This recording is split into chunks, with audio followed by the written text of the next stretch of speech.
pickleball, I think the sky's the limit. It's the fastest growing sport. There's really no ceiling.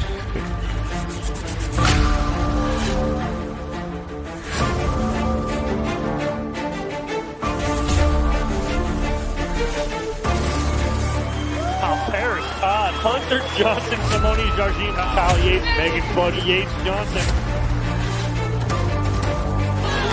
Are you kidding me right now? Oh, I'm gonna go after him. What a point. Future of pickleball, it's bright. If you haven't picked it up, better make the switch now before it's too late.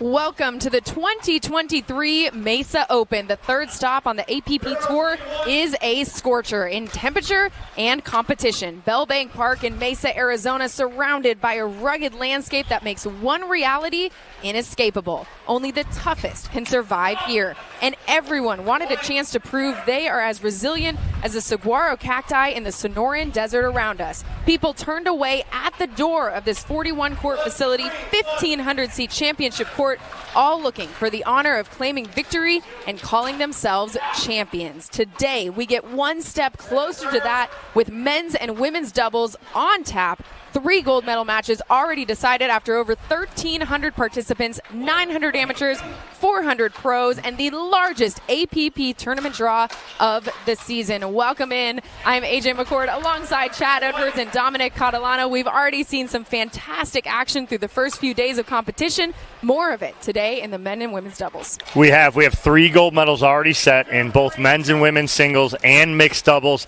It's been a lot of action, a lot of great action so far this weekend. Yeah, and this facility just plays into it. It's one of the nicest and largest facilities that we're going to play at. And with 1,300 participants, the crowd's already starting to stream in, so it's going to be great pickleball from here on out. It's been so fun watching every single person come out and show up, particularly men's singles. Hunter Johnson was somebody who had a crowd around him all the time. Yeah, Hunter Johnson continuing his good run. A little bit of a speed bump in Daytona, having to come out of the back drawer and double dip brother Yates in the championship there. But on Thursday, lights out.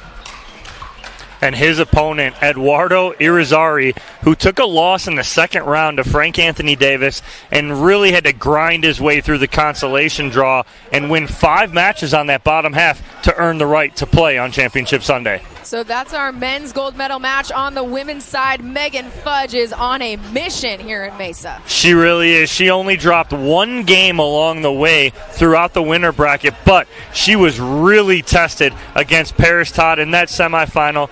She was down match point in the second game after dropping game number 1, comes all the way back, wins games 2 and 3, and punches her ticket to Championship Sunday. Yeah, and a similar story for Salome Davidze. She actually got knocked down in the back draw in round 2 by Simone Jargin, playing for the first time in a couple of years, but she fought her way back through. So the matchup between Megan and Salome is going to be an exciting one.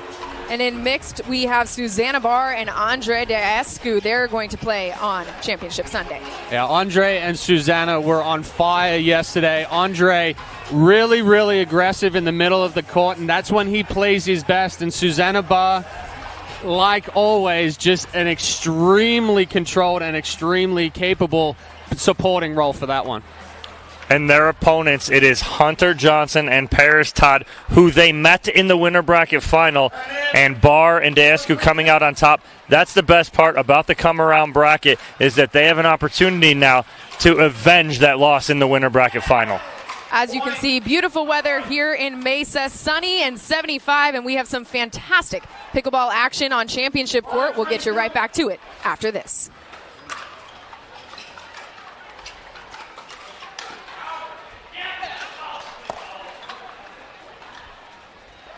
Point. Time out. Change hands. 6-3-1.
Thanks to DiscountTire.com, we have more time to hang with our new friends.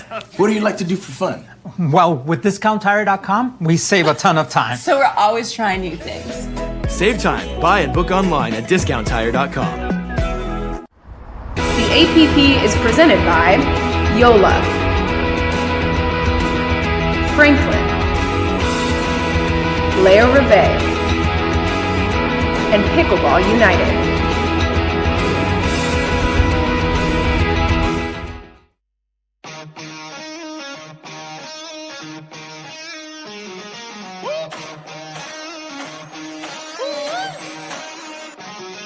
Yeah, this be the life I wasn't used to. Andre here, really excited to be competing this weekend in the APP Mesa Open. The facility here is gorgeous, 40 plus courts, stadium court looks amazing. Hey, I'm Shelby Bates and we're here at the APP Mesa Open. Looking forward to the warm weather and getting to some gold medal matches on Sunday.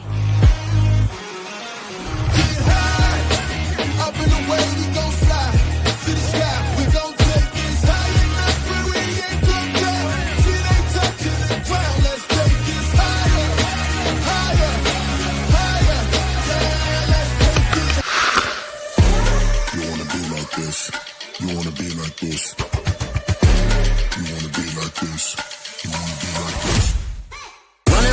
Run it up. I've been running, but I'm never running out of luck. I get ready, then I do it, take it back and double up. Try to copy, but they never ever do enough. I can show you how it goes down, cause I got enough to go round. How you want it, it's a short down. Calling me the goat now. Let me show you how to get it. You wanna be like this. You wanna be like this. Let me show you how to get it. You wanna be like this. You wanna be like this. Let me show you how to get it like me. Get it like me. Cause the best is what I really might be. Let me show you how to get it. You wanna be like this. You wanna be like this. Welcome back into the APP Mesa Open. We are here on championship court in the middle of the men's doubles, and we have a great one for you today. Let's pick it up the action. This is a decisive third game between William Sobek and Christian Keenum and Stefan Avern and Brendan Long.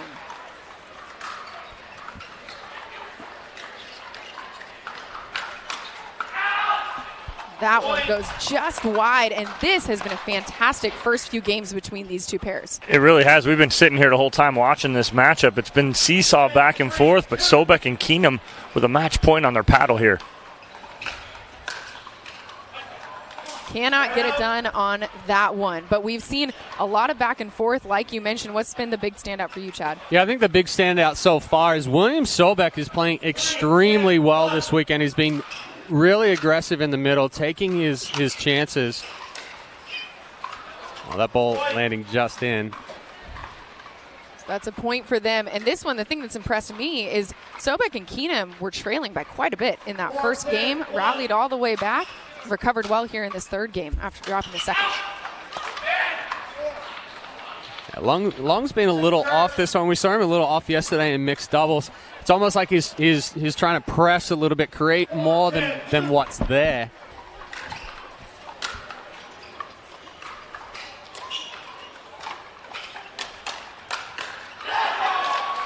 Tough counter right there. Good job by Sobek, but again, they'll have another match point here as Keenum's going to towel off and make sure he is fresh and ready to go for this second match point. As you have to.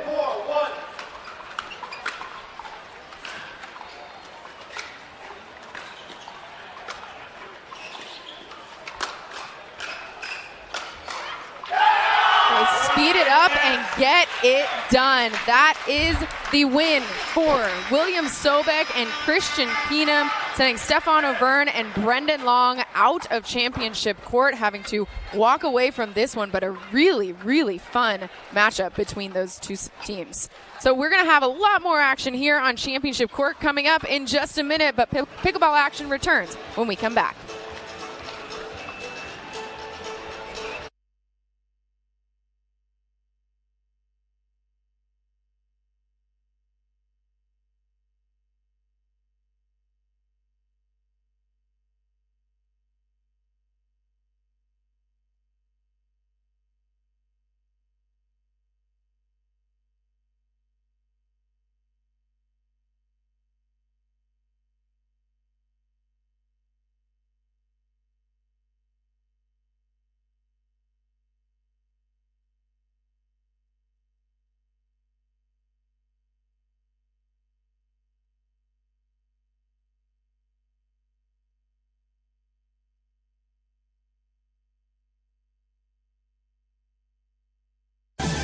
face.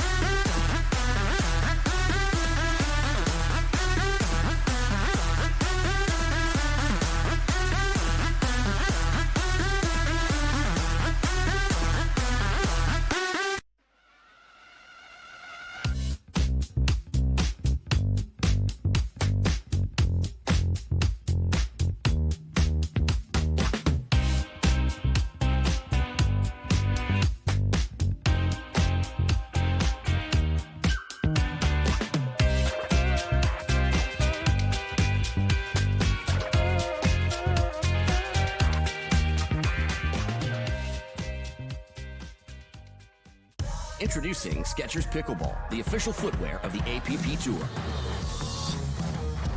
They're ultra lightweight and responsive for incredible speed. They have Goodyear rubber outsoles with a specialized pickleball design for increased side-to-side stability and agility. Plus, they feature shock-absorbing foam and Skechers' famous relaxed fit design for incredible comfort game after game. Conquer the court in comfort. Skechers Pickleball, the official footwear of the APP Tour.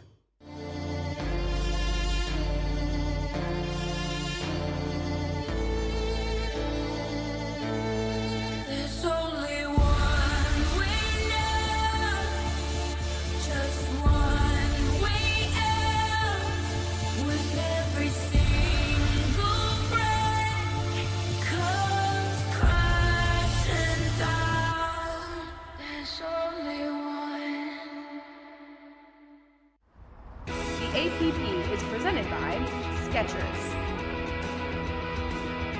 PowerPlate, Pickleball Central, and Selkirk.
Thanks to DiscountTire.com, we have more time to hang with our new friends.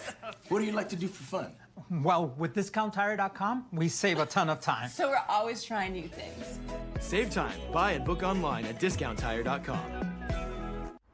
The APP is presented by Franklin, Level Up, Pickleball Magazine, and SunMed.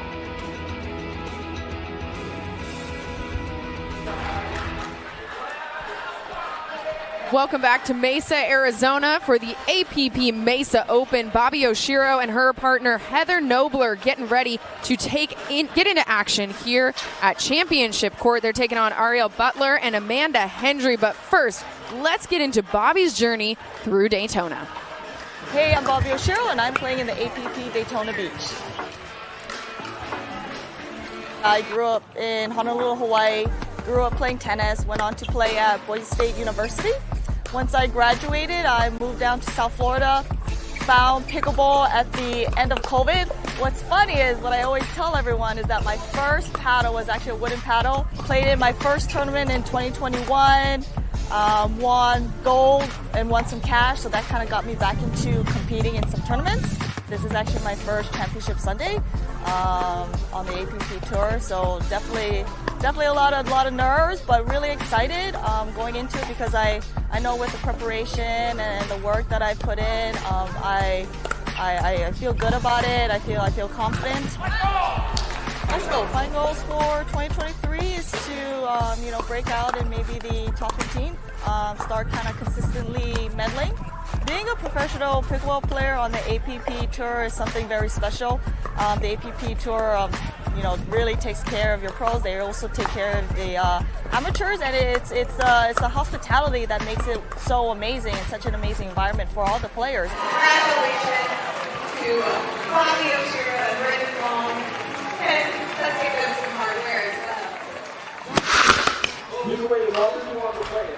What a fantastic run for Bobby through Daytona, looking to have a little bit more of that magic here in Mesa. So she and her partner, Heather Nobler, are taking on Ariel Butler and Amanda Hendry here in the women's doubles.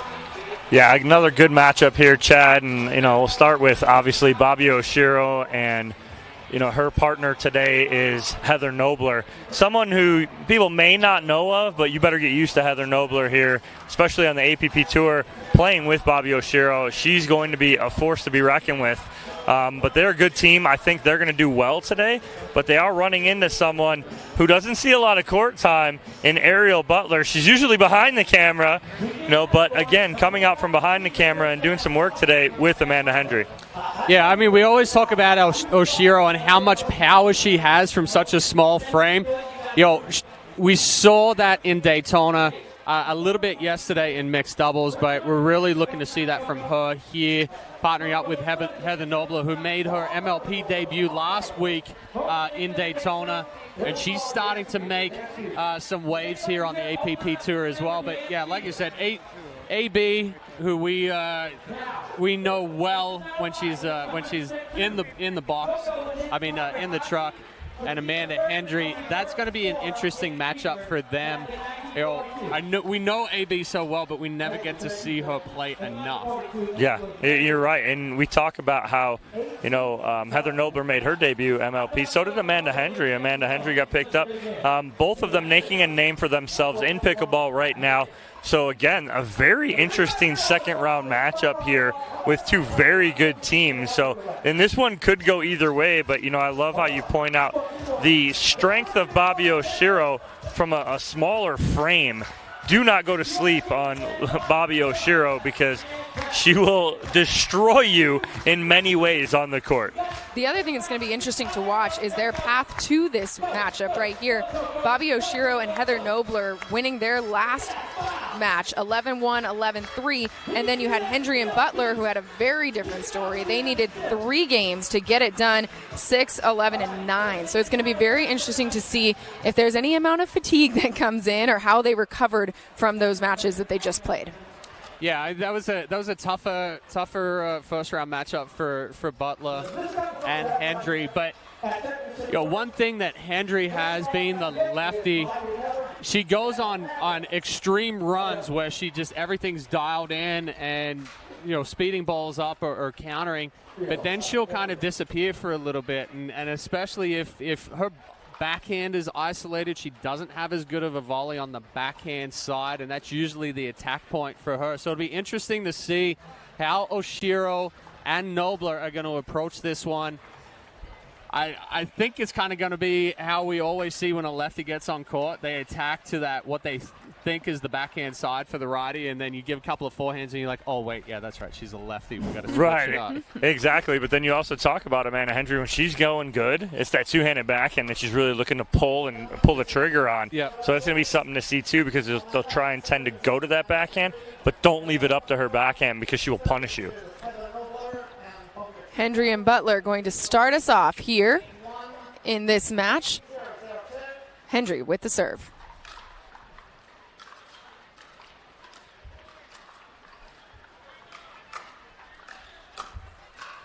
Whew, Oshiro, you told her not to take it lightly. Well, and that right there, that's Heather Nobler's strength. That little forehand cross-court roll that she set up Bobby Oshiro for right there, you're going to see a lot of that out of Heather Nobler, cross-court to Hendry.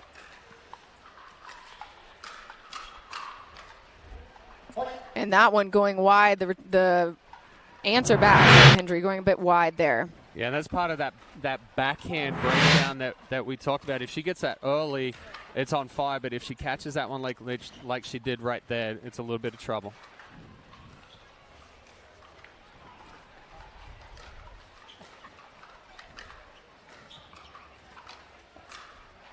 Ooh, and that one just sneaks in before the baseline. A nice little step in, though, there from Hendry. She sees this ball floated up just enough, and she steps in and finishes that with the forehand on the middle.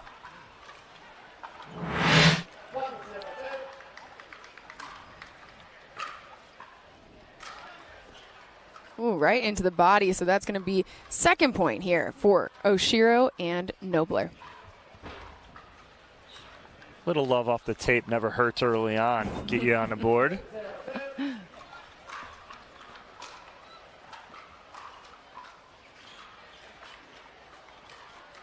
Oof, right at her yet again. That's the perfect spot there from Oshiro.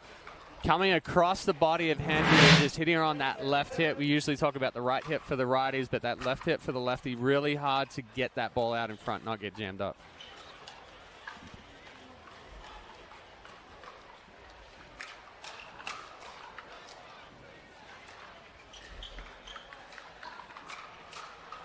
Ooh, and that one goes long for Nobler. Good recovery from Nobler, but she just get a little too big on that forehand right there to try and finish it.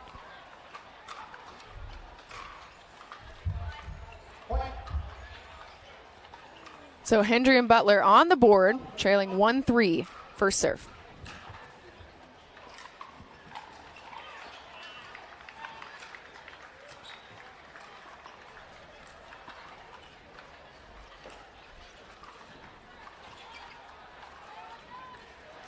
Ooh, the dinking rally ends when Nobler can't get it over the net.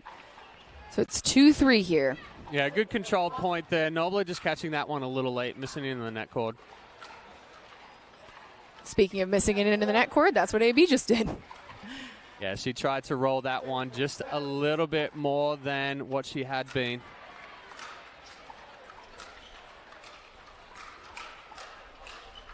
Oof. Getting a little speed on that one. Too much for AB to return.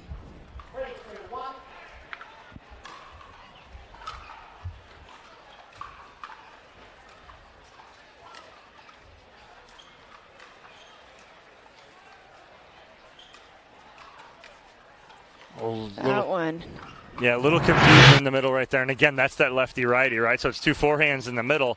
So a little confusion. Both of them were going for it, and then they almost alligator arm, and the ball flips off the edge guard.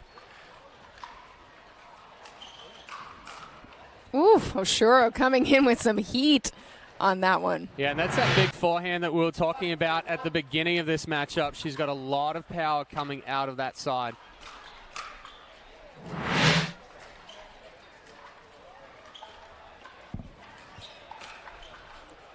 That one just long from from Amanda Hendry. So it's Oshiro and Nobler up 6-2 in this first game. And I would like to see Butler do is kind of push back on her dinks a little more like she is. Just get her involved a little more. She does a great job of pushing her opponents off that kitchen line. Oshiro leaves that one short. So we have a second serve here for Nobler and Oshiro.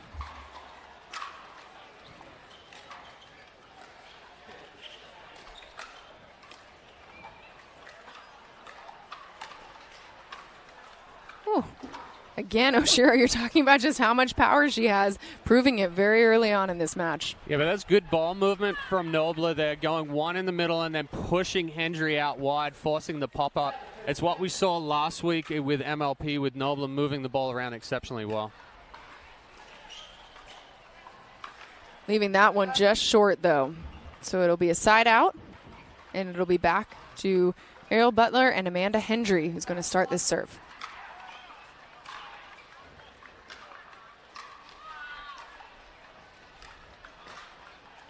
AB leaving that one short as well. It was a good push by Butler as she pushed Nobler back, but then Nobler does a good job off the short hop.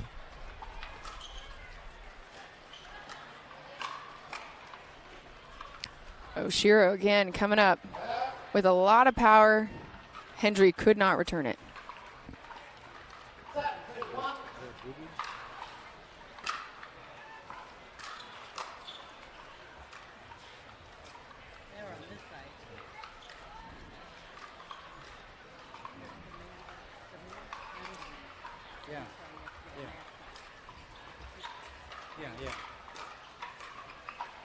Ooh, the speed. That one just caught the line.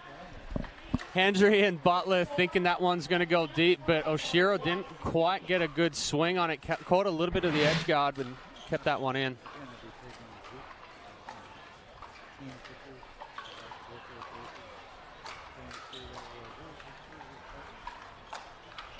You could see just how quickly Hendry and Butler moved back after that last point, because they've already seen the power that this duo has between Oshiro and Nobler. Timeout called on the court with Oshiro and Nobler up 8-2 in this first game. Well, yeah, it's a good spot there from Heather Nobler. She went right body at Amanda Hendry, and Hendry just got caught up right there, so nothing she could really do about it. And again, a good start here for Nobler and Oshiro, Chet. Yeah, it's been an excellent job specifically from Nobler of moving the ball around and creating the opportunities and the pop-ups for Oshiro to step in.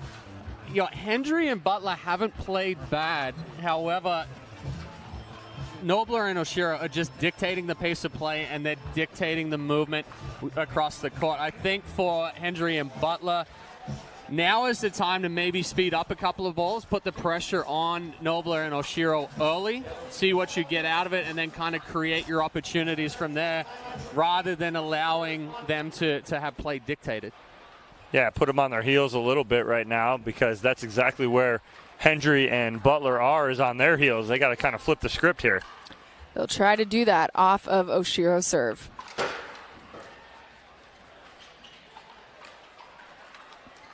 And it's a start, getting them into the second serve. Yeah, I mean, that right there is better ball movement. Good angle there from Butler.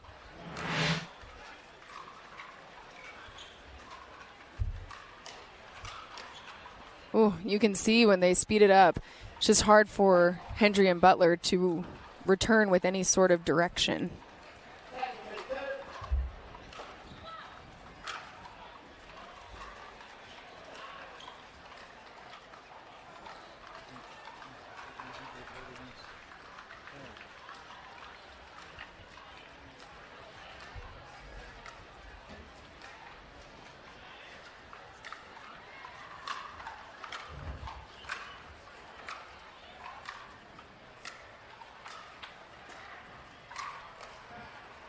Well, you could see them forced back on defense, and that is game number one. Goes to Oshiro and Nobler, 11-2 on Amanda Hendry and Ariel Butler, who are certainly going to try and figure out how to find some rhythm against these two in the second game.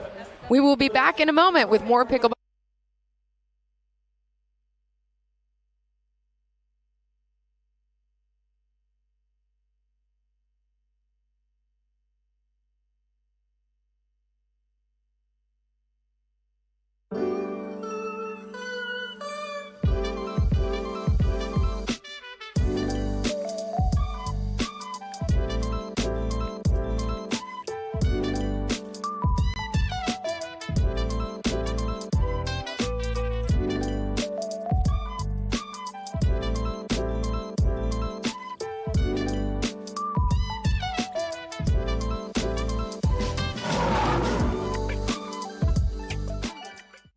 Having a tough time getting better? Our 3-day Level Up Pickleball camps feature a low student pro ratio and offer personalised training from the best pros in the game. Level Up will take you full circle through the point building process by teaching proper stroke mechanics, positioning and winning game strategies. Each camper also receives a personalised before and after video, an instructional manual, product discounts and more. Discover how good you can be with Level Up Pickleball camps. Visit us today at leveluppickleballcamps.com.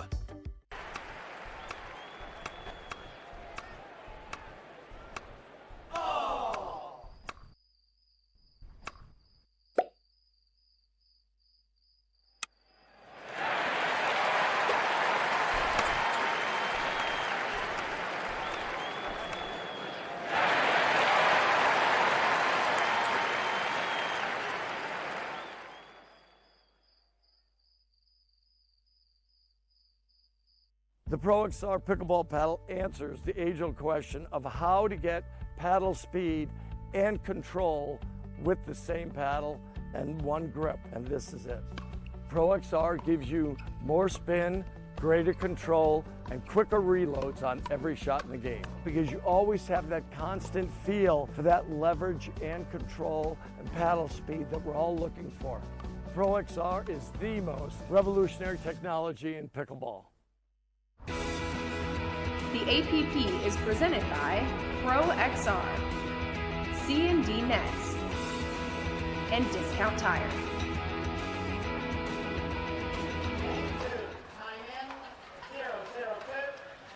Welcome back to the 2023 Mesa Open. Oshiro and Nobler taking game one, starting off game two against Amanda Hendry and Ariel Butler. Hendry with the serve.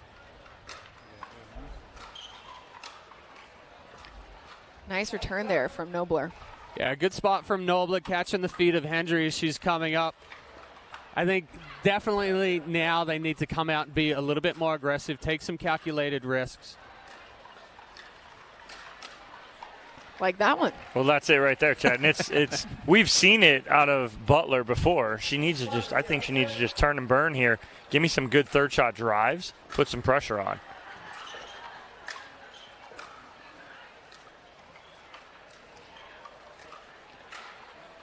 Oh, twice. There we go. Off the net and into the body of Nobler.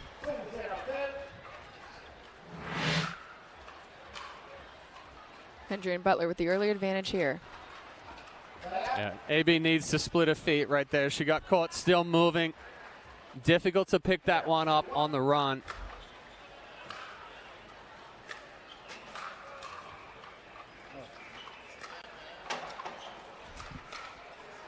That one wide from AB, so Nobler and Oshiro on the board. It was like she almost wanted to get into a scorpion position, but she couldn't because the ball was on top of her too quick. Half pancake, half scorpion. Yeah.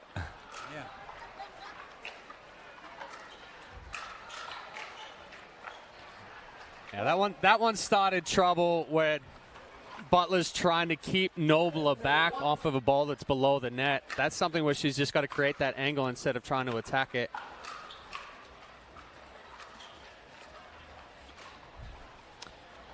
Butler tries to get something going, but that one goes just long. See, I don't mind that miss, though, from Butler right here. She's being aggressive. If you're going to miss aggressively. Don't be hesitant here. No time for it against Oshiro and Nobler. Oshiro and Nobler trying to build off of their first lead of this game after they took game one. 11-2, Oshiro with the second serve.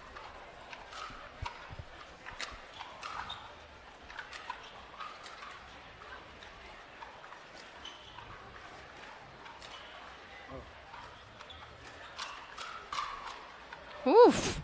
Oshiro gets the better one of that. I'm okay with the speed up there from Butler, but she's got to hit a better spot. Oshiro was sitting all over that in a quick counter attack.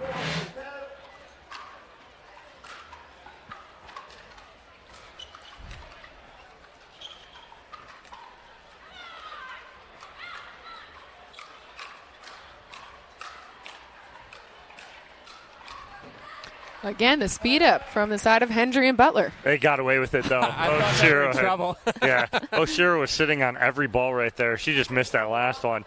It wasn't the right time to speed up there. Yeah, again, Hendry getting caught, still moving. So they're trying to put the pressure on by getting up to that kitchen line quickly, but they're getting caught in that transition. They've still got a split step. They've still got to be balanced.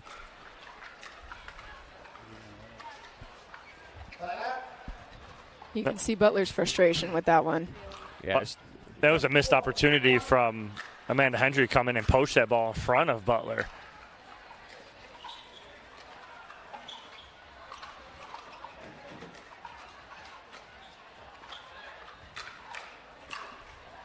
Ooh, Shira again.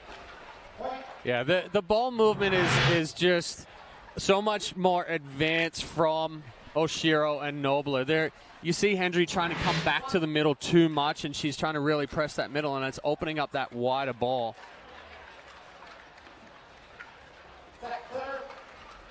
Oshiro and Nobler up 5-2 in this second game over Hendry and Butler. That one into the net from Nobler, so it'll be a side out back to Butler and Hendry.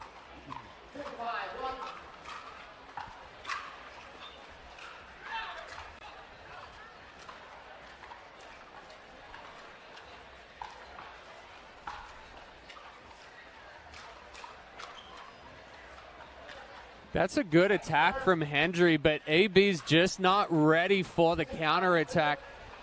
You know, it's tough, but it was a good strategy from Nobler there to go back at Butler.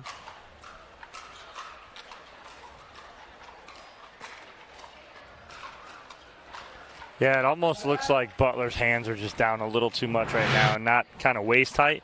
We watch this as we watch the replay. Just down a little bit too much, yep.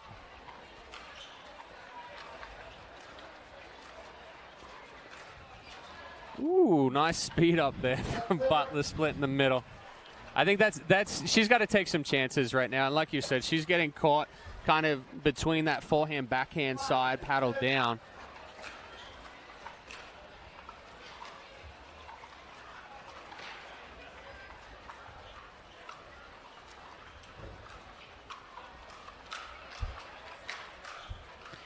Hendry with the speed up, but Nobler and Oshiro ready for it. They are up 6-2 in this second game. Yeah, Nobler was having none of that speed up in the middle. It's sitting right on her forehand. You're feeding the beast there. And same girl. Yeah, but that was a better return there from Hendry. Deeper, pushing and putting the pressure on Nobler. She tried to pick it up, but was too much on the back foot. Ooh. Like you mentioned, that just seems like AB's in between where she wants her hands. Well, it's that cross-court attack. You know, both Oshiro and Nobler have been able to go into the left hip, so she's sitting on the forehand side, but it's coming cross-body, and her hands just aren't fast enough right now. Oshiro goes long, though, so Hendry and Butler with a chance here to keep this close.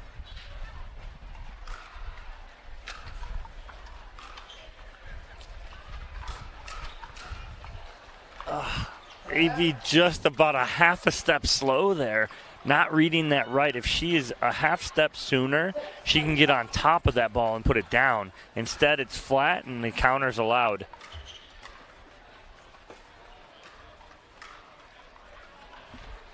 Nice roll there from Hendry.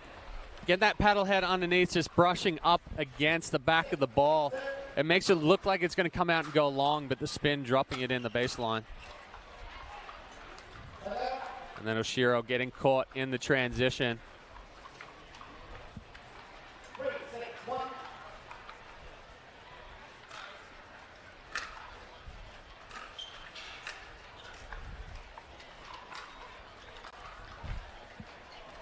It's like the sixth time that Oshiro's gone at Butler and got her kind of handcuffed. Now, the Lillette cord didn't help any right there. But again, it's just doesn't seem like Butler's seeing that ball off Oshiro's paddle.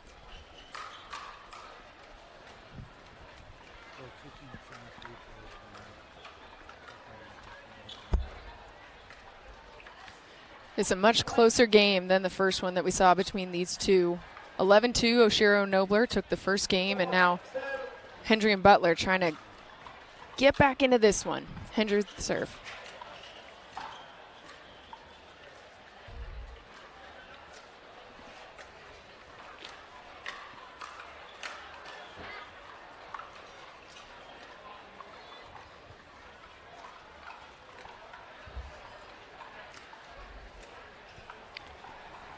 Maybe leaving that one short.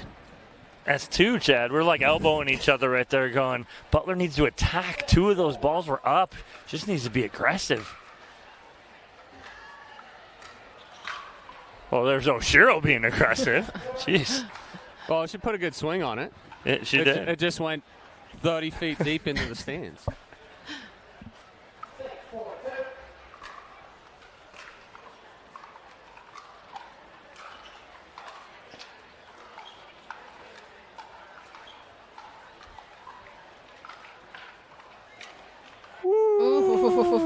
Ooh, Nobler with some authority there. She makes this around the post look easy. You see her let that ball travel, get way outside that post, and she just punches that through.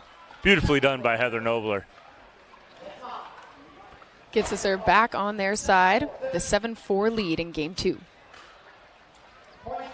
Oshiro with quick work of that serve. Extend their lead. Yeah, now's not the time to be giving away free points with missed returns.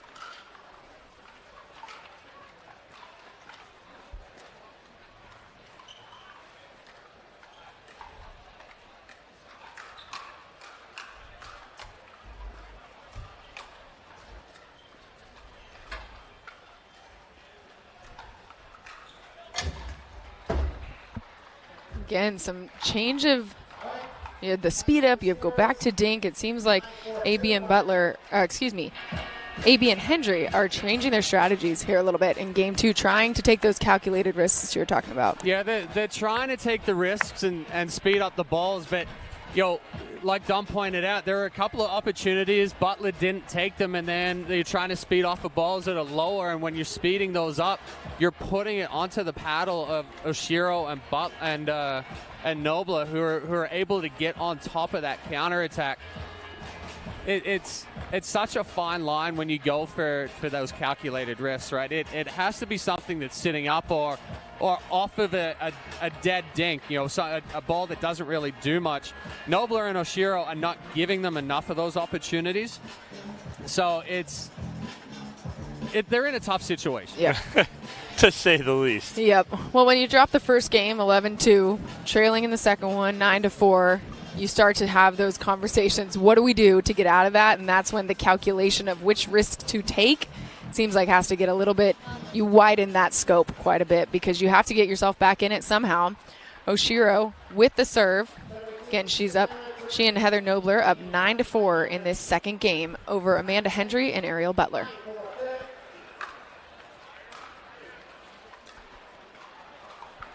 Nobler leaving that one just short, and that's a break. Yeah, it's a good use of the timeout there. Coming in for the stop.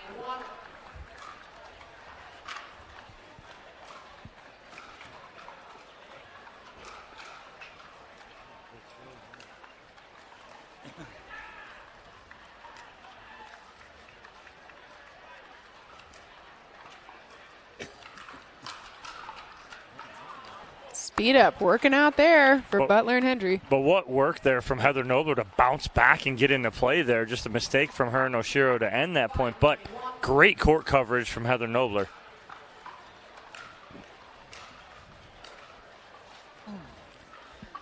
Butler leaving that one short. They're on the second serve, trailing 5-9 here in game number 2.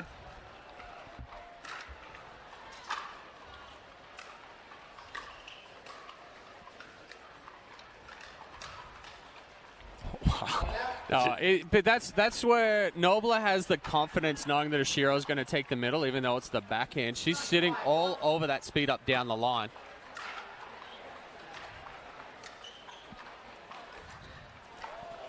Oh, no, they thought she was going ATP right there. As Hendry slid to cover the ATP, Butler has to slide to cover middle, and Nobler just pulls a two-handed backhand winner.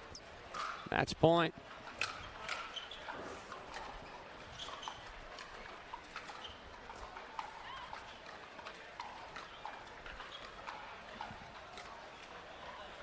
Oh, and that one goes long off Nobler's paddle. That's a good time to use it. They'll move them around the kitchen line. That'll do it. Bobby Oshiro and Heather Nobler get the win over Amanda Hendry and Ariel Butler. That one, it seemed like there was just a lot of experience on the side of Oshiro and Nobler. They were able to move the ball around, expand the court quite a bit, and keep them on their heels. Yeah, it was a good job by Oshiro and Nobler. And like you said, there's a little bit more experience there compared to Butler and Hendry. We're just getting started here on Championship Court. More pickleball action when we come back.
Introducing Skechers Pickleball, the official footwear of the APP Tour. They're ultra lightweight and responsive for incredible speed. They have Goodyear rubber outsoles with a specialized pickleball design for increased side-to-side stability and agility. Plus, they feature shock-absorbing foam and Skechers' famous relaxed fit design for incredible comfort game after game. Conquer the court in comfort. Skechers Pickleball, the official footwear of the APP Tour. The Pro XR Pickleball paddle answers the age-old question of how to get paddle speed and control with the same paddle and one grip, and this is it. Pro XR gives you more spin, greater control, and quicker reloads on every shot in the game, because you always have that constant feel for that leverage and control and paddle speed that we're all looking for. Pro XR is the most revolutionary technology in pickleball.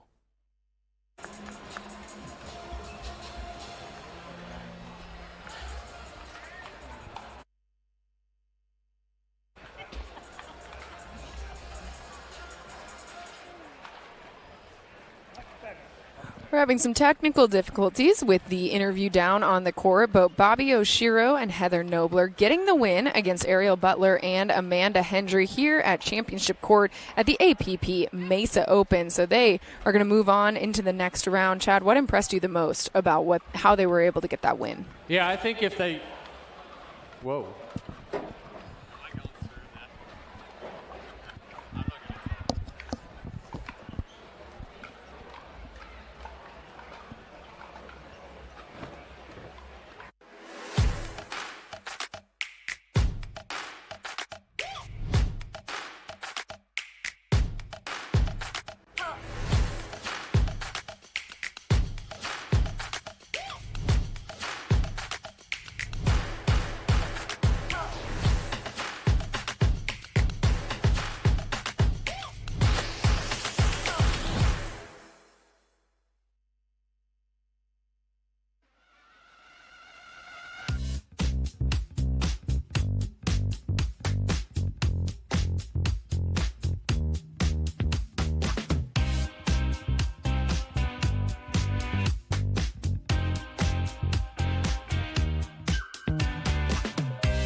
This is the last bottle of Fat Tire.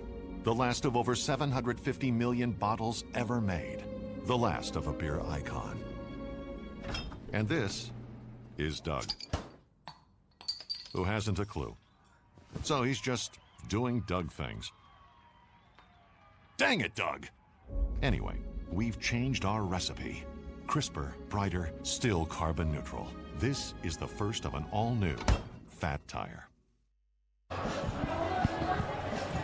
Welcome back to the APP Mesa Open. We've got another great one coming your way on championship court. We've got Andre Diescu and Pesa Tioni taking on Rob Nunnery and Ryler Deerhart. These are two doubles teams that have had some very good success. Obviously, they ended up here on championship court, but a lot of experience between these two teams.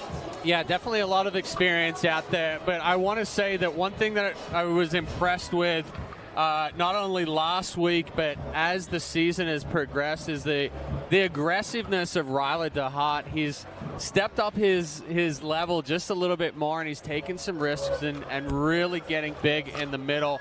Nunnery is stumbled a little bit after the injury last week. He hasn't quite found the consistency that he had before it. So it'll be interesting to see how DeHart and Nunnery go up against Diescu and Tioni on this one. Well, and then on the flip side of that, you have Andre Diescu and Pesa Tioni. Pesa Tioni, a fan favorite here in Mesa, as he is a local guy, but actually got a shot, was a fill-in for the Arizona Drive in MLP last week. So that was his first bigger experience. And then playing with the big guy today, Andre Diescu, who is already sitting in a gold medal match in mixed doubles with Susanna Barr, trying to punch his second ticket to Championship Sunday. But Andre Diescu is playing as well as anyone right now in men's and in mixed doubles. And that's a thing that he added to his repertoire about a year and a half, 2 years ago, is the solid play in mixed doubles, where he is really making his size, his presence, and his aggressive play become almost something unmatched. Well, I think that's definitely the perfect point for Diescu, is when he is aggressive and he's taking up a whole lot of real estate in the middle of the court, then he becomes very, very dangerous, and that's when he plays his best. If he's trying to force the issue with the Ernie too much, and we see him do that and get caught up, and it kind of takes him away from the middle of the court, then he's off balance a lot. So one thing in his game that I'd like to see is, use the Ernie, but use it sporadically and pick your spots better, rather than constantly going on that side. We see it with Barr at times as well, where they're really good at the Ernie, but then they end up getting themselves in trouble. Well, another thing you're going to see here, too, is you don't see it a lot. You got lefty-righty matchups here. So you're going to see is a constant stack where you're going to get the lefties will be on the right, the righties will be on the left. Because of that, putting both forehands in the middle.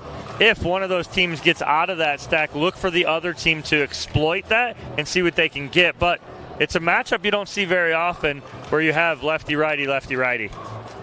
So if you are Rob Nunnery and Ryler Deerhart, knowing that Diescu has worked on this game so much, takes up so much of that real estate in the middle, what is the thing that you try to take advantage of in this match? Well, you've got to go behind Diescu. You've got to go to the backhand side and pull him out. And with Tioni, it's kind of similar. You're going to have to go sideline to sideline on this one. Open up the middle, take a risk in the middle, and then go back out. What I'd like to see from DeHart and Nunnery, though, is when DeHart gets the opportunity to drive that third, really step in and hit that drive, have Nunnery crash and start the pressure from that way. We saw the success last week with DeHart playing for the Dallas Pickleball Club and really stepping in on that third shot drive and putting the pressure on early. So I think that's kind of how they've got to take it with this one. Well, and I think, too, the question here and the X factor for me is if Pesa Tioni can keep everything even keel. He likes to play aggressive, likes to swing big. Problem is when you're playing against DeHart and Nunnery right here, you cannot get too big and too aggressive because they're going to block and keep everything in play. He just needs to stay within attack at the right moment. So I think that's going to be my X factor, is Tioni in this matchup, to see if he can be aggressive, but be aggressive at the right time.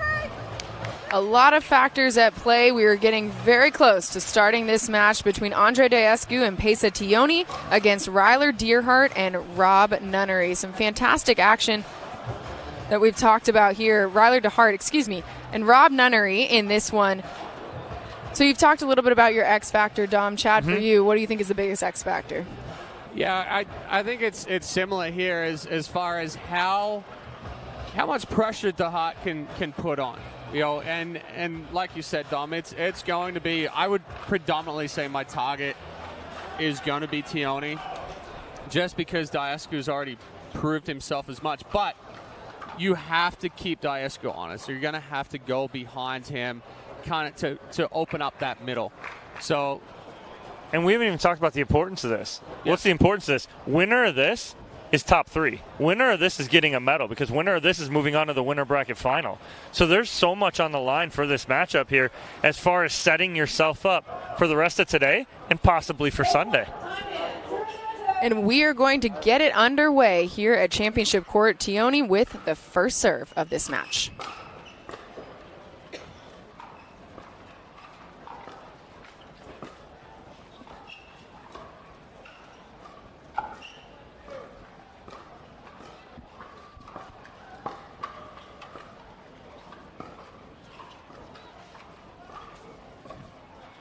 Little dinking rally to start things off.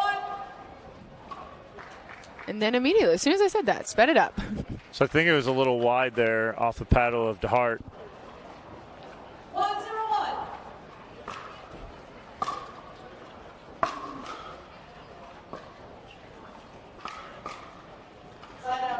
Mid-pace speed up there from Deerhart. Tony trying to block it, but it didn't have enough pace on it.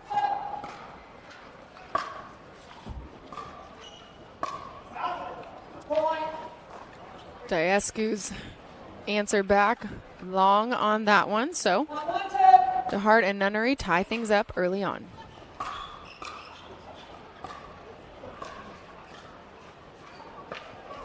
Deerhart leaving that one just short. I think something to look for in this one as well is Nunnery's mid-pace speed ups. It's more of just a sliding roll.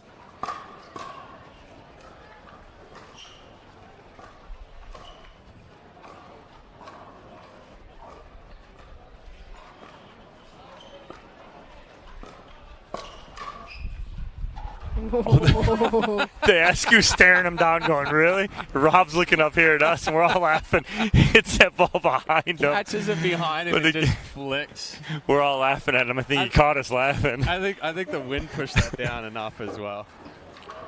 Hey, Nunnery's going to take it all day.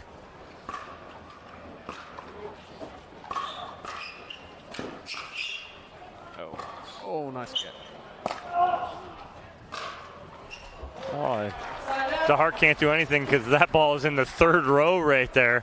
Diescu using that length effectively to end that little rally. Well, Dom, you and I always talk about creating the angles on the overhead because it's so much difficult to get back, right? Yep.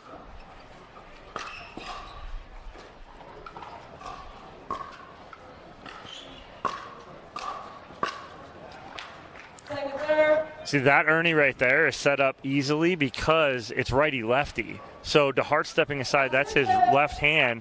It's an easy cover in the middle for Nunnery to come back and cover. Diescu leaving that one short, so side out, serve back to Deerhart and Nunnery. Up 2-1 in this first game.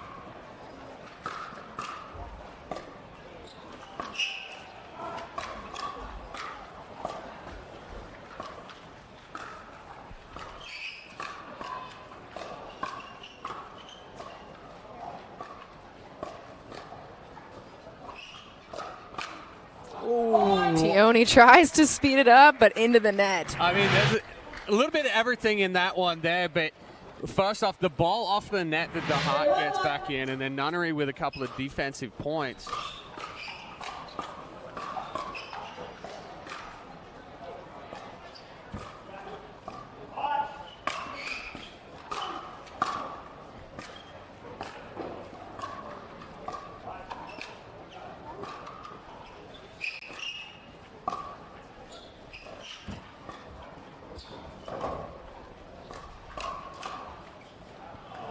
Tioni letting that one go, and it was a good call. Well, Nunnery just missing that, but Chad, to your point, when the Nunnery like half speed ups, right? He switched about a month ago from the SLK Halo to the air, which has given him a lot more jump on the ball, and so those speed ups are even more dangerous, and we're seeing it early on here. Oh, get out of the way. He's telling himself that too right now. He got awkward on himself. That ball's hitting the back fence. He jammed himself up. He knows it too. Instead, the ball goes back to Tioni and Diascu, trailing 1-3.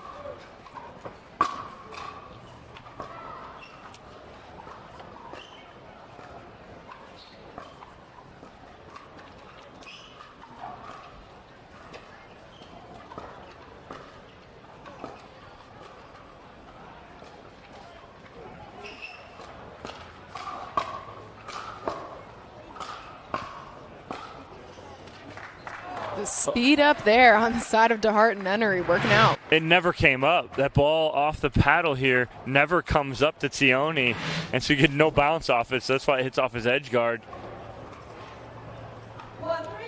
He's checking the ball out now, too.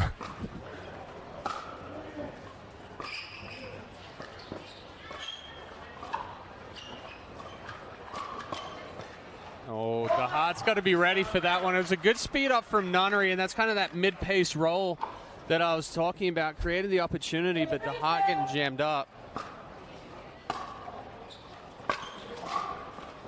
Oof.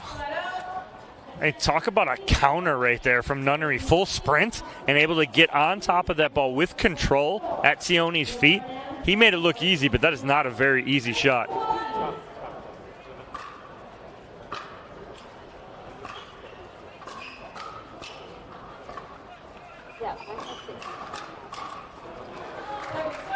Nunnery putting that one into the net, leaving it short. Yeah, no, Nunnery wants that one back. It was a good counter attack, but he was just standing a little too tall on the second one and came up on top of the ball instead of rolling it. Diascu with the overhead winner. Gets past Nunnery, or DeHart, excuse me. I think Tioni hit an out ball there off to the speed up from Nunnery anyway.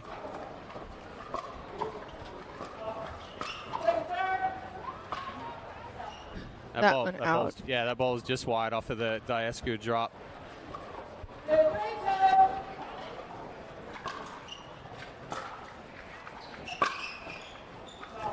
Ooh. That one goes long. That's a tough lead right there because it was close. That was closer than what they thought it was going to be. Yeah. Nunnery serving up 3-2 in this first game.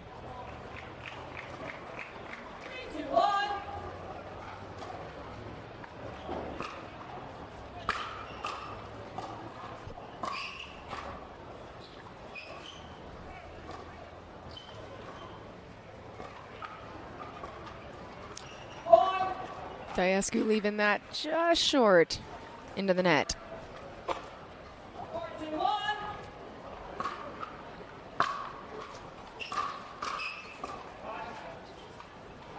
Well, landed in. It did. Diascu thought that was going out for sure. He leaves it. I don't know if Tioni even said something wide maybe, meaning leave it, but that ball dropped in.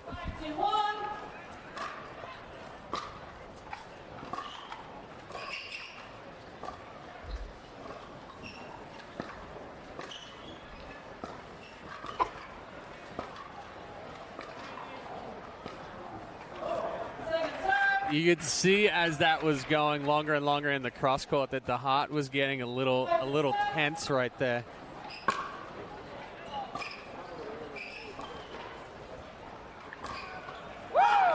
Diascu gets that one to fall just inside the baseline. That was almost a slow motion Ernie right there. DeHart didn't even look up, and Diascu just reading the paddle and moved as soon as he was making contact.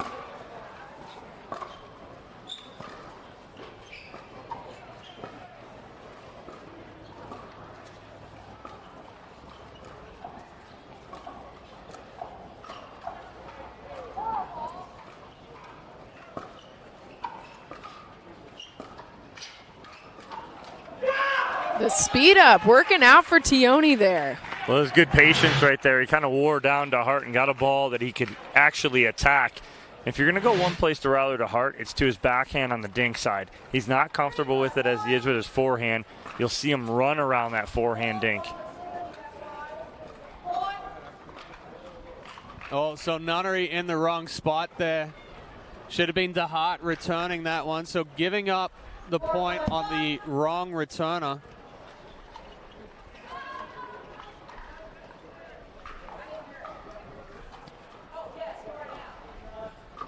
DeHart making sure this time they don't repeat the same mistake twice, checking with the official that everyone is where they are supposed to be.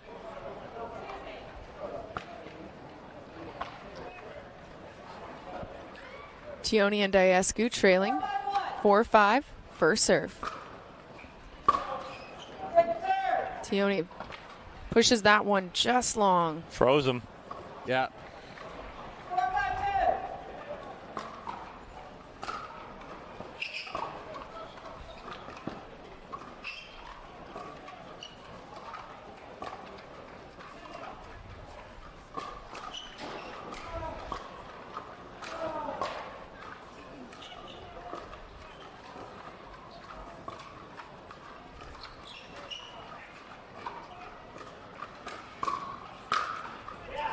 Tioni going right hand, but without the paddle in it. Try and get that back. And that was a good setup there, both times by DeHart, going behind Diascu, keeping him honest, and then the second one just putting a little bit more pace on it.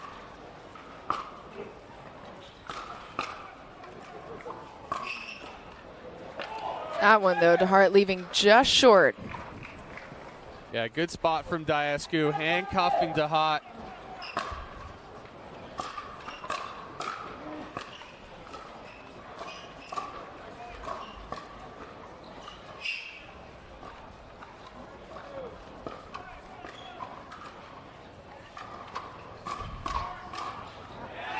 That one seemed like a little confusion there in the middle between DeHart and Nunnery.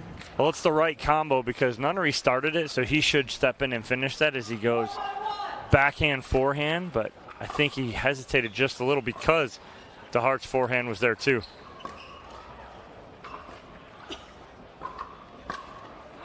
Diascu finding that sweet spot in between them. Gets that ball to fall. But DeHart never recovered after he hit that. He ran around that forehand dink.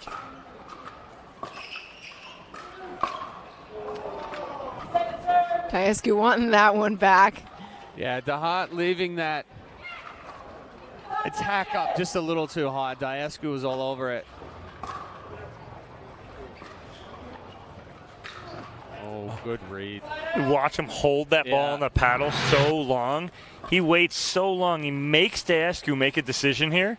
Diascu tried to deke him. It's also the way he closed off the body as well. The way he was closed off made it look like he was going back cross court, but he just opened that right hip up to go down the line.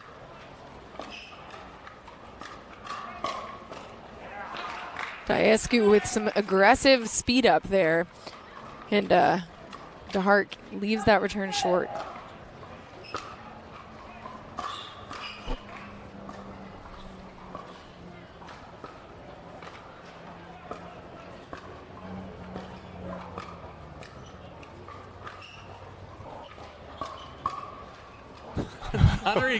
Nunnery can shoot from the hip better than anybody else. And I think even when you watch him hit his ground stroke, he's already got that hooked wrist. Mm-hmm. So then on the forehand side, he gets something there and he can just bring it back forward.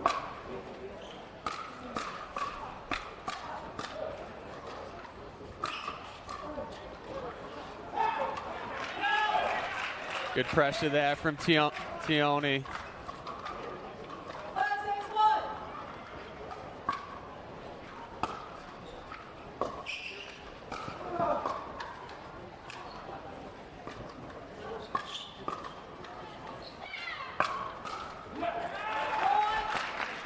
Diascu's forehand just so strong.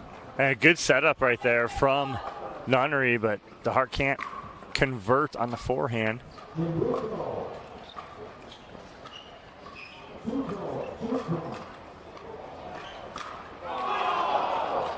Tioni with the ATP defense. was all over it, but came back too far. You saw him get jammed up there on the forehand side. Good spot from Nunnery. And then Nunnery misses that one wide. On a ball that probably would end up in the second or third row, and I think him being Nunnery and DeHart talking about that.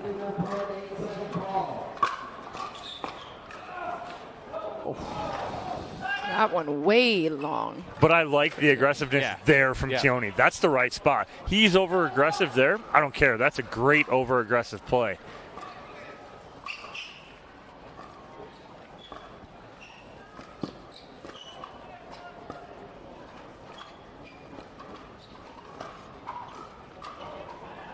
DeHart missing the misdirect down the line behind Diascu. It's there. Yeah, it was successful with it before. He just tried to do too much with that one. Tried to be too fine and put it right on the line.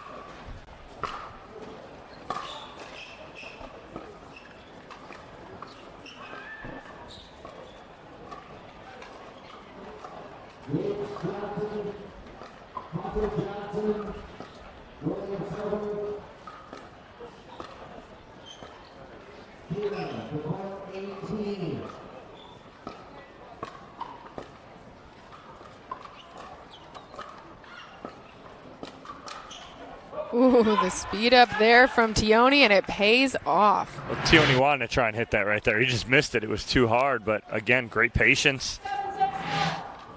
That's a big side out for Tioni and Diascu with a 1-point lead. Oh, my goodness. Too much on that one from Nunnery. Just a tad. Yeah, I mean, he read back and tried to destroy that ball right there, but when you take that bigger take back and you catch that ball kind of level with the head, it's really difficult to keep that down and inside the court. I think Nunnery and DeHart are trying to press a little bit more now. They had somewhat of a comfortable lead, and they were doing a good job of keeping Tioni and Diascu off balance. But now Tioni and Diascu have found their groove, and what was effective for DeHart and Nunnery isn't any longer. Well, in the grinding nature right now of Pesa Tioni, I'm liking it, right? We talked about that before. He was my X factor to see if he can take this and say, okay, I'm not going to be too aggressive, be aggressive at the right times. And I think he's done that. And again, they were down early, a feeling out process, but now his continued steadiness and almost want him to be a little more aggressive, and now he started to, and now it's paying off, and they have a 2-point lead.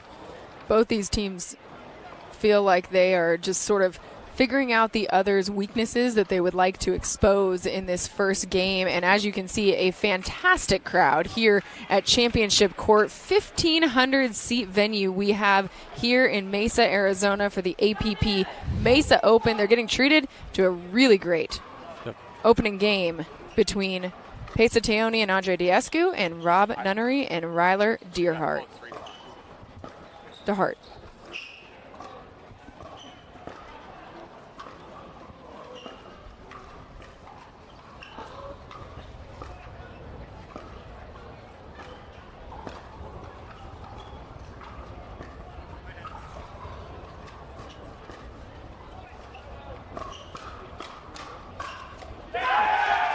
Speed up again, working out for Diascu and Tioni. A much better job, though, from Ryler DeHart going cross-court with Tioni. He kept those backhand dinks a little lower. He forced Tioni to go to Nunnery. Nunnery decides to go cross-court to Diascu, and then he speeds it up.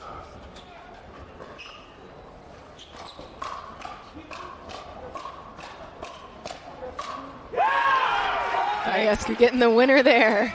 Yeah, Nunnery has to take one of those balls and reset it right there. He's now in that hands battle where Diascu's getting on top of the ball, and any ball that Nunnery hits is coming back up.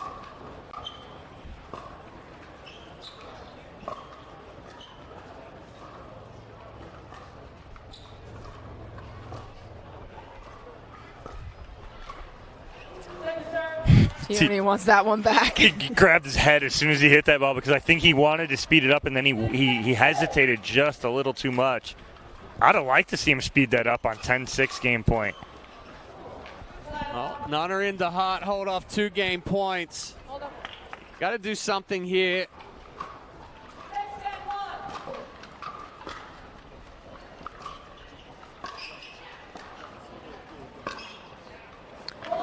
Diascu pushing that one long, and like you mentioned, DeHart and Nunnery fighting their way back, trying to get back in this game. Yeah, that's not the right ball for Diascu to speed up. It's too low, too close to the net. It's very, very difficult to try to keep that one in the back of the court.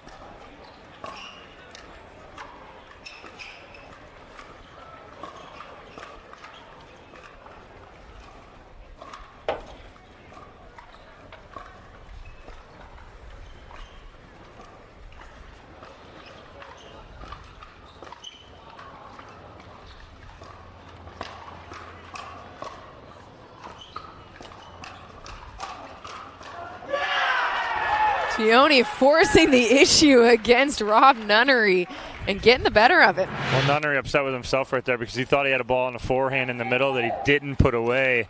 Tioni got it back.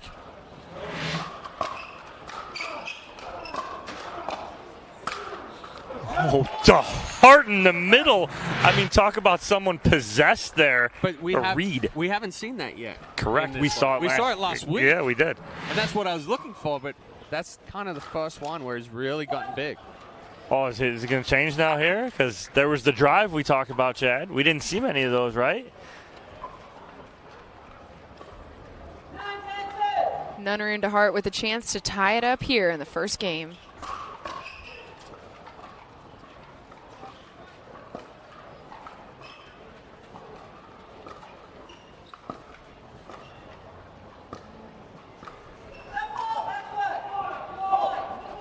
Tioni with the foot fault right there, and unfortunate because, well, either way, that ball was popped up, and Nunnery's going to put that ball away. But a 3-point run here, quick for Nunnery and DeHart, and we're all tied at 10.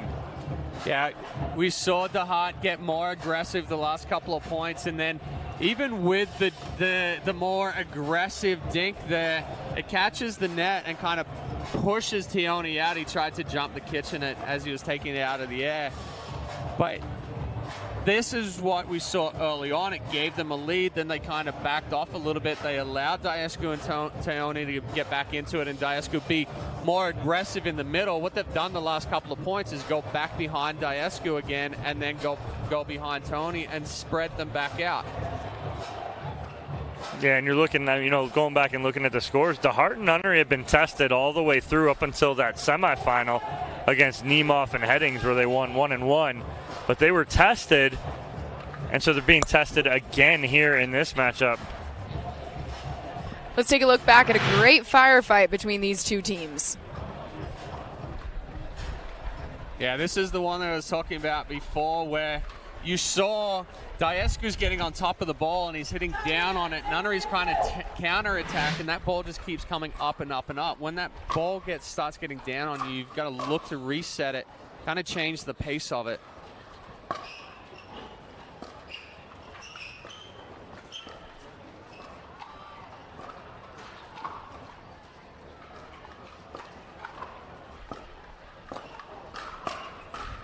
Not the speed up from Tioni right there. He tries to speed that ball up on full extension right there. Full extension, wrist flick. Nothing's going to happen on that one other than the outcome that you saw where there's no pace on it. The ball's going to sit up. 4 straight points for DeHart and Nunnery to put themselves back in the lead. Game on the line. Oh, that ball's out. Wow. What a run. Impressive comeback from Nunnery and DeHart to take this first game 12-10 over Tioni and Diascu. Both these teams started to figure it out late in that game. What weaknesses of our opponents do we want to expose, and what strengths do we need to lean into? Like you were talking about, DeHart, one of those. We're going to take a look back right now, though, at Diascu. Back-to-back gold medal wins in Daytona. Looking to build off of that here in Mesa.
that we have seen so many of these teams make their way through the draw here at the APP Mesa Open. There are some who are playing together for the first time, and that is not an easy thing to get the feel of live in tournament action.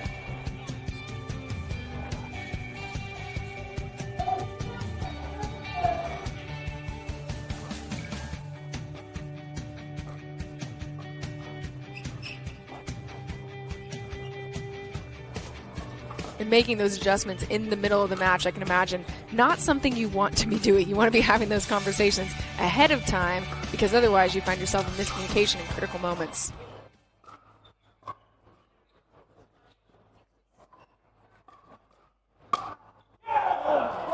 Rob Nunnery and Ryler DeHart in a good one here against Andre Dayescu and Pesa Tioni. You saw Nunnery and DeHart take that first game. They came back, got 4 or 5 straight points to make sure they got it done, and game 2 now underway. First point going to DeHart and Nunnery, but it is Tioni and Dayescu with the serve.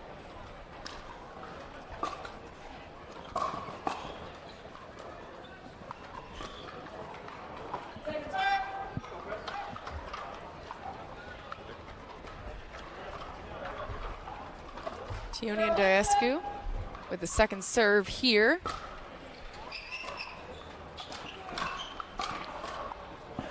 Oh, DeHart and Nunnery just leaving that side of the court wide open. Dayescu making sure he took advantage. Good ball placement there, Dom. Yeah, as DeHart goes for the Ernie, Nunnery comes in behind, but then there was nobody home on the left side, so nothing they could do.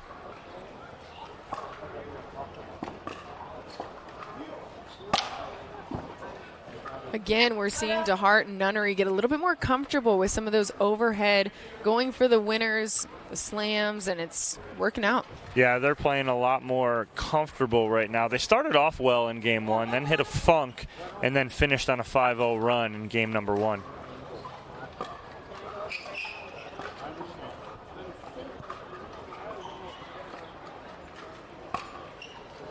Again, Tioni reaching out with the right hand, no paddle in it. And so DeHart and Nunnery taking that point.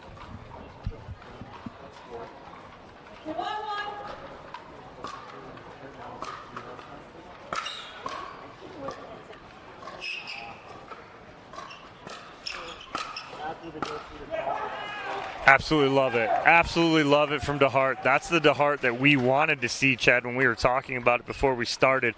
If that DeHart shows up, they're going on to the winter bracket final.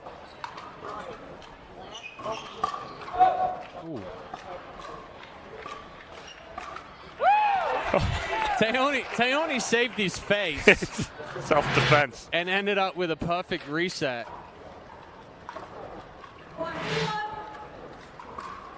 I'm sure he'll take it.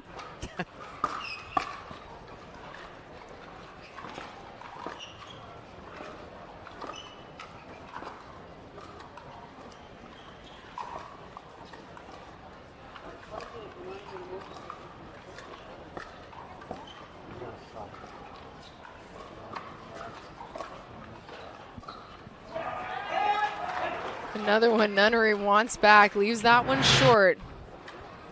Yeah, Nunnery visibly frustrated with that one. You saw him just turn the paddle over and it became flat and hit the top of the net cord.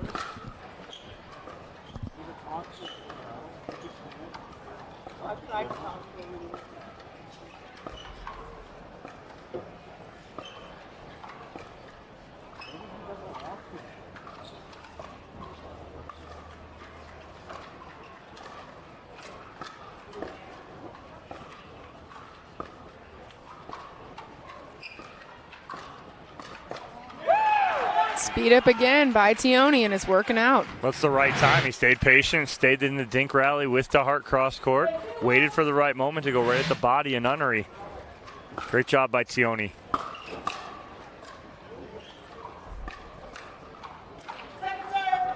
Yeah, it's the second time we've seen Tioni try to reset in mid-court there off of a higher ball.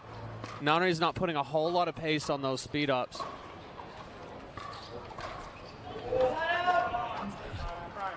Dayescu cannot believe he missed that sitter. That's right on his paddle. He's front-footed on this backhand.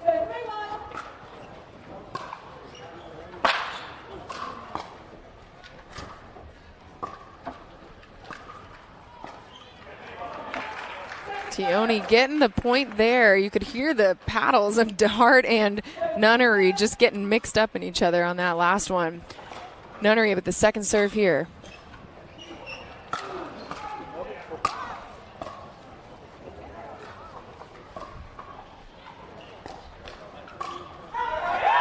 Nice recovery there from Tioni and Diescu after that ball went off the net and they had to recover. They did so nicely. Okay. They're sitting here.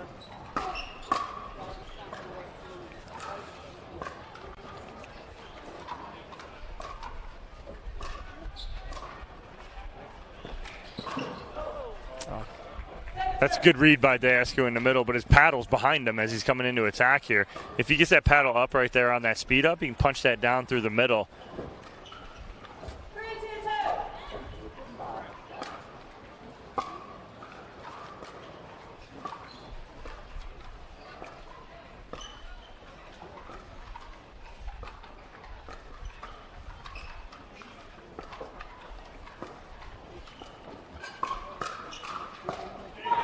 Diescu reaching over, speeds things up, and it works out for him and his partner.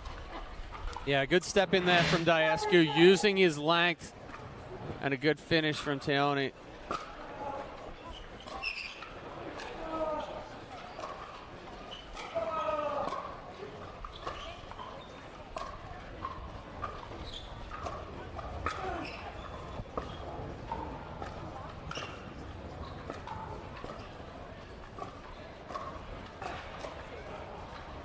That's just such a good spot from Nunnery, right? He goes to that left hip, which you're almost thinking that no one should attack because it's the outside hip, and if he lets that go, it goes out.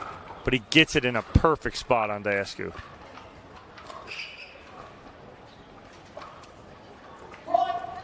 Diescu again, leaving that one short, so Nunnery and DeHart getting back in this, trailing 3-4 first serve. Good spot there. Hard spot for anybody to return when you hit it right there.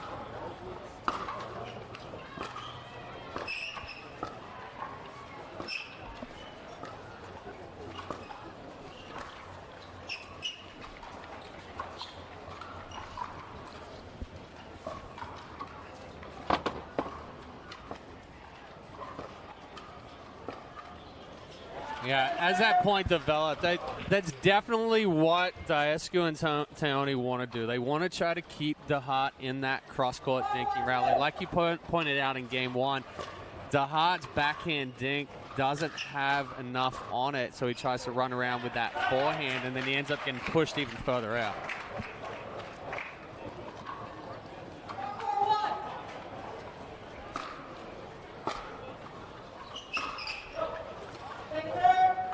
Just out. Just missed. Tried the baseline. Went long.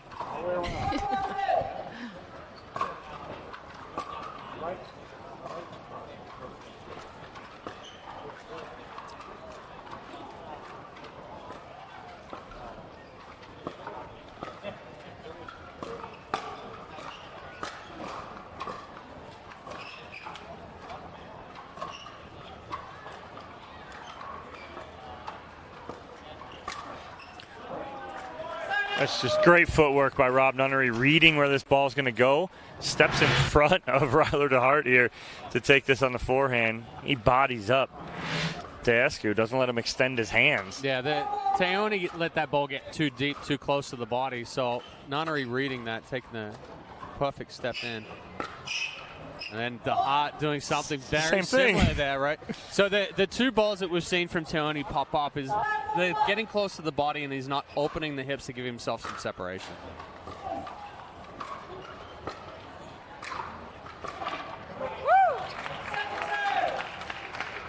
Second serve here for DeHart and Nunnery. Some good back and forth on that last point from Diescu and Tioni.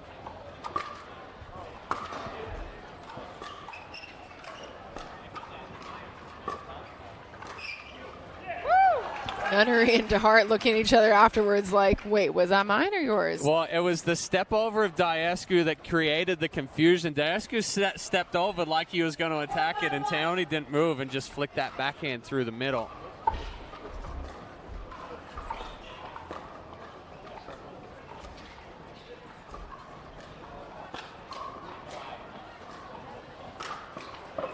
Ooh, and DeHart forcing the issue. And again, Diescu, we've talked about his length and how effective it is, what an advantage it is. But if you put the ball where he can't utilize it, that's sort of how you use his weapon against him.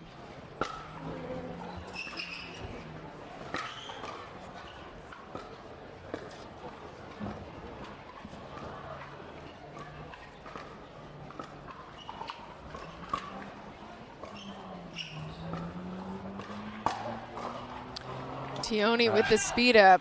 Couldn't get it to go. He jammed himself up right there as that ball was sitting on top of him. He just needed to slide a little bit to the right, and he'd have cleared enough space. But I think he thought it was going to get to him a lot quicker than it did. Yeah.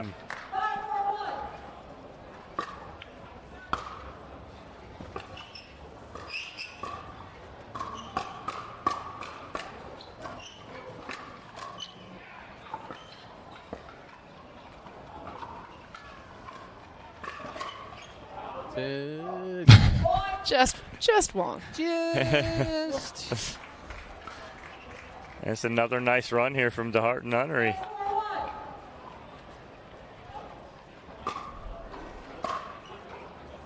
Went on a nice run to finish that first game. Looking to end it here.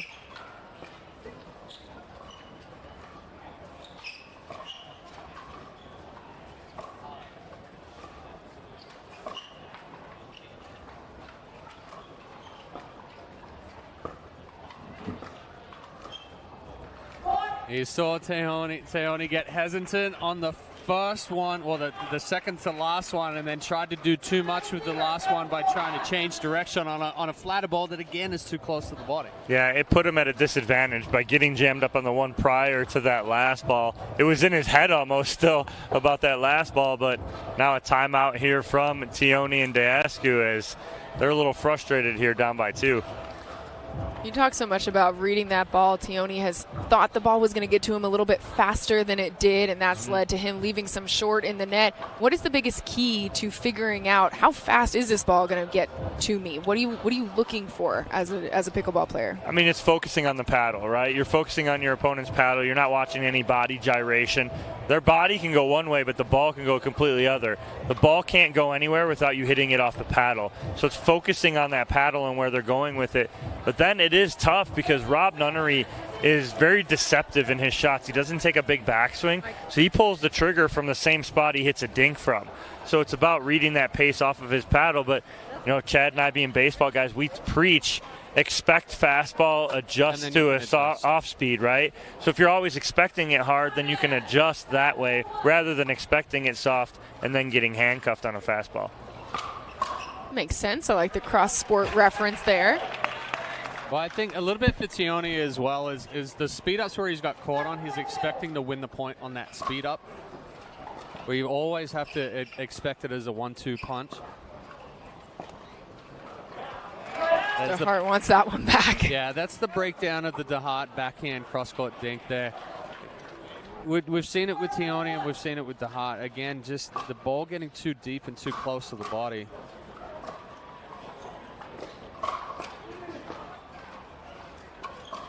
That's trouble. Ooh, some question here. Diescu wanting to make sure that that ball was out as it was called. I mean, Nunnery didn't make a call. Nunnery kind of said, and turned his back knowing that he was beat. DeHart called it out right away. Yeah.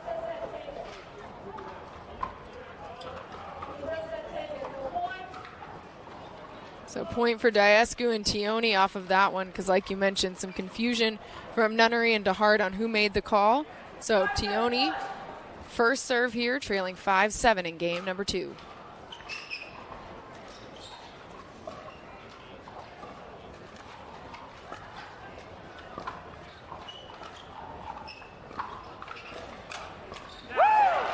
Diascu and Tioni recovering nicely on that point because you saw Diascu getting real close to where Tioni was. Tioni ended up taking it, and it worked out. But I think Nunnery came across and took a ball that's right on the paddle of DeHart. He's trying to make something happen. I know you can get frustrated for a point or a call or something you don't agree with and then carry that over because it's only like 5 to 10 seconds between points in pickleball. It's old, got to let it go, right? But you got to let it go really quick. Nunnery trying to make something happen. They don't. Call a timeout here. I like the timeout, still with a 1-point lead, but they still have work to do to get that side out back on their side. To quote Ted Lasso, how to have the memory of a goldfish. About 10 seconds long. Got to leave the last point where it was, carry forward. I'm sure he wasn't the first one to quote that, but that's the latest one that I remember talking about that memory.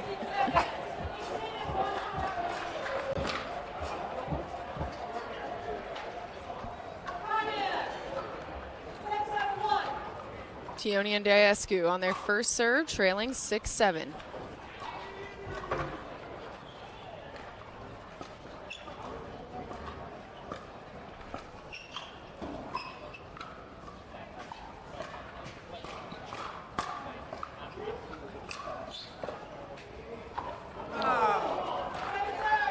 Diascu leaving that one short, but just barely.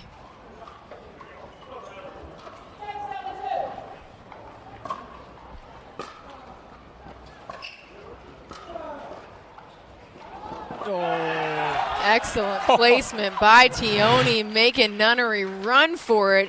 Cannot get there, so ties up the game. Well, and that's the hard part with Tioni, right? DeHart's coming over. He leaves Nunnery exposed in the middle of the court. If he doesn't end the point on that Ernie, then exactly what happened.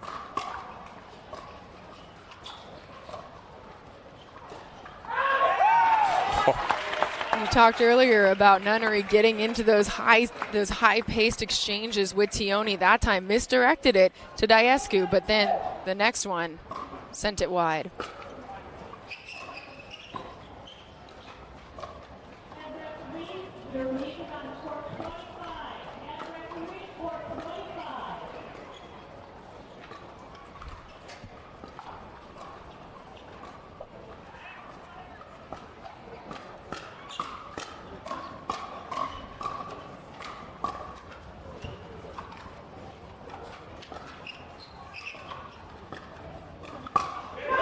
Tioni again with the speed up right into Nunnery and cannot get it back over the net. That point should have ended about 10 shots ago. Tioni started to speed up, but he went to the same spot on DeHart. He sped that up, should have went backside on him, but over. But again, comes out on top. It was the right speed up.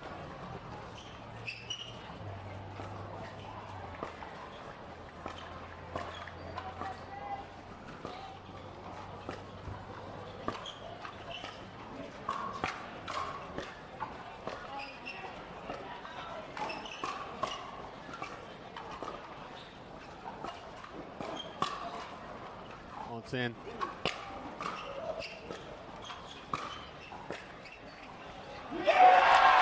DeHart leaving it short, a lot of different paces to that point, but Diascu and Tioni coming out on the right end of it to take a 10-7 lead when they were trailing in this game. Same spot as game one, though. Yep, deja vu.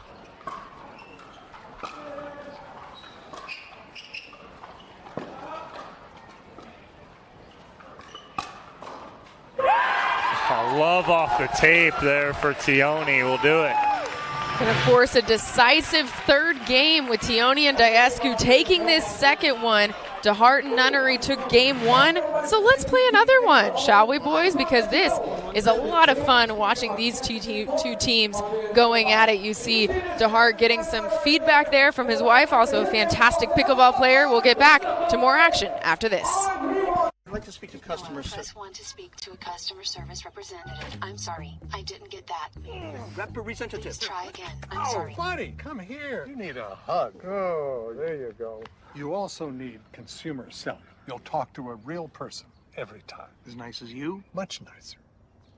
Well, almost. Get the exact same coverage as the nation's leading carriers and 100% U.S.-based customer support starting at $20. Consumer Cellular.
Welcome back to the APP Mesa Open. We have a decisive third game at our hands here between Pesa Teoni, Andre Diescu.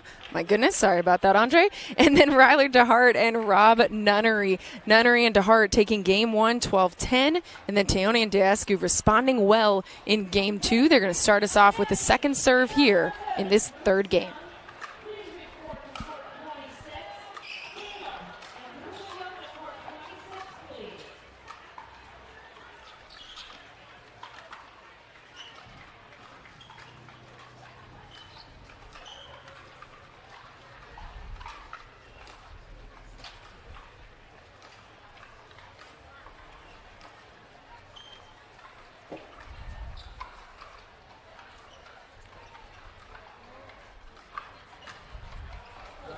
Teoni looking like he got a little impatient with that dinking rally there. Tried to force the speed up, and it did not work out for him. You're 100% right, AJ. He did not stay patient enough. It was not a ball he could attack.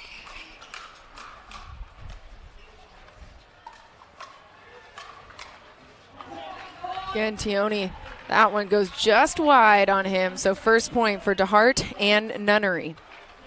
Yeah, a couple of balls where he was off balance.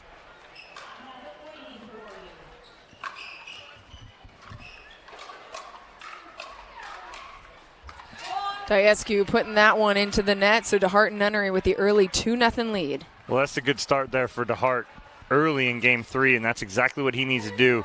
Get aggressive in the middle.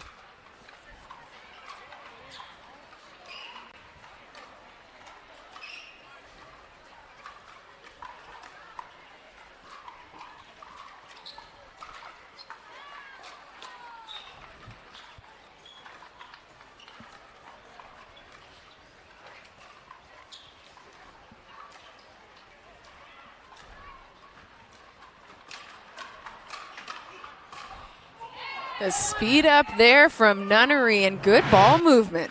Well, not only a 1-2 combo, it's a 1-2-3 combo from Nunnery for the put away.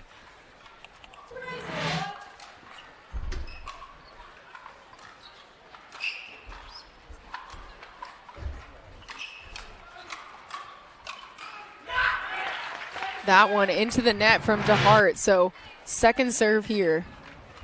Yeah, good speed ups there from Teoni and good use of the wrist.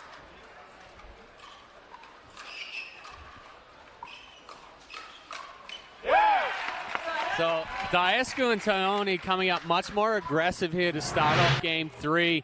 They were behind game 1 and game 2.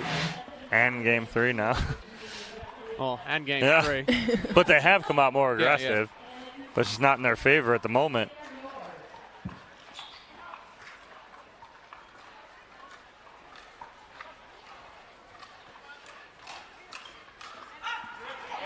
Good leave there by Diescu to get their first point of this decisive third set. DeHart just putting too much on that one.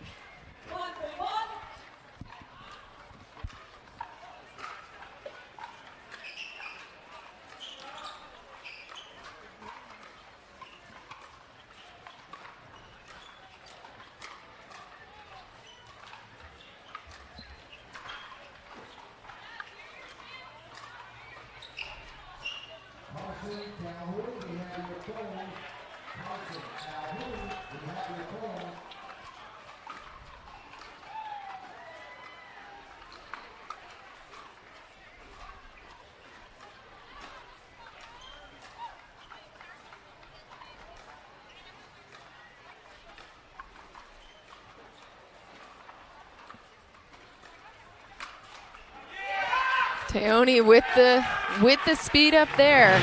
Gets him 1 point closer to tying things up with DeHart and Nunnery. You can see the frustration from Nunnery about the way that point played out. Yeah, it was good patience and good setup from Teoni. He moved the ball around well. You saw Diescu going further and further across to his right to cut down that window.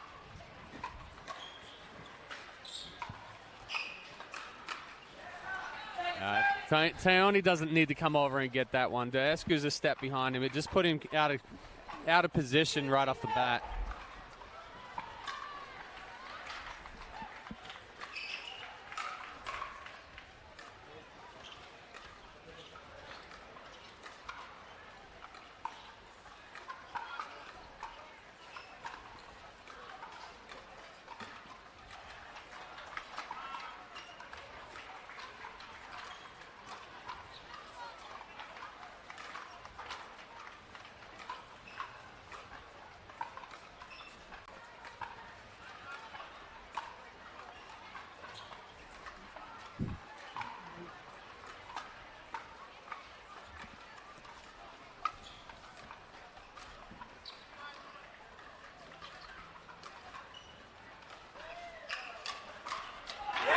Tioni doing a great job staying patient. Seemed like they were targeting him quite a bit in that dink rally, but he waited for the perfect moment to speed it up. Well, he took 95% of the balls throughout that, and he was going to set himself up, if anything, and he does. And again, with that little inside-out backhand flick he's got, very impressive. Good point. Ties this ball game up.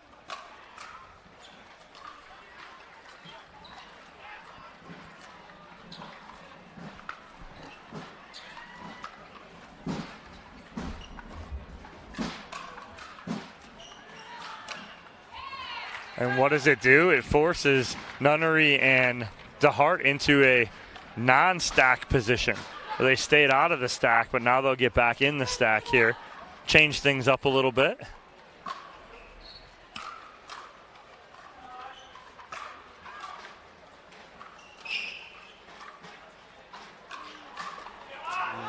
In that transition, Nunnery getting caught up. Yeah, that's a tough spot to speed up from, though. He stepped in well. That was a decent ball, but just got on top of it too much. Good leave there by DeHart to give them the lead back in this third game, up 4-3 over Diasco and Tioni. And good talk from Nunnery, too, because DeHart wanted that ball. Nunnery almost took his ear out, telling him not to hit that, but as quickly as they get the lead back, they give up the serve.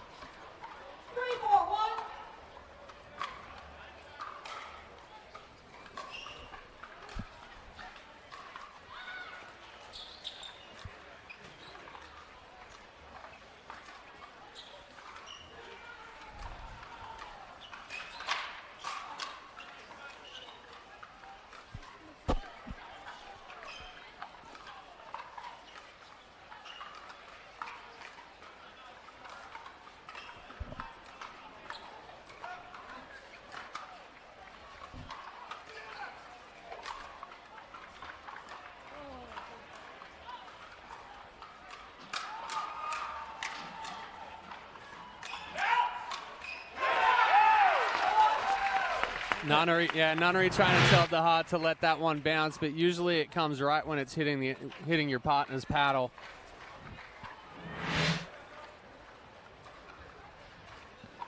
Tie ball game here in this third game between Tioni Diasco and DeHart and Nunnery. Diasco with the first serve.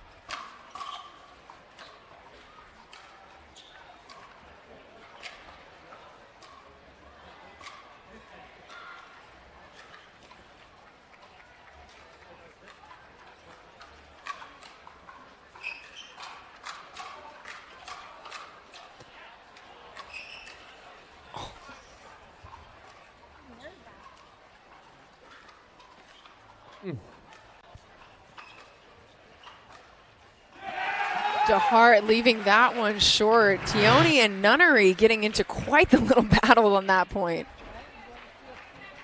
The recognition from DeHart that had Diasco on the Ernie, he kept that ball as low to the net as possible so he couldn't do anything with it.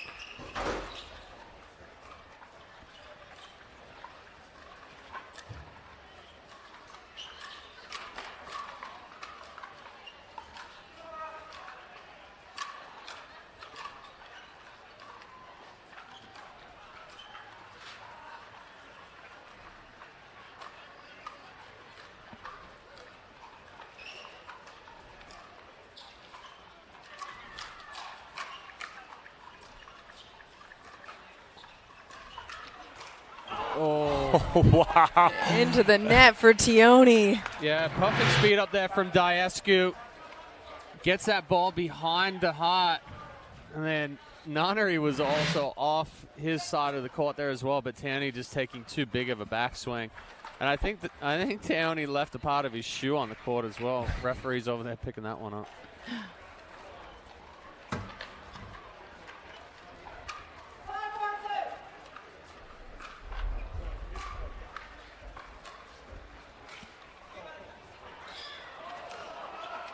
Oh, wow, what a spot there from Riley DeHart. Had Diasco full extension here as he's sprinting up to get that ball. Finds a perfect spot. So DeHart and Nunnery back with the serve, trailing 4-5 in this third game. A lot of intensity we're seeing from both these teams, but makes a lot of sense. There's a medal on the line. Chance at a medal on the line. Yeah, good spot there from Tioni. Gets that ball back behind DeHart. Can't pick it up.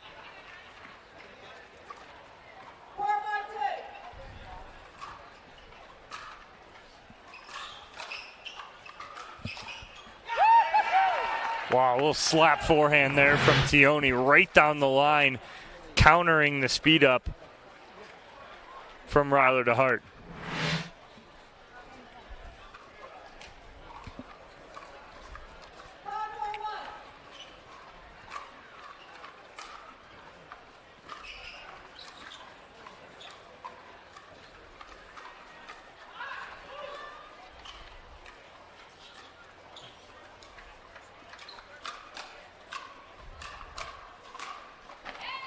Tioni again speeds up the point, but that time Nunnery with a nice response to finish that point off.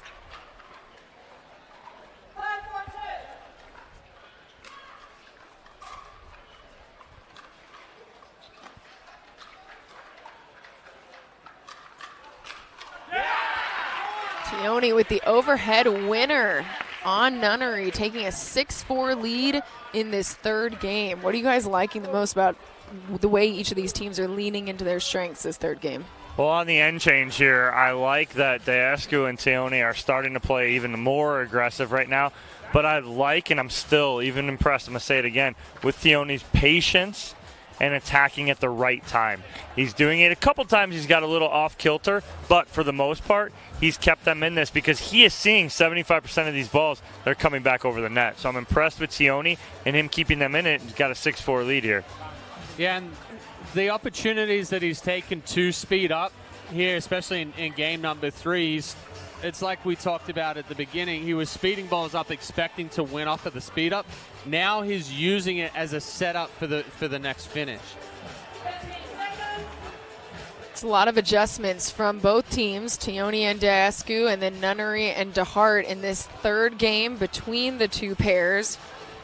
Tioni and Diascu were leading, but then fell to DeHart and Nunnery in game 1, came back and won the second one 11-7, and now up 6-4 on their second serve here in game 3. It looks like we're getting a new ball from the official. They have been hitting it pretty hard. I'm surprised it's the first one we've had to change out right now.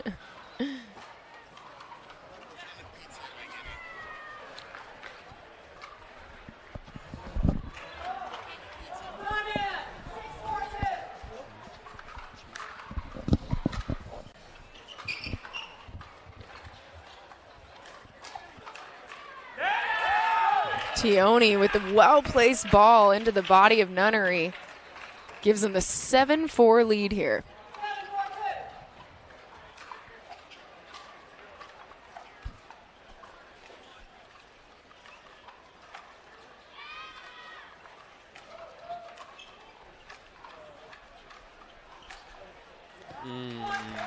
Nunnery wants that one back. You see his frustration. Yeah, but again, when you're trying to hit that forehand roll and it's level with the body, or you're not extending enough out in front, it's very difficult to give it the shape to get it over the net. That one, Tioni sends long. Giving it back to DeHart and Nunnery, trailing 4-8 here. Wanting to get themselves back into this third game.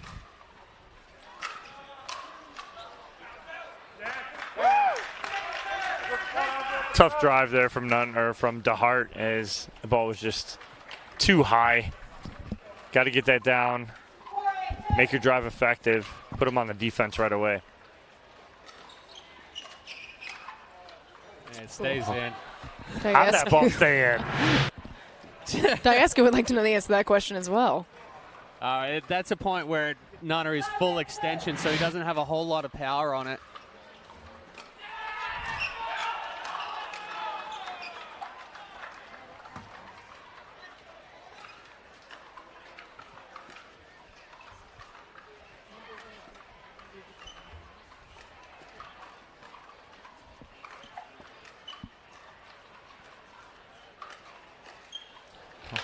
Tioni flips the paddle, can't get it to go over the net. I think he was expecting a punch, like a punch volley from DeHart, and it didn't come, so slow. And he was caught off guard by it. And a nice little run here from DeHart and Nunnery, now back within 2.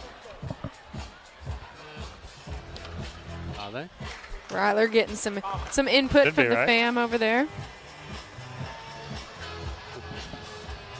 Ahead of this point, DeHart and Nunnery with the serve, trailing 4-8 to Diescu and Tioni. A lot on the line here for both of these teams. I'll check that score for you because I believe it's 6-8 now, not 4-8. Yeah. Yep, you're right. It's 6-8, not 4-8, so they are back within 2. Chad makes me doubt myself all the time. Well, I was looking at the screen because it wasn't up there on the scoreboard. We don't want to cheat him out of those 2 points. Worked hard for him. No, but I like to have Dom question him. Great teammate over here.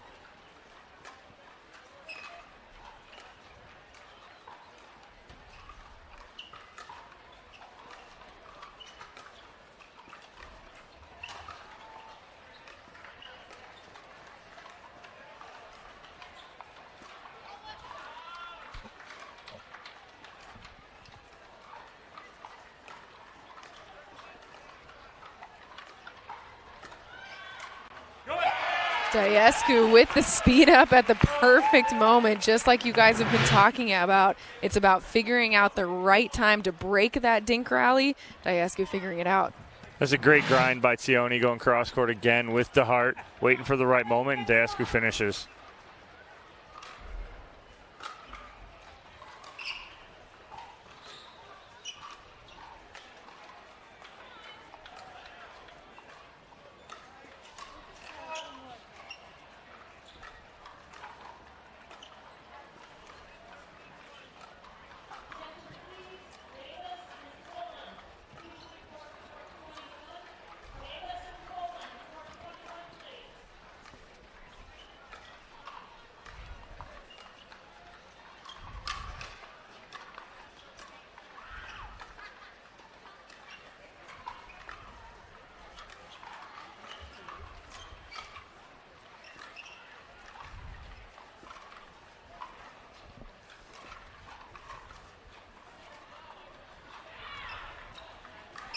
Ooh, well placed ball by Ryler DeHart there to make it unreturnable for Tioni. But Tioni let DeHart hit the forehand. And when you let DeHart hit that little flip forehand right there, he gets a lot on it. Well, flip forehand and catching the line and skidding off. No way Tioni was going to catch up to it.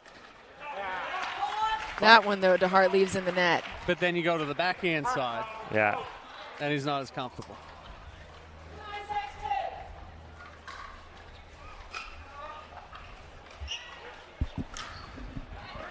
Very comfortable with that overhead, though, from Ryler DeHart. But they got work to do here.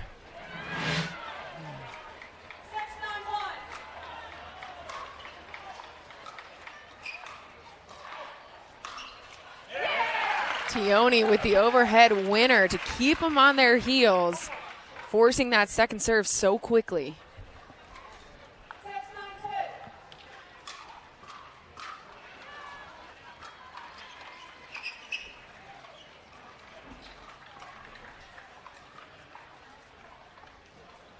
Diescu getting the unfriendly roll over the net there. Yeah, that one actually kicked left off of the net, rolled along a little bit, and ended up being wide.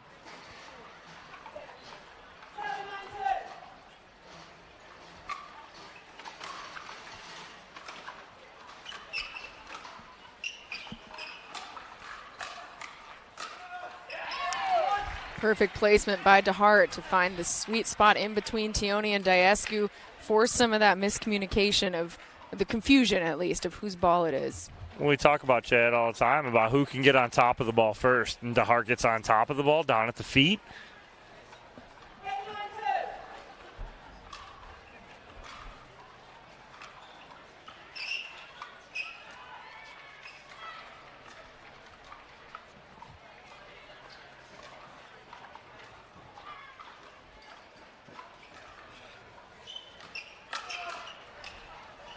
Tioni again speeds it up. You don't like that decision, though. No. Neither one of us are just shaking our head going, it wasn't the spot, but he gets away with it. Questioning that speed up from Tioni, especially with the heart sitting on that forehand.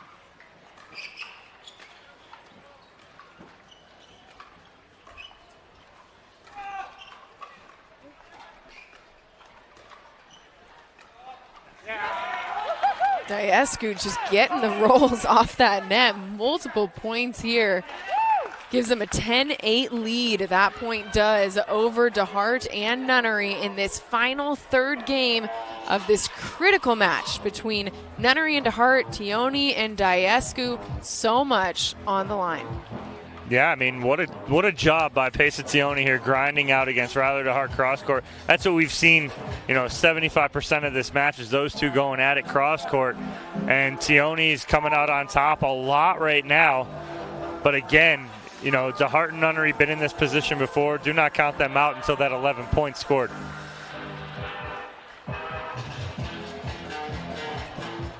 If you are Nunnery and DeHart, knowing that you're trailing, what do you do in this one, Chad? They've been in this situation all 3 games. So, they made a little bit of a run here earlier. It's just, that ball's wide on the baseline.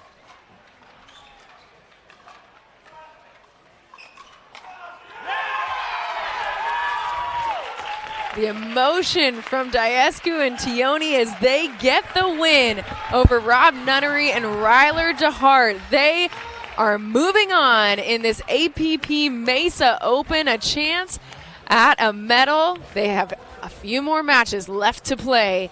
We'll be right back with more pickleball action when we come back. We all love pickleball because it's a sport you can play with the whole family, and now the little ones can play too. Introducing the Ben Johns Jr. paddle and the Megalodon paddle that both feature smaller grips, lightweight and durable construction, and a fun design that the kids are going to love.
Hi, I'm Matt Wright, proud ambassador of Original Penguin. Andre Diascu and Pesa Tioni get the win. Here's how they finish it off. An impressive return from Diascu there. And then Diascu with the impressive point to finish it. The two are standing by with Dom. All right, I'm with Andre Diascu, Pesa Tioni. First and foremost, congratulations, boys. What a match. I mean, absolutely incredible. How about it for them guys? Andre, I'll start with you. Playing with Pesa, new partnership. But again, how solid was he to keep you in all these points? Oh, he was extremely solid. He was dinking over there for half an hour at a time, cross court, and picking the right time to attack and trying to get me involved. And he sped up really well at the end and got a few cheap points for us. He was a rock star the whole match. And then Pesa, going cross court there with Ryler DeHart the whole time. You stayed patient with you were kind of our X factor in that match. If you're going to stay patient enough to stay in those and speed up at the right time, was it something you were going for? Yeah, I kind of got forced to do that. I'm just kidding. I just got to be patient and pull the trigger at the right time. All right, Pesa Tioni, Andre Deescu, moving on to the winner bracket final. More pickleball action coming for you next. A fantastic interview, great insight there from Deescu and Tioni as they prepare for the winners bracket final. We've got more action right here on Championship Court when we come back.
The APP is presented by USA Pickleball, Penguin, Consumer Cellular, and Day One.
Pro athlete, weekend warrior, or everyday active? Stay in the game with Active Tracks, powered by Core Physical Therapy.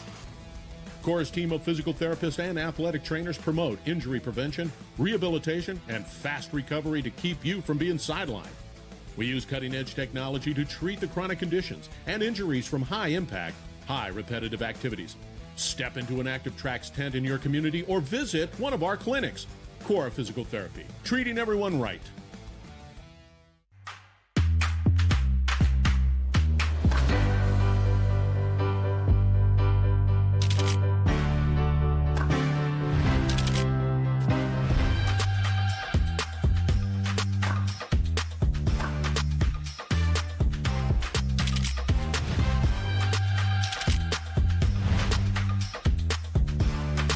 Hi, I'm Matt Wright, proud ambassador of Original Penguin.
Thanks to DiscountTire.com, we have more time to hang with our new friends.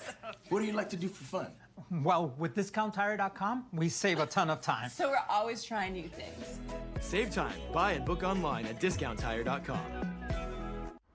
The APP is presented by Yola, Franklin, Leo Rivet, and Pickleball United.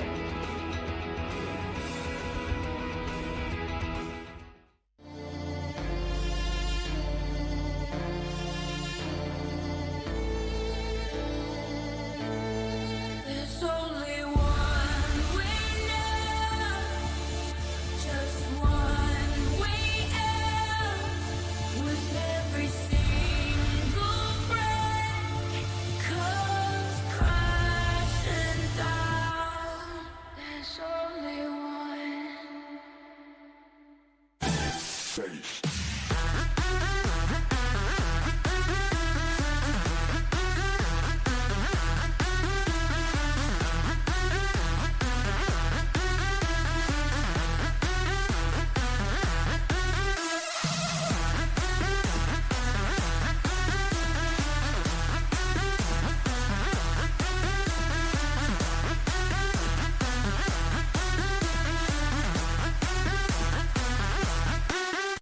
Introducing Skechers Pickleball, the official footwear of the APP Tour.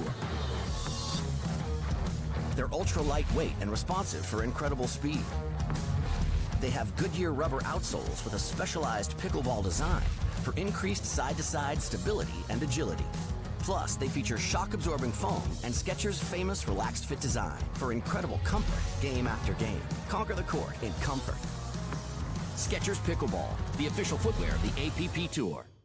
The Pro XR Pickleball paddle answers the age-old question of how to get paddle speed and control with the same paddle and one grip, and this is it. Pro XR gives you more spin, greater control, and quicker reloads on every shot in the game because you always have that constant feel for that leverage and control and paddle speed that we're all looking for. Pro XR is the most revolutionary technology in pickleball. Welcome back to the 2023 APP Mesa Open. We are getting you set for the women's winners bracket semifinal between Simone Jargin and Paris Todd. And of course, then we also have Bobby Oshiro and Heather Nobler. You guys, what are you looking for in this match? Let's start with you, Chad. Yeah, I think on the Paris Todd, Simone Jargin side, they're starting to get much more comfortable with the partnership. Simone and Paris trained together a lot throughout the weeks, and this is now tournament number 5 together. So we'll be looking for, Jargin to be moving the ball around a lot, and then Todd to step in with that big two-hand backhand, but also Jargin with the forehand. I think on the Nobler and Oshiro side, similar to what we saw from them against Butler and Hendry, if they allow Jargin and Todd to control the pace of play and move the ball around, they're going to be in trouble. So they have to be the ones that try to control it at this point. Yeah, I mean, I agree completely, Chad. It's Simone Jargin being that setup person for Paris Todd, letting Paris Todd play freely. When Paris Todd is playing freely, that's when she's at her best. On the opposite side, it's going to be the firepower of Bobby Oshiro. Can she insert herself enough to make a difference? And then it's Heather Nobler staying solid, using that forehand cross-court roll to her advantage, seeing if she can get Todd, maybe a couple times out of position and see if she can open up the court. But, again, we can talk all we want. It's all about execution, so we'll see what happens here. Looks like we're about to get started and underway here in this semifinal. Both of these teams have cruised to this point relatively. No other team has gotten more than 5 points off of them in a game. So fatigue, likely not going to be a factor for these two as we come into this women's semifinal. Paris Todd with the first serve.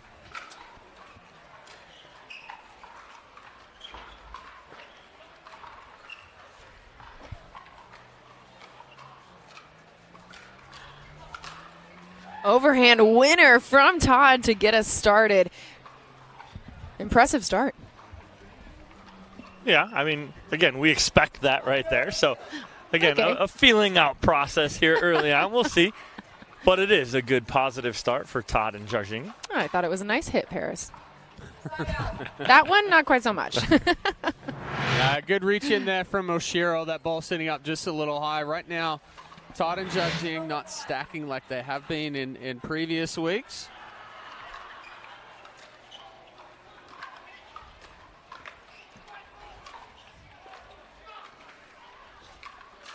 Oh, that's going to leave a bruise. Yeah, that's not the place that Bobby Oshiro wants to attack at 50% to the forehand of Paris Todd.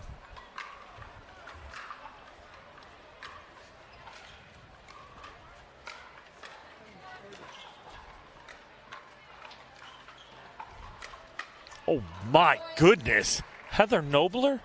Look at that pole right in the middle here. That is absolutely impressive. Little forehand flick down the middle. Whew. Paris Todd, though, comes right back with some power to put that one where Oshiro cannot return it.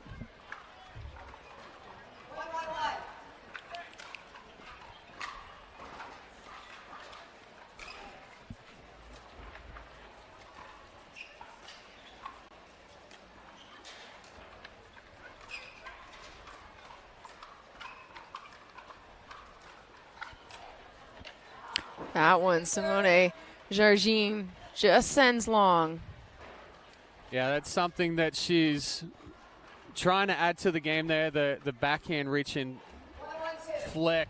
That one coming out a little too flat. You've got to have really strong wrists for that one.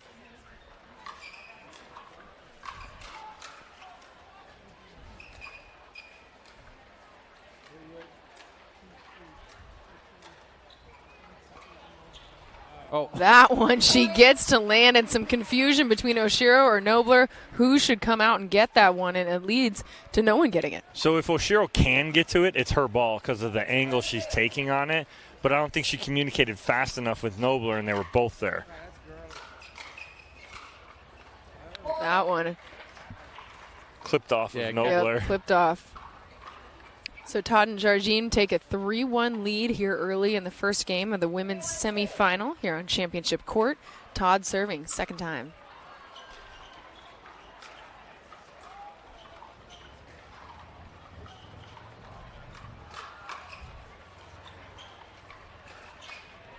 That one right into the body of Paris Todd and could not extend to get that ball back across the net. Yeah, good speed up there from Nobler, recognizing that Todd was going to try to take a step back into the middle and caught her inside the body.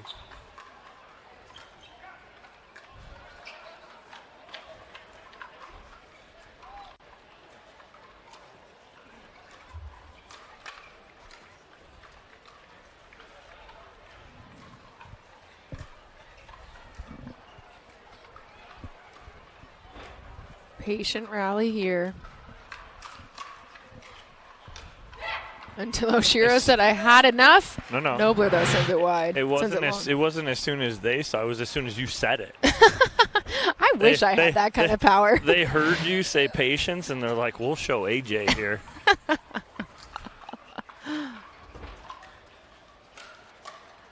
First tournament, they're already trying to catch me slipping. All right. The reach of Jargin, you don't think she has that, and she does. She puts her body in such a good position to be able to reach that ball.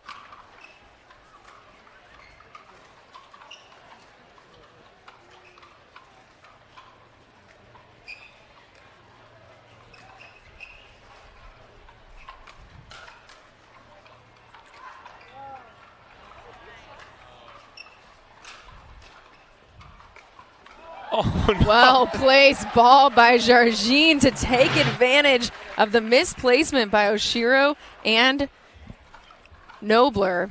They get the point. Well, it started with the offensive lob that's 6 inches from the net. How's that happen? I mean, great job by Jargin.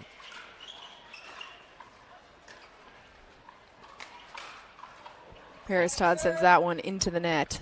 Yeah, Todd was sitting all over it, just a little too much wrist, and tried to slap that one.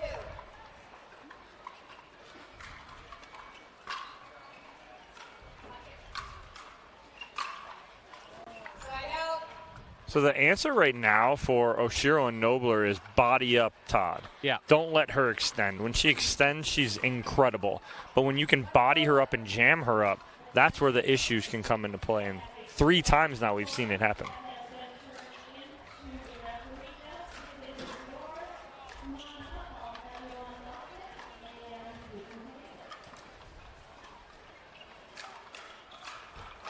Oof, Paris Todd there with the backhand. Yeah, 2 good speed ups there from Todd going crossbody on Nobler.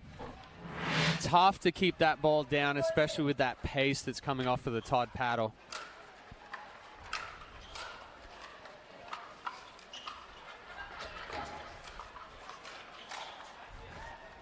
That one goes just wide.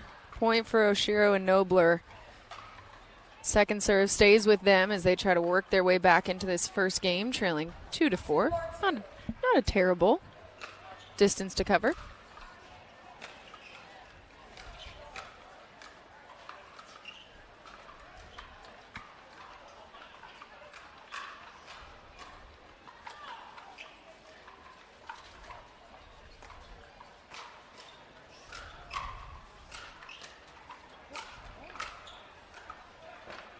Again, Jargine with a well-placed ball.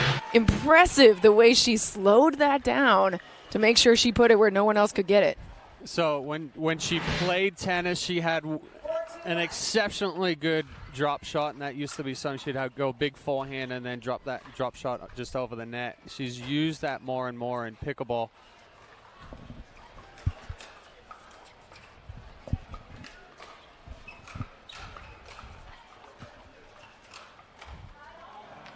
That's just great relentless attack from Heather Nobler right there. As she jammed up Todd again a little bit, but then goes at Jargine, but just too much pressure from Nobler.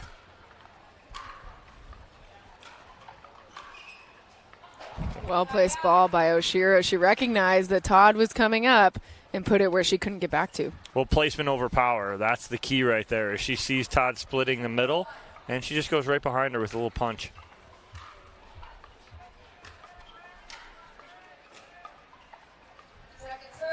That one Nobler leaves just short, so it's second serve.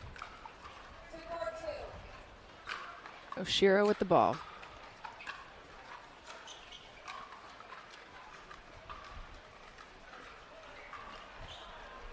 Ooh.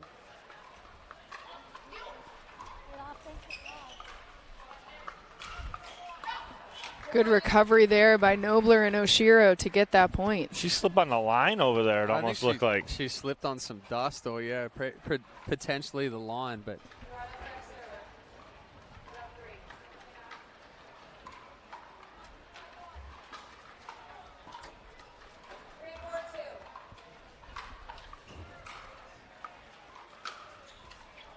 Talk about a good ball placement right there. It's a big forehand down the line there from Nobler. Ties us up here in game one.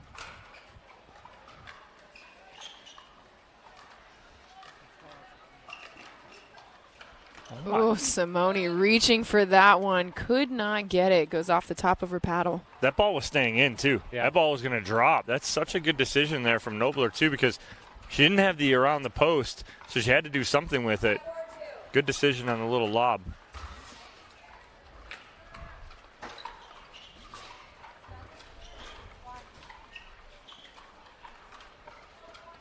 Oshiro leaving that one just short to get the ball back to Todd, and Jargine with the serve, trailing 4-5 here in game one.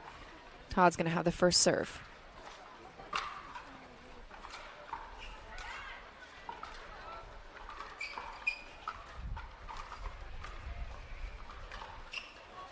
It stays in.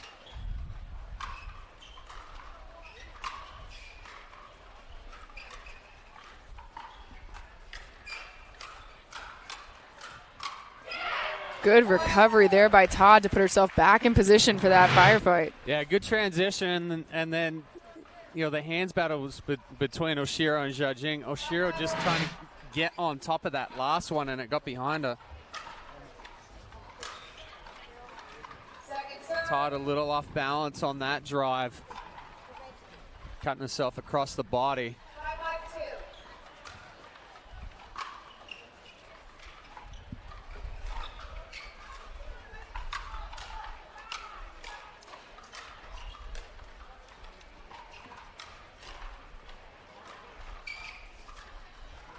The ball placement from Heather Nobler throughout that point too, right? Like every ball she placed was the right decision, whether it was at the feet of Zhajing or speeding up at Paris Todd. Ooh, Todd with some authority on that overhead winner. Gets Oshiro and Nobler into their second serve.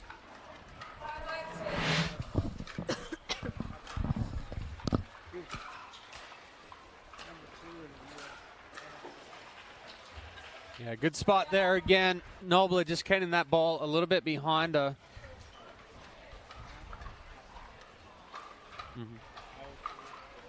Ball back to Todd and Jarjim. Jarjim, the one with the serve. Tie game.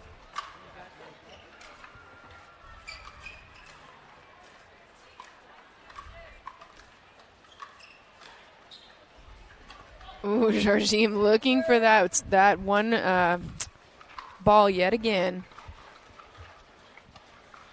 The lob going just long, though.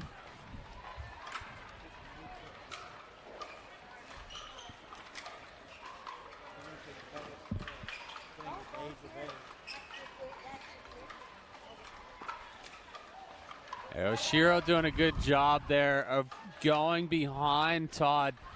You see Todd kept off balance, ultimately missing that two-hand backhand into the net.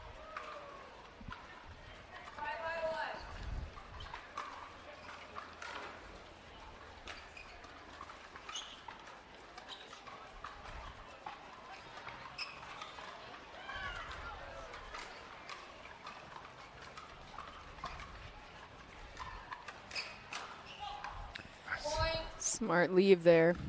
Yeah. It's such a good counter from Nobler too, right? She's not sitting back. I'm impressed with her poise right now in the middle of all this, where she's just handling herself, playing her game, not changing anything, not playing passive.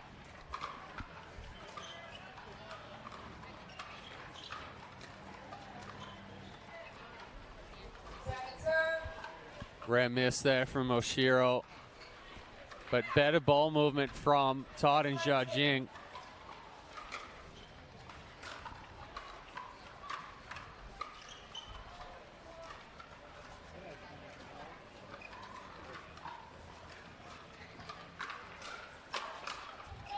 Oshiro with the speed up, and it works out. Todd sends that one long and wide. She jammed her up again, right? Not fully extended, but not as jammed as she was earlier, but it's still not letting Paris Todd extend is the key here for Nobler and Oshiro. Yeah, good deep return there from Todd, but yeah, going back to the Todd forehand, she's very, very wristy, and she slaps at that ball, so if her timing's not perfect and she catches it just a little late where the wrist is really laid back, it's hard for her to keep that ball in the court.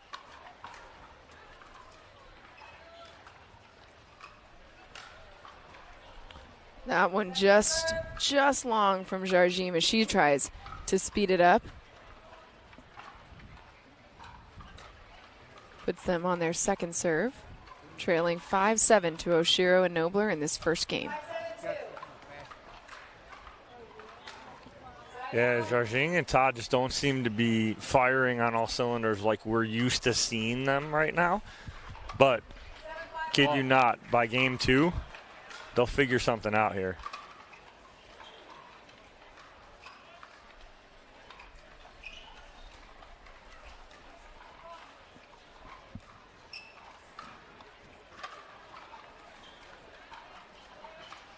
Jarjing painting the line on that final hit.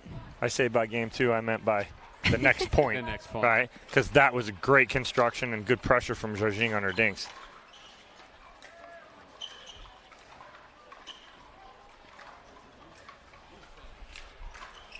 The speed up there by Nobler, though. Well, the one thing that I'm not certain of why, but they haven't been stacking. They've in the previous five tournaments, right? Simone on the left, Paris on the right. Paris not coming back to the middle in a couple of those times.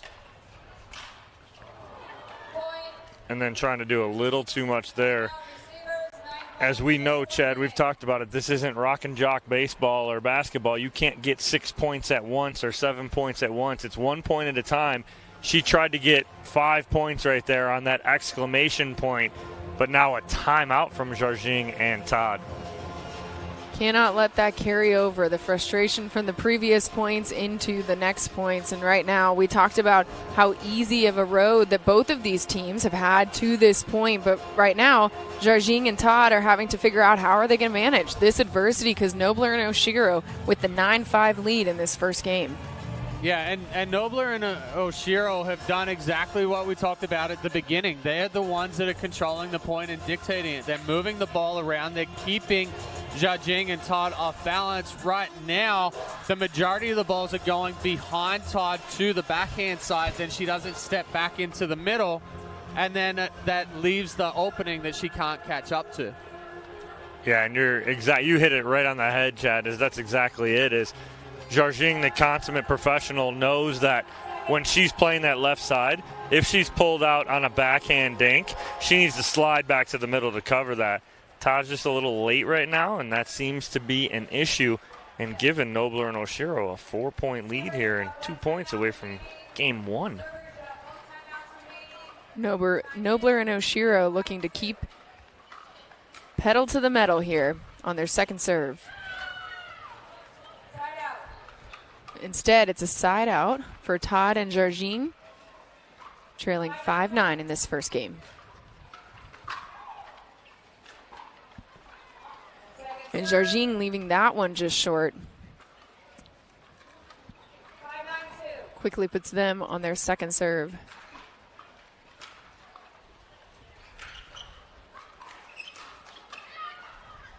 Todd speeds it up, and that seemed like she was trying to play their own game. Hits it in a spot where Nobler couldn't extend. Well, and they're doing exactly, Chad, what we had talked about and what you had pointed out, is they are putting now Paris Todd on the right and Jarjing back on the left.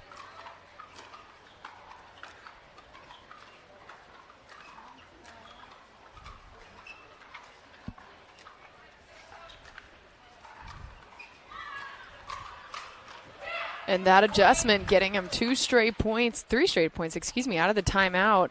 So a well-adjusted situation there.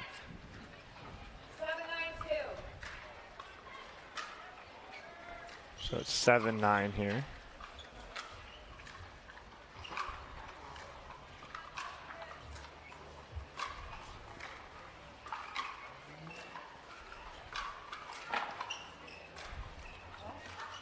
Oh. A little confusion in the middle, although about 3 or 4 of those shots in the middle, Oshiro was taking with her backhand roll. I'd like to see Nobler call her off and take those with her forehand in the middle. Oshiro and Nobler 2 points away from getting this first game. There's a good speed up from Oshiro. Nobler just a little late catching up with that second counter.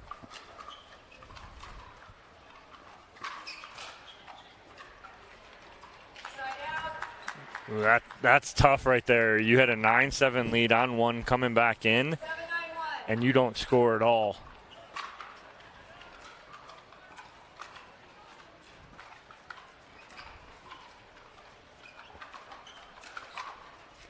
Ooh, that one. Oshiro sends just long. So here, Todd and Jarjing just 1 point away from tying this back up. And that return is long. So tie game here at the championship court at the APP Mesa Open in game one between Todd and Jarjing, Nobler and Oshiro. What are you liking about this serve? Well, I think the wind's kicked up a little bit as well, and it's blown. Oshiro and Nobler are hitting with the wind.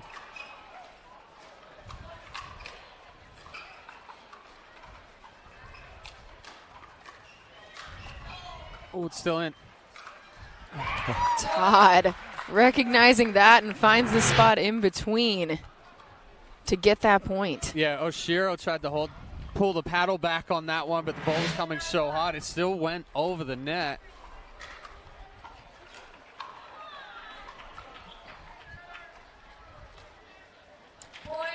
And there they go. The timeout adjustment worked very well for Todd and Jargine as they take game one here on Championship Court of the women's semifinal, 11-9 over Heather Nobler and Bobby Oshiro.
Introducing Skechers Pickleball, the official footwear of the APP Tour.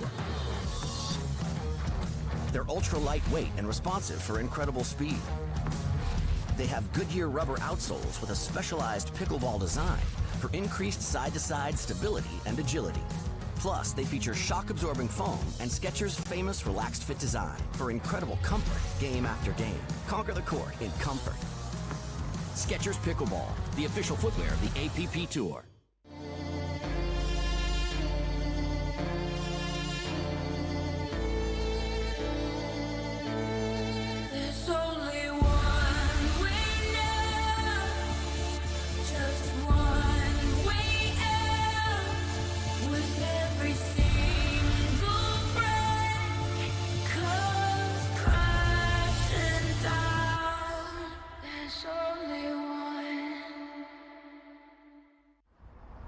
APP is presented by Skechers, PowerPoint, Pickleball Central, and Selker.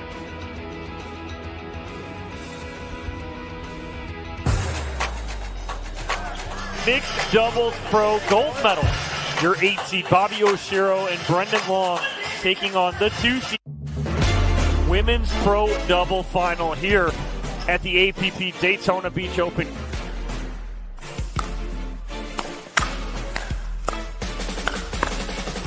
And the fire starts early here for Todd and Jargine. This game so far has been a game of runs.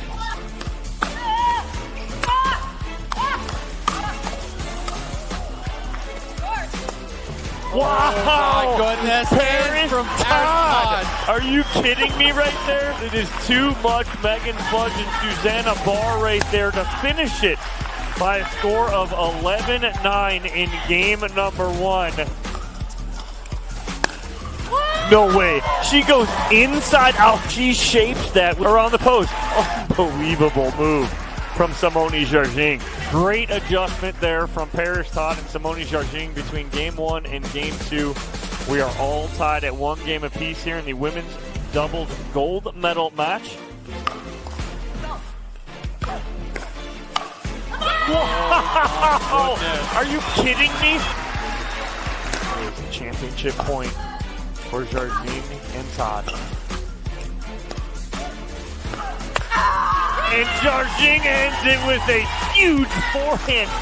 And Paris Todd and Simone Jargine are your gold medalists here at the 2023 APP Daytona Beach Open. And I hope that we get crowds like this. This is fun to play in an atmosphere like that with all these people.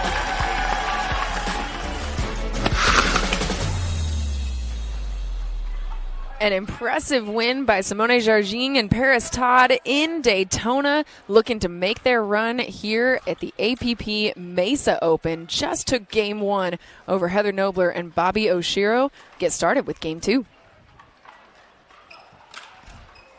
Paris Todd starting with some authority. And not so much right there over Paris Todd. You better get that up and over.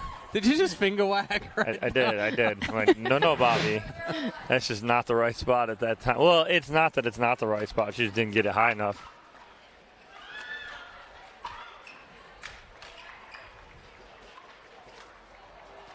Jargin again with some really impressive placements on some of those dinks. Yeah, it was a good initial attack, good reset by Nobler, but it gave Jargin the inside-out forehand that she was able to push wide past Oshiro.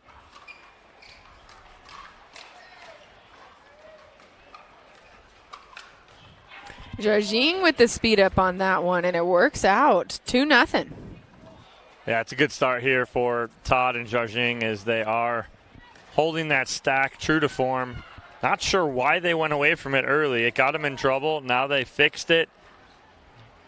Back with Jargin on the left and Todd on the right.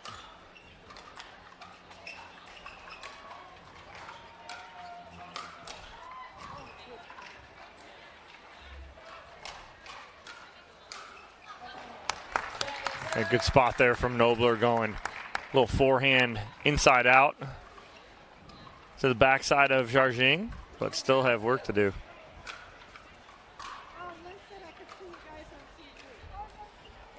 And making sure that they keep that serve on their side. Nobler into the net with that one. Yeah, just a little added spin from Todd on that drop shot. Simone caught on her heels on that return from Bobby Oshiro. And they both sat up a little bit more. Jargin thinking that ball was going to go to the backhand side, but Oshiro getting it to the right shoulder.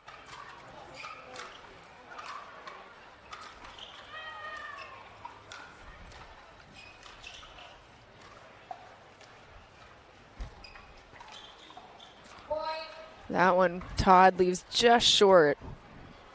Yeah, it's a good roll from Nobler. We saw that a lot last week at MLP. She's very comfortable with the forehand cross-court roll.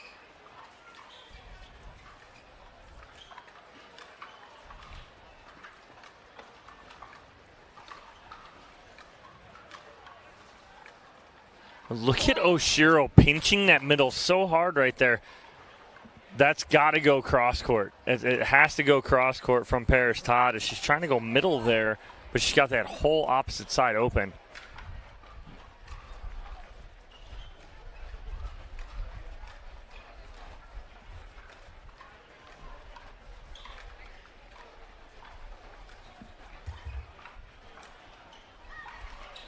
The lob works out that time for Jargin because Oshiro miscalculating on where she was going to try and send that back. Yeah, it seemed like that ball hung up in the wind for a little bit longer than Oshiro had anticipated.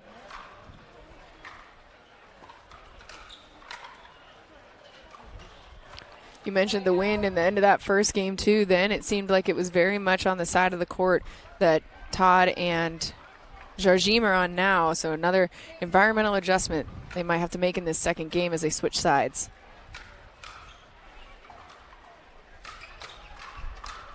Yikes. Yeah, and that's just feeding the beast right there, and that's the Paris Todd two-handed backhand. This is where I think, too, she is more comfortable on that right side because she loves the two-hander.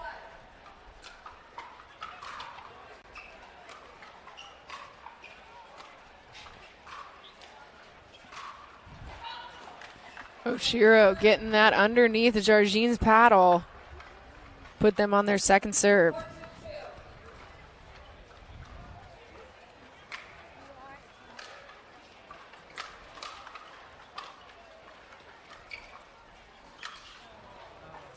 She didn't wait long enough. She had the opportunity. The ball was still really high when she made contact, and then she tried to bring it back into a little too close to the kitchen instead of going back corner of the court.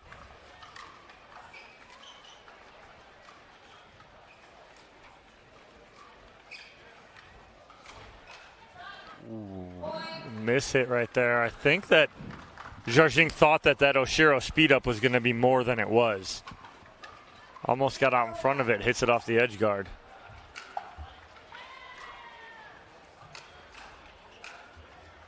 Oh, nice catch. Great hands from Oshiro. I mean, she framed that up nicely. Almost in a catcher squat, right? The baseball guys Brought liking that back in. Sign her up. Right? Brought that back in. Framed it on the outside. Sorry, we got a little carried away with baseball right there. Understandably, they're quick hands.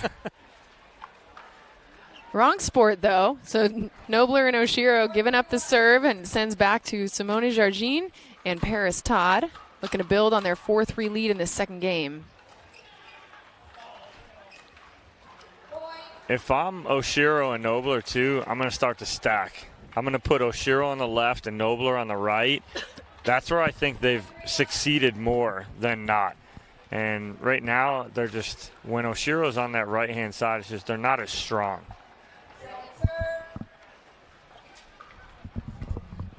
Good deep return there, pushing Jarjing back.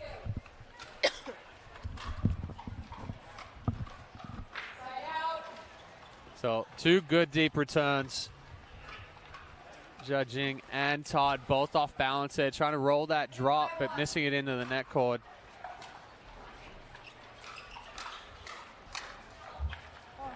Yeah, Todd, it's too much of a laid-back motion when she slaps at that forehand if the timing's not perfect.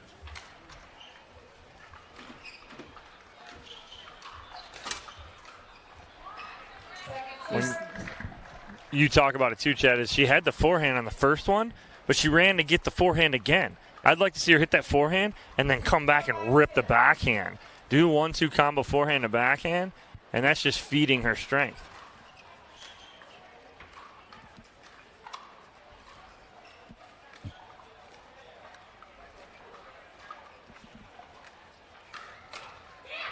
Ooh. That's what you talked about earlier, right? Todd wasn't getting that ball cross court. She wasn't pulling Nobler off. Right there, she gets it out wider a couple of times. It was kind of a figure 8. And then Nobler tries to speed up cross court off balance and just feeds into the 2-hand backhand. Todd and Jarjin picking on Oshiro there, hitting it right into a spot where she cannot extend her arms. Pays off for them. They take a 6-4 lead.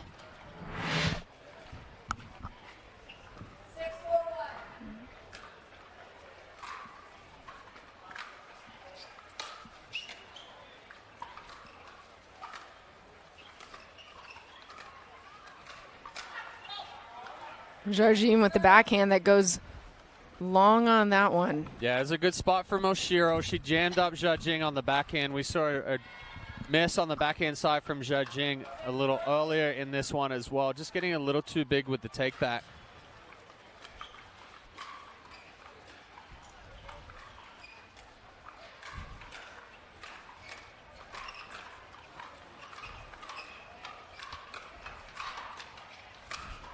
See, it's just too much pressure with Oshiro on the left. She can be more free, be aggressive.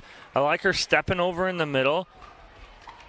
And she's just able to dictate play right there and give Nobler the put away.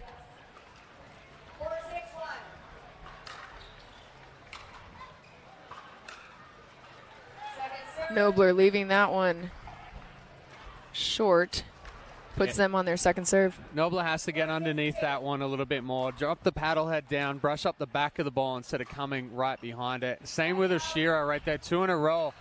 You know, the difference there is they're right behind the ball, so it's coming out flatter. It's not getting a full arc or pushing the arc deep enough or close enough to the net.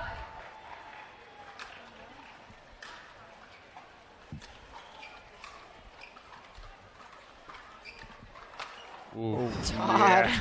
That's a total miss hit there from Nobler. She did not want to hit that ball right there, obviously, because that is to the Paris Todd forehand, and that is going to be punished.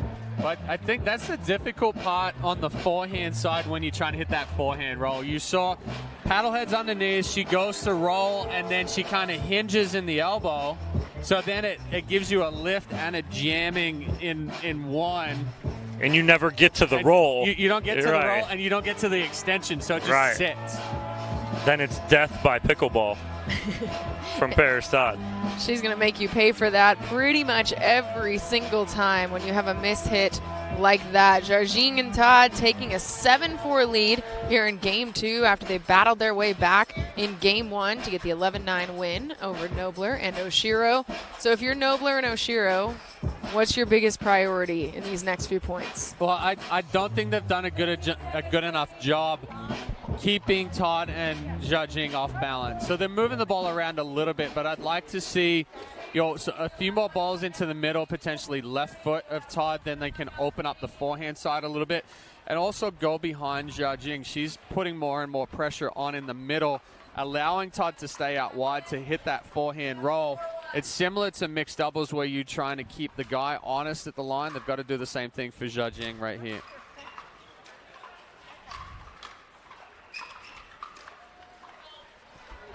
Just long right there, but again, I agree, Chad. It's to the left foot of Paris Todd, but that's a slippery slope. Well, because if you miss to the left foot, then you're in trouble. I didn't say there was like large windows. It's very small. It's more like a porthole. There it was, though, right there, right? So they got it down to her feet. She couldn't attack it, pops it up. Oshiro just misses it. And it leaves Todd and Jargine just 3 points away from getting the win. Jargine with the second serve.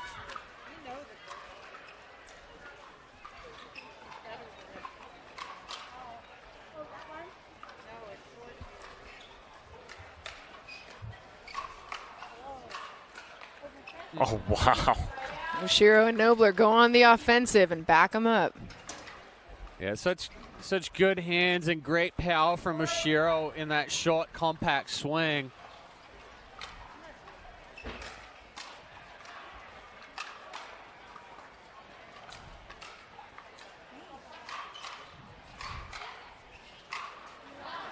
Todd gets the dig, but Oshiro won't let her have a second one. That's just too much Bobby Oshiro right there. She is just coming full bore to the kitchen line, and she was going to end that on her own. But they do have some work to do. Trailing 5-8 here in the second game after losing the first one. Women's semifinal.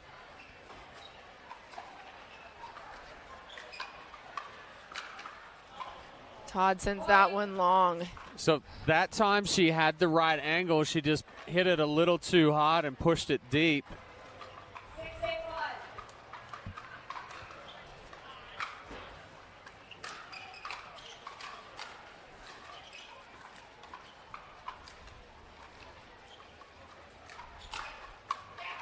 That one.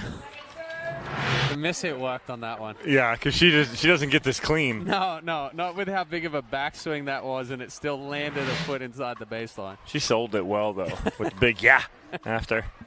I like it. So she'll listen back to it later and say, I meant to do it.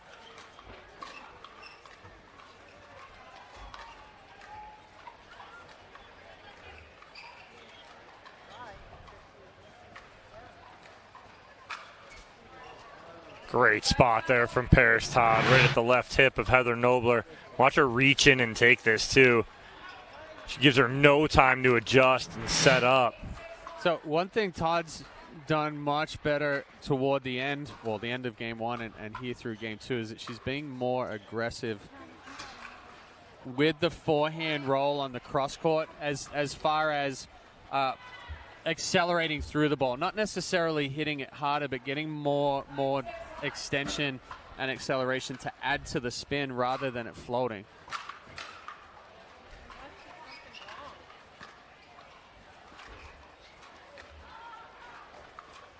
Oh, yeah. Wow, I mean, 2 let cords right there, but Paris Todd able to convert on this ATP here as that ball just rolls enough for her, as you're going to watch here. That ball rolled about 6 to 8 inches on that let cord.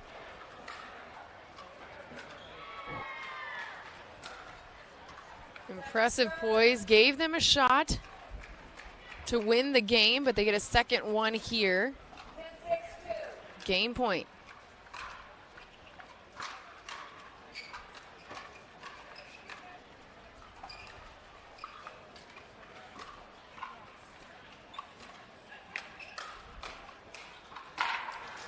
Todd speeding that up, and Nobler ready to respond, making that passing shot down the line out of the range of Jargin. Yeah, tough spot there. Jargin came over to cover middle, and so did Todd, so it kind of pinched them both in there, opening up the line.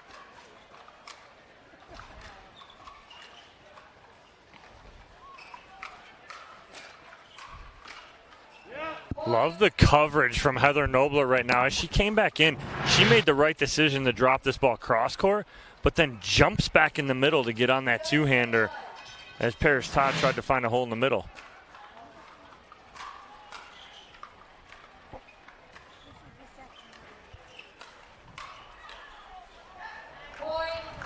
Again, Oshiro making sure that she takes advantage when those two are out of position. Doing it there. Makes it 8-10. Nobler and Oshiro trying to get back in this after Jargin and Todd won game one. Yeah, and the thing to look at right there with the Oshiro lob, it's not about the depth, but it's the location. She goes over the backhand side of Jargin, and with that, it doesn't matter how high or how deep, because even if it is an overhead, and we saw Jargin try to do the backhand flick, it's not powerful enough, so Oshiro can then counter off of that. Where a lot of players, where they try to use that offensive lob, they mess up is going over the forehand side, or even, you know, trying to go too much down the line that gives more extension or clearance. So Oshiro and Nobler getting a little bit of momentum here in this second game in the last few points. Dom, if you were them, what are you focusing on to make sure that you carry that momentum out of this timeout? Well, as they come out of the timeout, they're set up how I'd want them, with Nobler on the right and Oshiro on the left. They got to concentrate on this first point here. Get this first one. They're still on first serve, too, here. Very important point here. That is such a good attack from Nobler. She could have easily sat in transition and tried to reset that next ball. She read it high enough that she could step in on her front foot, roll that ball in the middle.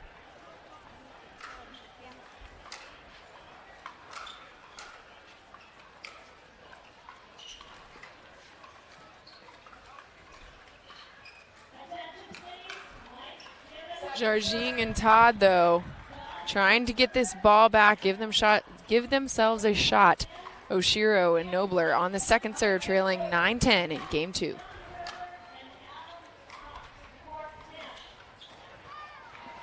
Yeah, I think Nobler needs to let Oshiro take that one. By the time she made the decision to step over, or at least make the decision earlier, but by the time she made the decision to step over on that one, the ball was already behind her.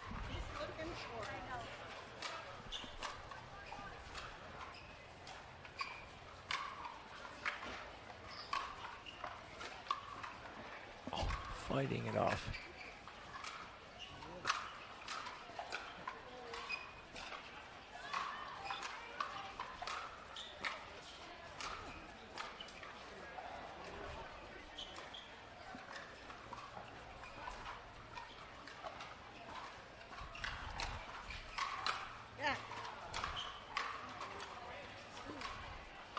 An impressive point there from Oshiro and Nobler to force Todd and Jargin into their second serve. But again, the key point for that was that Oshiro and Nobler didn't get too big. They didn't get frustrated that Jargin and Todd were getting every ball back. They stayed consistent, stayed to keeping them back and on their heels and not allowing them to come back up. Great job by Nobler and Oshiro, but they still have work to do to fight off another match point here. And the impressive part of that to me is it almost seemed like they were just trusting that they were going to be able to keep them on their heels in that. And you see a lot of times that there's a little bit of a lack of patience, or you want to force something. They didn't do that. They let the ball come to them, played exactly where they needed to.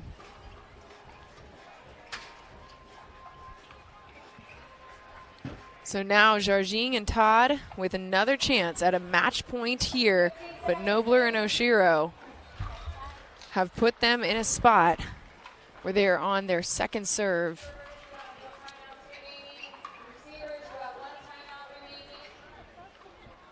Kept them on their heels the last few Last few minutes here.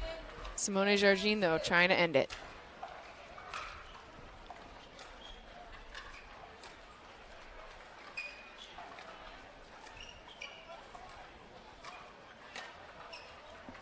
Todd sends that one long.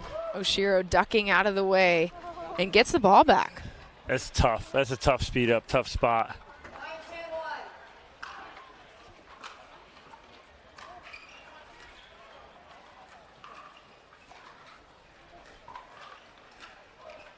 Oh, the ball's deep. Jargin had created the opening, but she rushed it, trying not to allow Nobler to come back and cover the middle.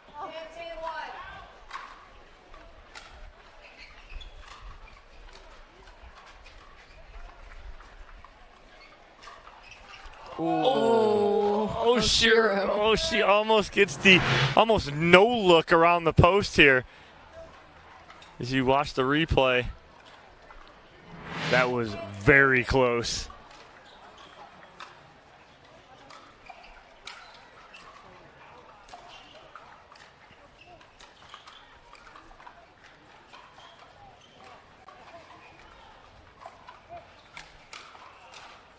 Oh, and the net roll. Jargin was off balance. She reached in so far for that forehand that when she catches the backhand, it's all the way behind her.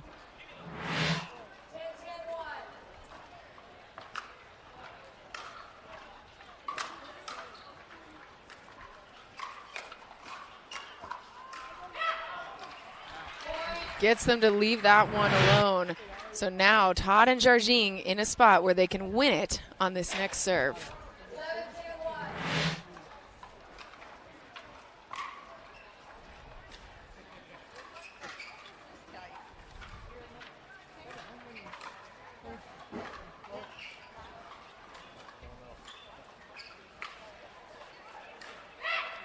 And another leave. Nobler sends it long and a little bit wide. So Todd and Jargin moving on after the win to the women's final here at the APP Mesa Open. Yeah, it's a good shot.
Thanks to DiscountTire.com, we have more time to hang with our new friends. What do you like to do for fun? Well, with DiscountTire.com, we save a ton of time. So we're always trying new things. Save time. Buy and book online at DiscountTire.com. The APP is presented by Franklin, Level Up, Pickleball Magazine, and Sunnet.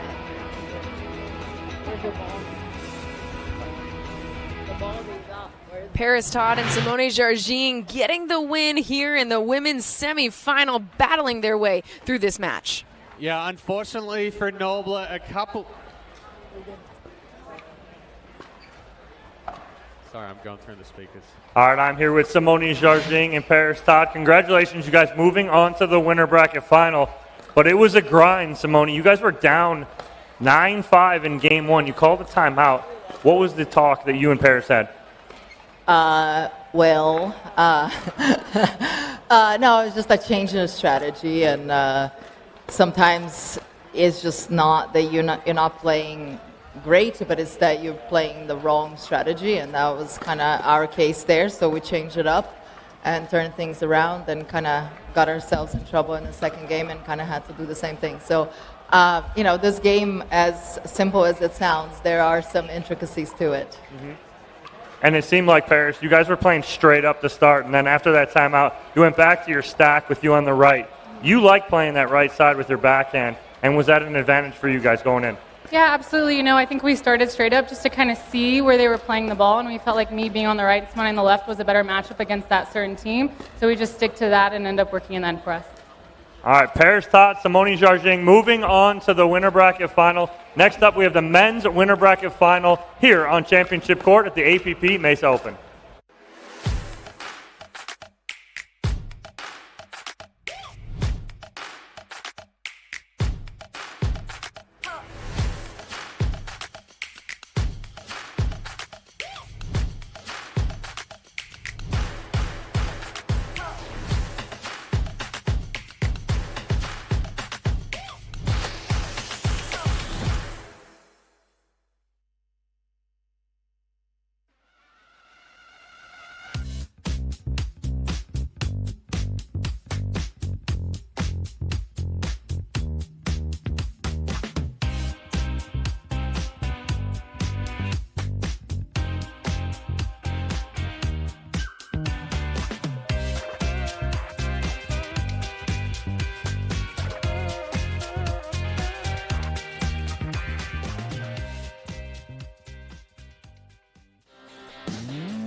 Welcome back to the 2023 AP Mesa Open. We are getting ready for the men's match here on Championship Court. But before we get to that, let's check out the Discount Tire upcoming APP schedule. As you can see, we have some good ones on our hands here, Dom, coming up. Yeah, absolutely. As we go through into San Diego and we're supposed to have San Diego. San Diego got rescheduled, but again, we're here in Mesa, and we got a bunch of upcoming tournaments over in California. We'll be in Sacramento, and always a fan favorite is New York, which is a lot of fun at the Billie Jean King Tennis Center. So that's probably one of my favorites right now. A beautiful venue for a beautiful sport to have some fun later this summer. We're getting you set for coming up next. You have William Sobek and Christian Keenum taking on Andre Diascu and Pesa Tioni. We'll have that when we come back.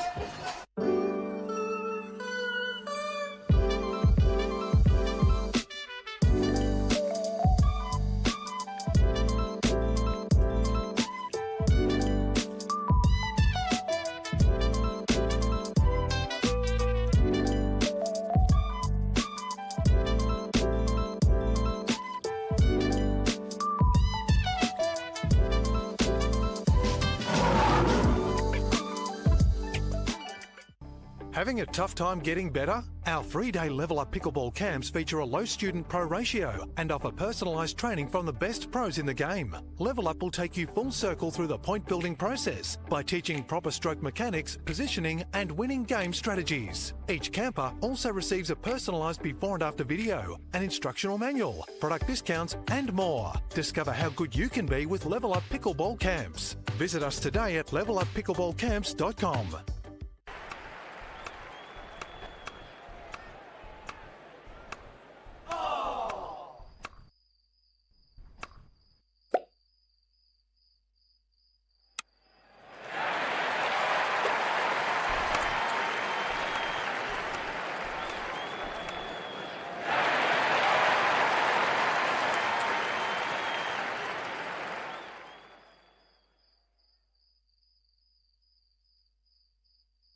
The Pro XR Pickleball paddle answers the age-old question of how to get paddle speed and control with the same paddle and one grip, and this is it. Pro XR gives you more spin, greater control, and quicker reloads on every shot in the game, because you always have that constant feel for that leverage and control and paddle speed that we're all looking for. Pro XR is the most revolutionary technology in pickleball. The APP is presented by Pro XR, C&D Nets, and Discount Tire.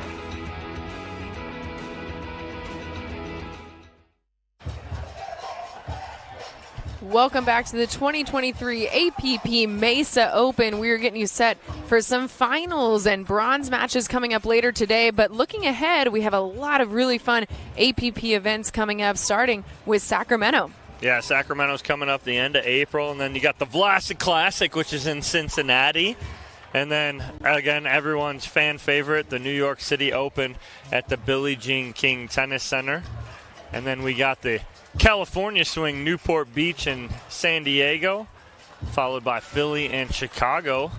So always a fun time and a great schedule. And a lot of good places to go, and some good eats, some good visiting, some good sightseeing. Good hiking, good outdoor scenery.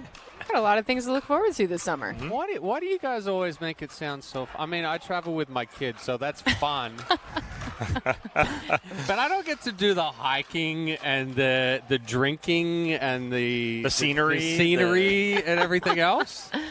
Well, it feels like that's your fault, huh? I mean, like, get out there and do it, huh? True. That is very true. I love my children.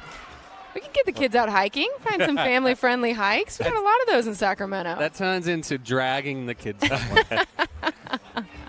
Well, we got a good one coming up here. Men's winner bracket final, huh? It's going to be really fun between William Sobek, Christian Keenum, and then Andre Daescu and Pesa Tioni, who we picked up earlier today in action. A lot of patience shown from Tioni and Daescu, something that stood out to both of you in that match that we saw just a few hours ago.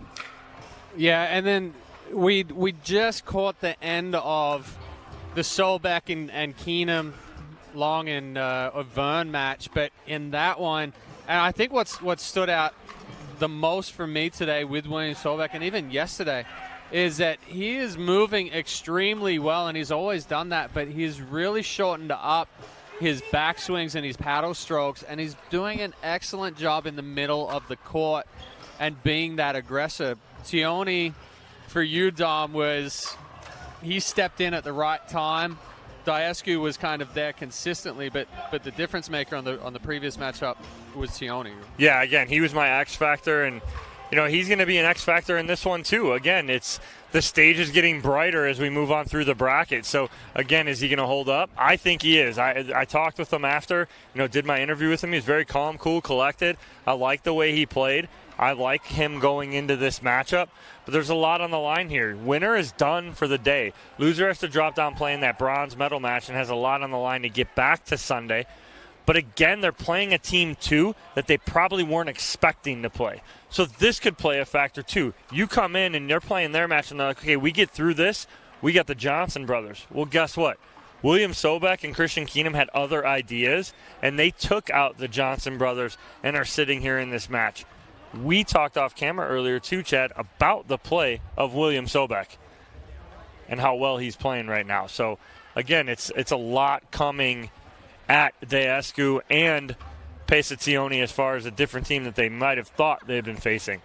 So when you're coming into a match like that where you have to adjust your mindset of who you're playing, what is the first thing you do? Do you focus in on, okay, these are the opponent's weaknesses that I want to take advantage of? Or do you say, okay, these are my strengths that I want to force this team to play into? You've got to play into your strengths, because in this situation, these are not teams that have played against each other a lot. So if you had have taken Daescu and playing against the Johnson brothers, even though he's playing with Pesa Tioni, Daescu has played enough against the Johnson brothers now that he kind of has some sort of rhythm and understands, the tendencies that the Johnson brothers are going to bring.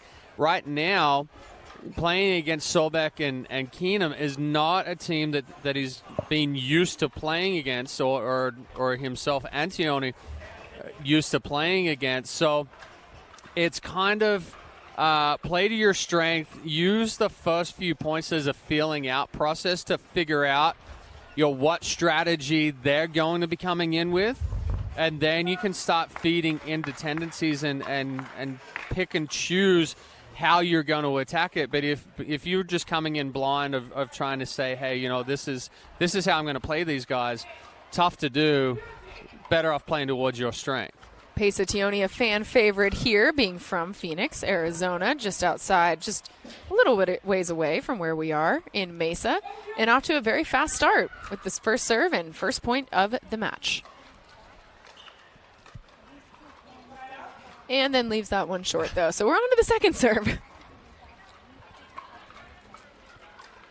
Excuse me, we're over to Sobek and Keenum.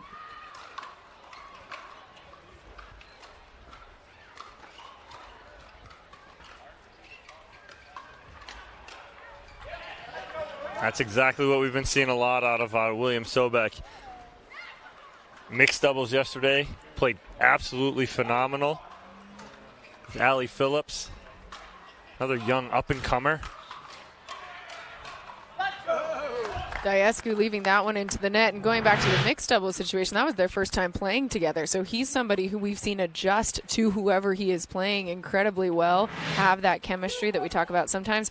Takes teams to have a few matches together, a few tournaments together before they really get that. But he's somebody who early on is showing he can make those adjustments to the partner that he's playing with. Well, I think the big thing for him as well is that he's playing his style of game. So then the partnership and the partners are kind of feeding around that. Keenum leaving that one short, so it's side out. Ball goes back to the side of Diescu and Tioni. Right now it's Keenum, that one that seems tight of all four players at the moment. He's missed a couple.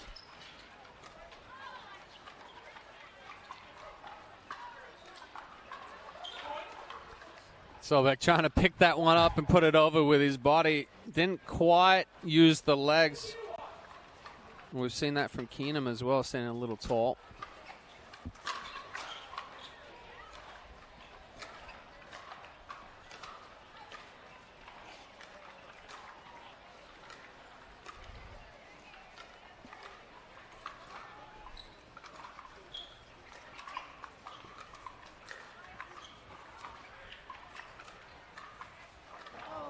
Whoa, what? Recovery there from Diescu and Tioni. You could see they weren't quite sure who was going to get it. I think both of them swung and missed. Yeah, no, Tioni got Tioni got it. You could see Keenum wasn't sure that they were going to come back and get that one.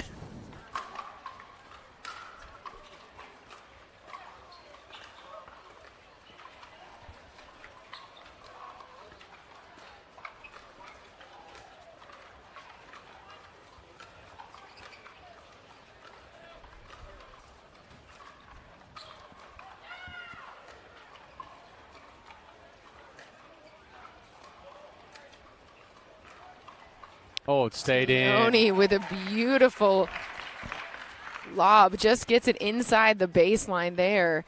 Staying patient through that dinking rally. Well, Sobek pulled his paddle back to let that go. He thought it was going long, too.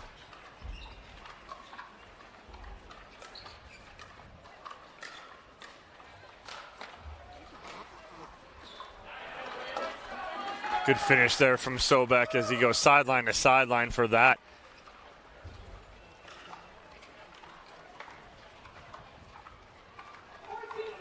Tioni serving up 4-2, second serve. And Keenum sends that return straight into the net.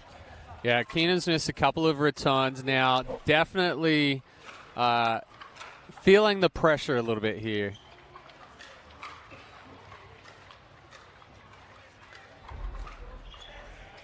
Tioni leaving that one short. Yeah, Tioni's not as crisp either as he was in that last matchup. So, like you said earlier, Chad, it's a feeling out process for both of these teams. Well, I think with Tioni on that backhand side, if he is going to change direction, he's more comfortable with an attack than just a bump. Keenum going for the backhand. there, but gets it into the net. There on their second serve.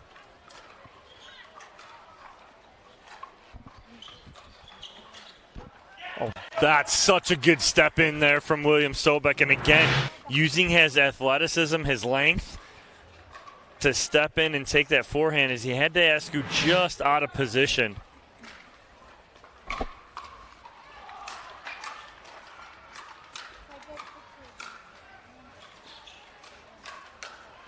Wow, big move from Sobek right there. I think the biggest part of it, right, is that he holds his ground. He comes over, and what we see a lot of the time, somebody will come over, they hit, then they take a step back to the left. He comes in the middle, takes it, stays there, aggressive on the next one.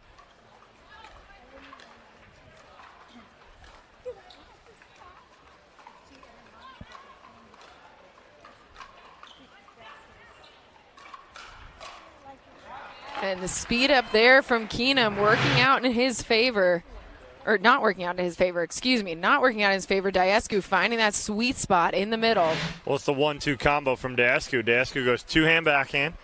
Keenum tries to counter. Daescu finishes with the forehand.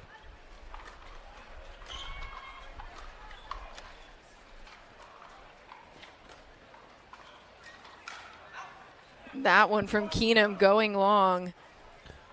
Yeah, again, it's the Daescu's is almost baiting Keenum into overhitting on the counter attack. That time he underhit a little bit. Keenum's definitely off balance, off rhythm. We saw him before he served a little while ago turn around, take a very deep breath, trying to compose himself.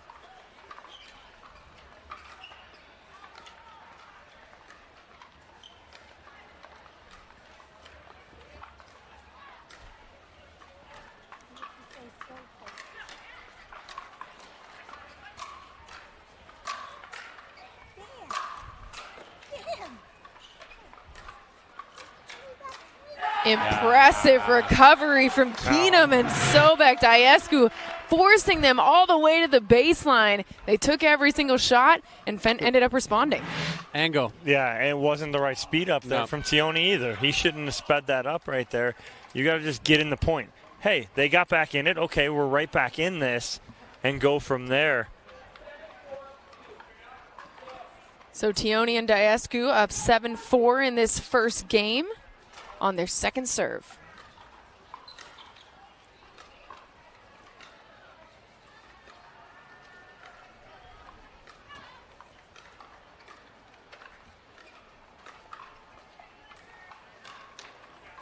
Daescu speeding that one up at the right time, right into the body of Case Keenum.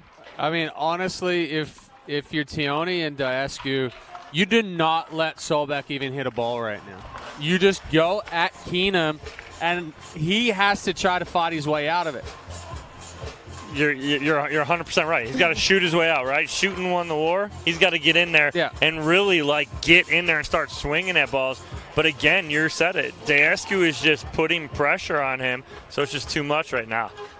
Let's take a look at our SunMed recovery moment of the match from earlier. This point absolutely stands out. Well, this is the ball that gets through the middle, yet it doesn't. As Tione recovers.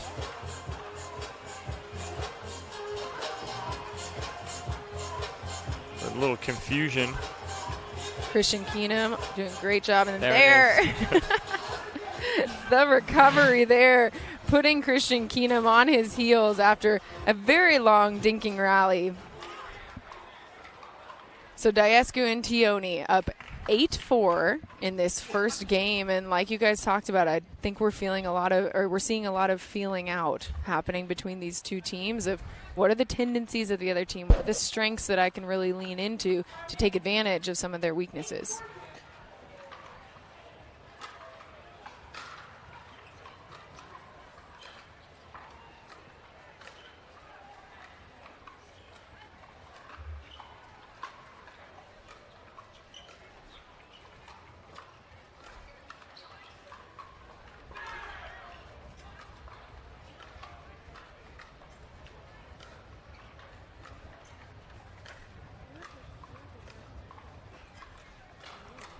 Not the right speed up. I mean, that literally, Tioni just fed Sobek a ball. It was like a hand-toss ball saying he'd tee off on that one. Right, and it's what we talked about. Tioni had Keenum the whole time. He is pressuring him.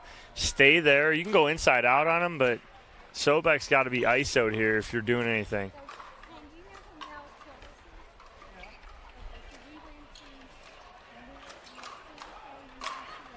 And Diascu with the overhead, the forehand winner there, putting it in between the two. I actually think Sobek hit an out ball right there.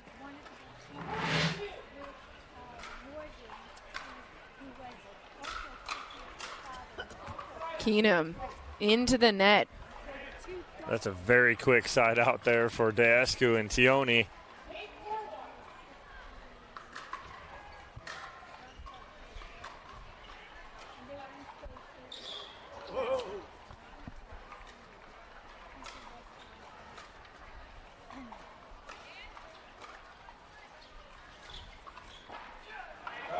You think the big man isn't athletic.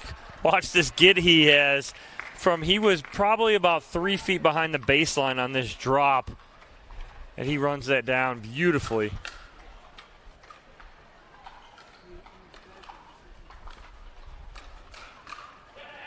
Again, speeding it up, Tioni does, and Sobek right there with the response. Yeah, I think Tioni has to be a little bit more patient with his speed ups right now. Sobek's anticipating very well and looking for the speed up from Tioni.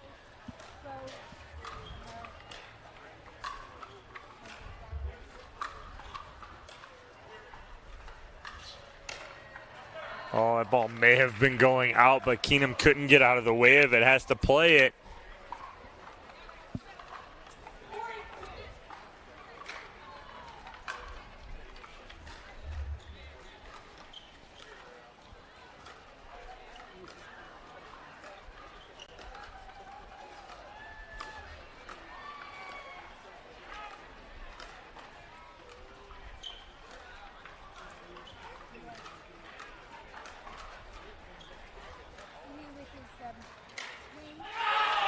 Keenum with the well-placed ball after Diascu tried to speed it up. Well, that's something Christian Keenum needs right here. Is he needs something positive to happen, and it does right there at a big time. But the difference being is that he moved his feet and he used his legs. We haven't seen him do that yet this game.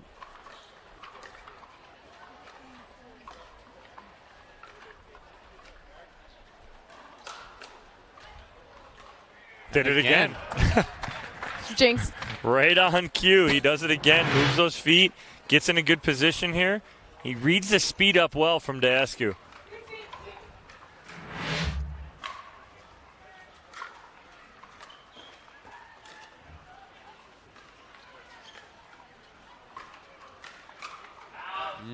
Good spot. Leave.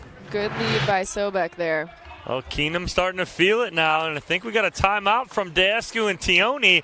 And all of a sudden, when it looked like Diascu and Tioni were going to pull away with this, Christian Keenum has started to feel it now, and he's on top of the last 3 points. That's a good look for him right now. Those two definitely settling in, as you can tell by the fact that Diascu and Tioni wanted to call that timeout, talk things over, reevaluate some strategy potentially.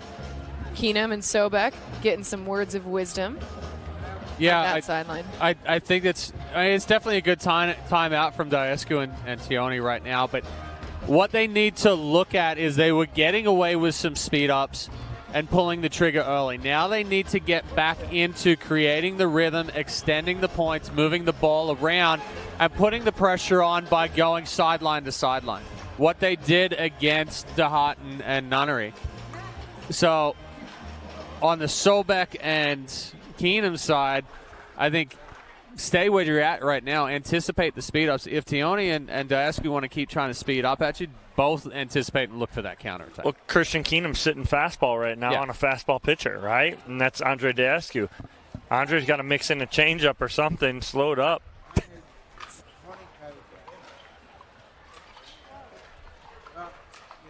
Tioni with the speed up there, and it gets past William Sobek to get them back the ball.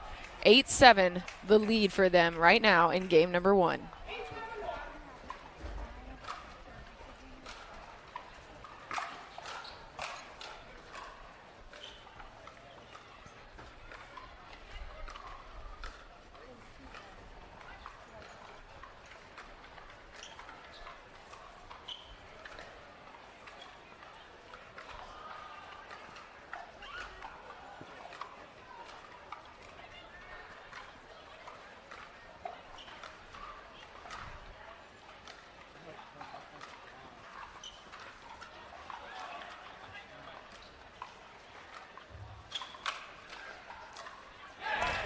Sobek and Keenum trying to keep Diescu honest by making sure they get the ball back on some of those dinks to the line that he left unprotected. Works out when they tried to, when the speed up happened.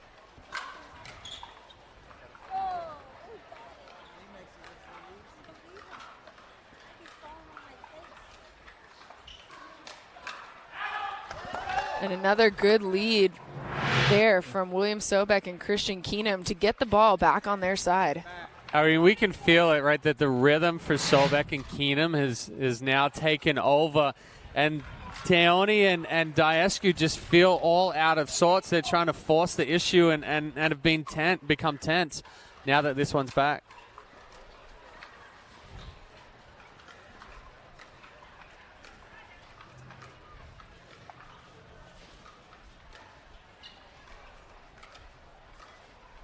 Yeah, Teone just not feeling it on that side right now. And don't look now, Sobek and Keenum out with a 1-point lead here as they were down 8-4.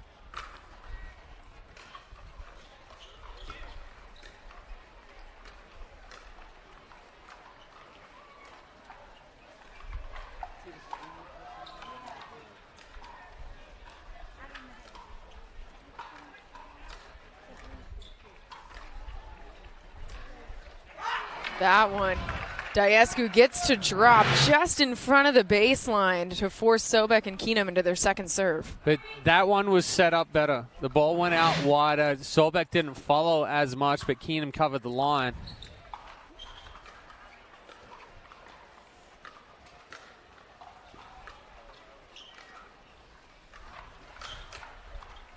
Speed up there, working for Sobek right into the body of Pesa Teone. Gives themselves the lead. William Sobek using his reach very well right now to take advantage of Teone as he's just not feeling it as well as he was in that last matchup.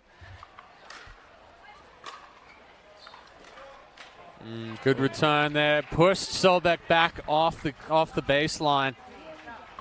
Sobek never established his feet. He was just up in the air trying to push off.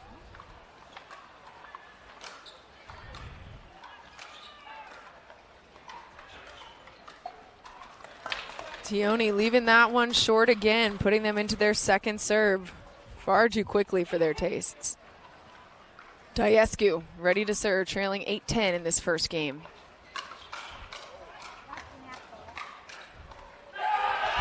William Sobek is just feeling it right now. Not afraid of anything. No, he is taking over, and Christian Keenum has settled in, though. That's the key here. For William Sobek to be playing the way he is, Keenum has settled in and played his part and his role well. Keenum taking a deep breath before he serves what could be game point.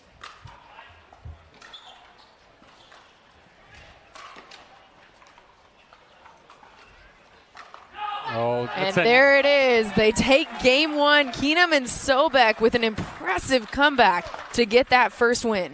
Yeah, 7-point run from Sobek and Keenum, and that was not the right ball to speed up there from Teone. We saw both Teone and Diescu get very impatient as the run started happening.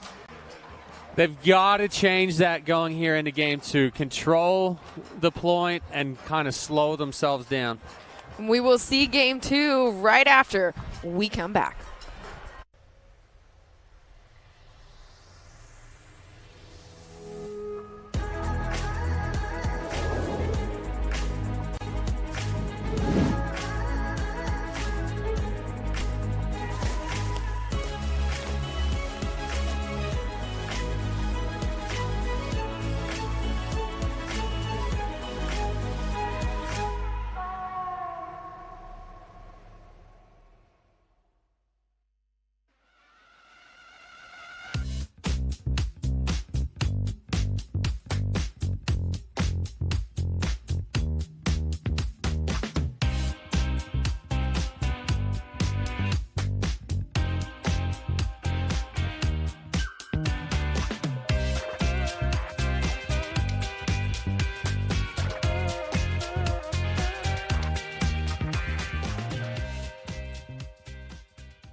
This is the last bottle of Fat Tire. The last of over 750 million bottles ever made. The last of a beer icon. And this is Doug, who hasn't a clue. So he's just doing Doug things. Dang it, Doug! Anyway, we've changed our recipe. Crisper, brighter, still carbon neutral. This is the first of an all-new Fat Tire.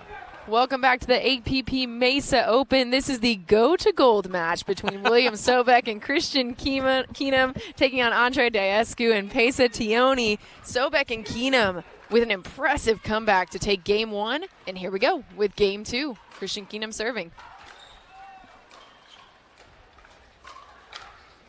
Ooh, he teed off on that ball right there. But just not even a little too much, a lot too much on that. A lot of big.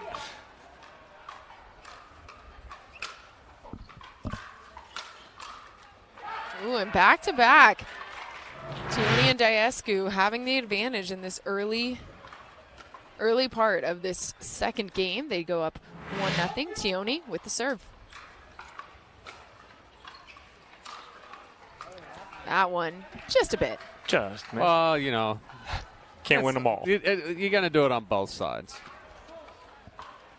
It doesn't feel like we have a lot of wind right now. It's died down a lot. The shades on the side of the court are not about to come off their attachments. All right, so that one wide. Game plan early for Tioni and Diescu. Let's speed it up and see what they can do, because they haven't dropped or dinked the ball yet. Whereas we saw a lot of dinks, a lot of rallies in that first game pretty early on. Come to the kitchen line now.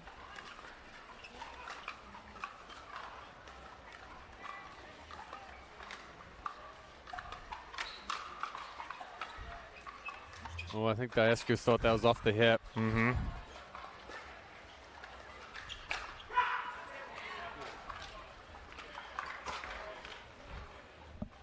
So Diescu's still saying to Sobek that it hit him, even though they get the point. So Tioni and Diescu with the early 3-0 lead in this second game. Diescu serving. And that goes long. The return from Keenum. It took him a minute to settle in game one, and it almost seems like we're restarting that again here in game two.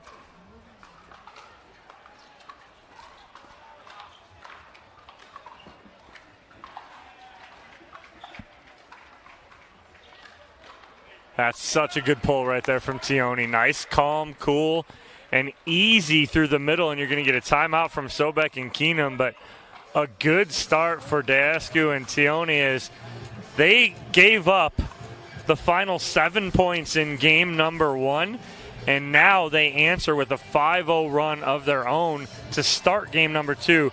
They couldn't have asked for a better start. No, absolutely, and we kind of talked about, hey, Diescu and Tioni have to kind of be a little bit more patient going into game two because the speed ups weren't working there toward the end of game one. Well, they just decided to come out and be aggressive and go for it anyway. So it's working out, but this time they can't let off at all. They can't allow Sobek or Keenum to kind of find a rhythm again. But it's selective speed ups. Yeah. They've sped up at the right time, and it seems like Sobek and Keenum have given them a little too many right here. So now what I want to see out of Sobek and Keenum is slow these points down, elongate them, get them into a rhythm, which they got Keenum into a good rhythm, and it helped Sobek be aggressive in the middle there. So that's the trick with these doubles matches, is you want to make sure that you and your partner are feeding off of each other incredibly well. We saw Sobek and Keenum settle into that in game one towards the end, and now Diescu and Tioni seeming to settle in with the 5-0 lead here in game two.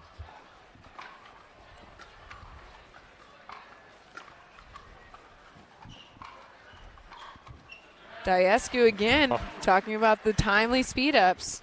Yeah, found another one. He bodies up Keenum right there, and this is a great start for Diescu and Tioni. 6-0, they'll take it.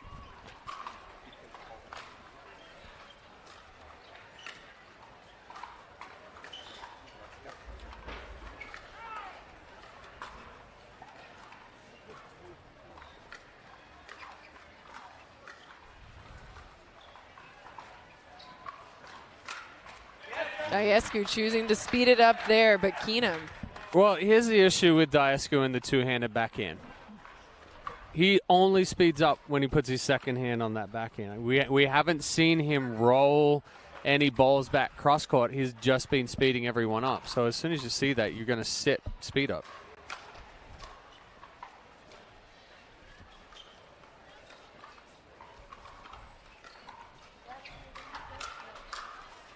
That's a good 1-2 combo from Tioni as he sets the pace here on this next ball. He'll speed this one up, but then watch him step right back in and finish what he started.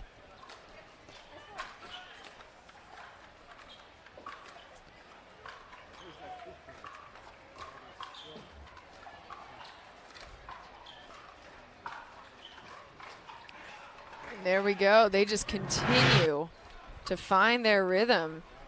But this is a much better spot here from Diescu. See, he saw Keenum slide to the sideline, and he went with him. Followed him. Yeah.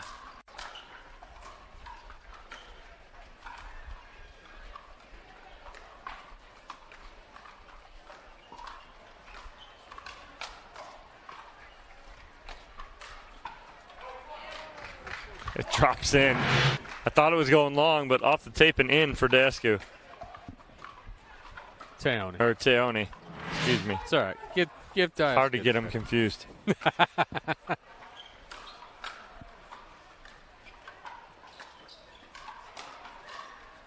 Yeah, good reach in from Diescu.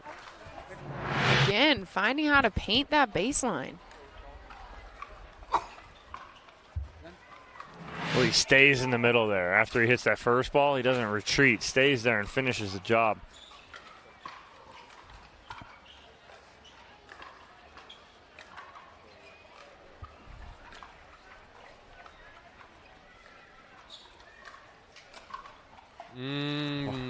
Slippery little suck at that one. Wow. You just went straight Aussie accent right there on that. That's such a good ball there from Sobek. That ball's just deep. And we talk all the time, right? You don't get 8 points back in a single one. You have to stay in your strategy, stay focused on the next point, and that's what it seemed like what Sobek did there. He wasn't trying to get it all back, just get the serve back, which they now have. And their first point of the game. Christian Keenum serving here. Oh, he's got some blood on his knuckle. Who hit him? Was it Diescu? No, I think it was Diescu when he took that ball down the line. Yeah. The thing with the pickleball, yes, it's plastic, but those holes are pretty sharp when they hit you on a knuckle. I think there was a year where I had a good 9 out of 12 months where it was just a nick off of the top, like a cheese grater off the top of my knuckle. Well, every time the ball hit it, it ripped it off again. Use the paddle. I mean, stop trying to play with your hand. This is simple. I like Chad. using my hands. Use the paddle. Stop using your hand, and you'll be all right, Chad. Take the guy out of the baseball game, but can't take the tendencies out. No. When you give a client an easy feed and they tee off on it and they consistently hit you with it, then you kind of get stuck that way. Yep, blame it on the client. I always blame it on the client. Christian Keenum going to get that dealt with on the sideline over here. Make sure everything is good. So a little unexpected but forced timeout here right when William Sobek and Christian Keenum were finding a rhythm. So it's going to be very interesting to see how they respond out of this medical timeout. Well, they got that free point off the paddle of Tioni on the missed serve. So see if they can feed off that. But it's a lot of work to do to get back into this second game. But again, they do have game one underneath, under their belt right now, so they have a little room to work with. So we'll see as Keenum gets patched up here. So knowing for Diescu and Tioni, they were on their heels a little bit on the serve from Keenum and Sobek. What are you thinking about coming out of this? Well, I mean, you got to keep pressure on, right? And so that's the key. They put pressure on in game number one, whereas Christian Keenum settled in. Okay, and he continued cross court. He was beating Tioni. Well, now Tioni and Diascu have sped the game up. Keenum needs to slow that ball back down, get back into that cross court with Tioni, and let Sobek step in. Keenum flexing that right hand, getting ready for the serve, coming off of their first point of this game.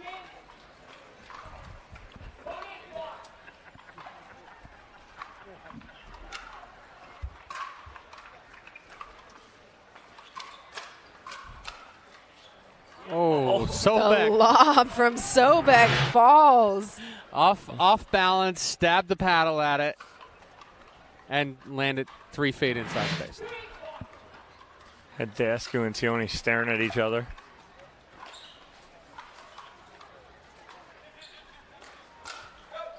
That one goes long. What a setup by Keenum, though. He's sitting on this, but he gets too big.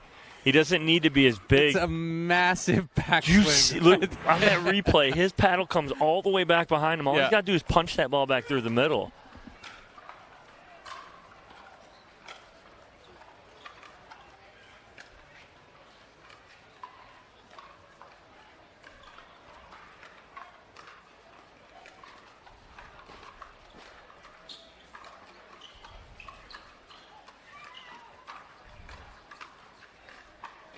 Ooh, nice setup. Nice setup there from Tioni, running around the backhand, and you see him just backpedal here on that forehand side, open the hip and take that one down the line.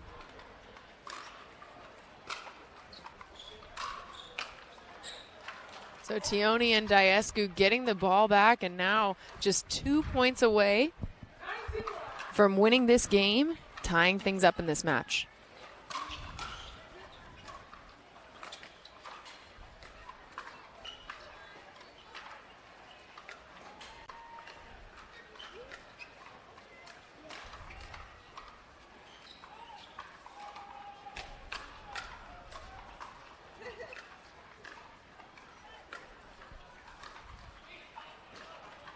Tioni sends that one long. Well, Chad, William Sobek, the epitome of a bad ball hitter, right? He gets everything, like in awkward positions and everything, and does something with it.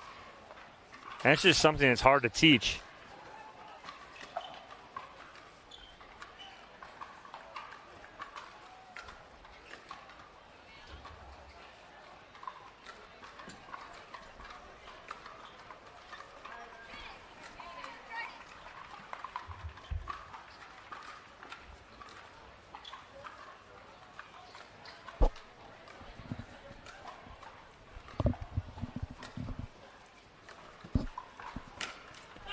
The speed up from Keenum down the line and gets the ball back on their side. Well, that's a great around the post there for Keenum. He waited for that ball nicely. Tioni just goes a little too tight to the net.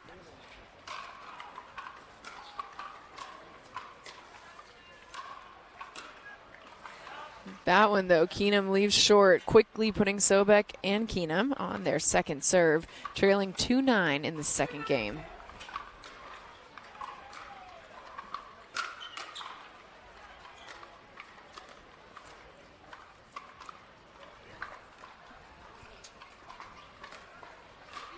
Oh, body up. Sobek with the deeks in there in the middle, throwing the paddle up. Carefully doesn't get a distraction call on that one.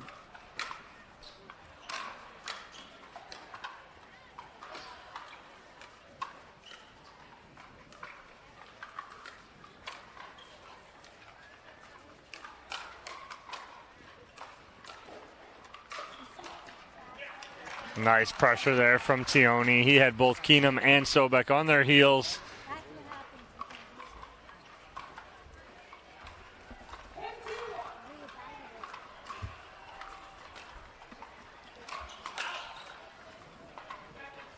I think that ball was going to be out anyway. Diascu rushing through that, didn't quite set the feet and to get a good drive on it.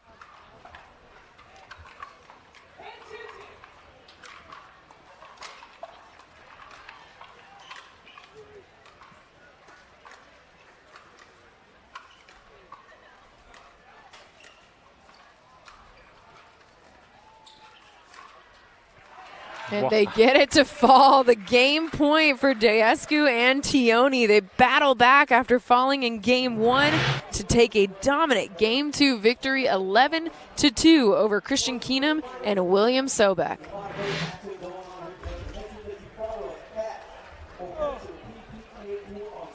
I'd like to speak to customer service. Press 1 to speak to a customer service representative. I'm sorry, I didn't get that. Representative. Please try again. I'm sorry. Buddy, come here. You need a hug. Oh, there you go. You also need consumer selling. You'll talk to a real person every time. As nice as you? Much nicer. Well, almost. Get the exact same coverage as the nation's leading carriers and 100% U.S.-based customer support starting at $20. Consumer Cellular. If you like to dink, then Pickleball Magazine has what you're looking for. Our bi-monthly print publication will help you become a better player with instructional tips, drills, and articles from the top teaching pros in the sport. And you'll become a healthier, stronger player with psychological, nutritional, and wellness advice from experts in their fields. Finally, if it's product reviews or the latest news, we have that too. To learn more or to subscribe today, go to pickleballmagazine.com.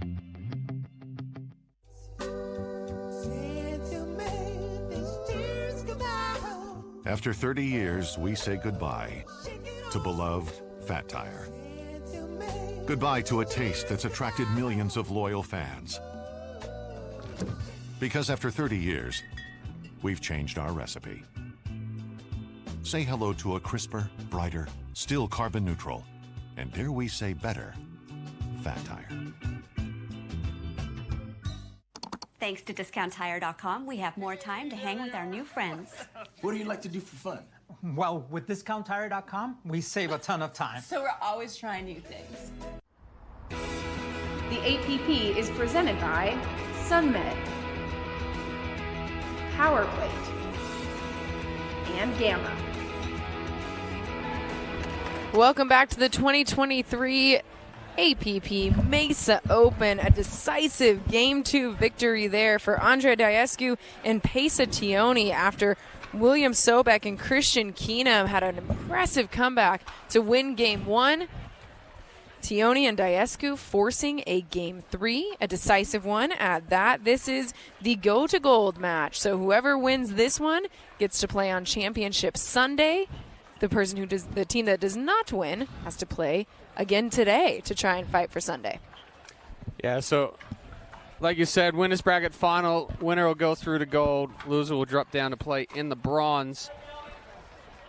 It'll be interesting to see here with Daescu and Tioni. You know, they came out aggressive again in Game 2, but they picked their spots much better. And starting off Game 3 just as aggressive. Daescu, if he gets full control of the middle of the court, it's going to be trouble for Sobek and Keenum.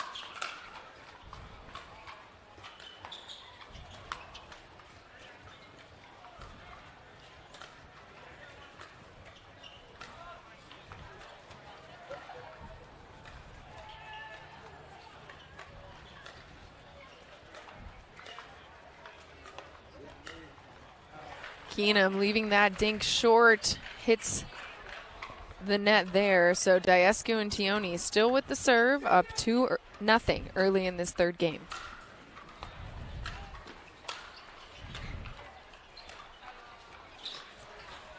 Impressive dink from Sobek to end that little rally that was going on and get the ball back on their side with their chance to get on the board.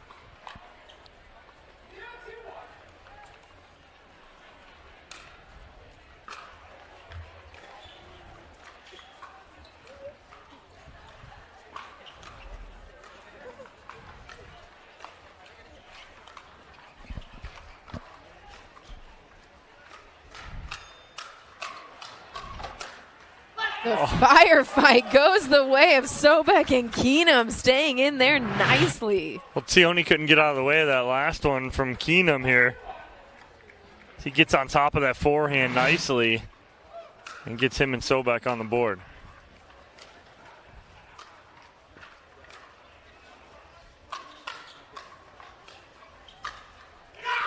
Confusion there from Sobek and Keenum of who was getting it. No one did, and they get it to drop. Yeah, it's a good adjustment from Tioni, though. The speed-ups he's been doing with that backhand and predominantly been going down the line. That time he brought it back cross-court through the middle. Ball back with Tioni and Diescu, up 2-1.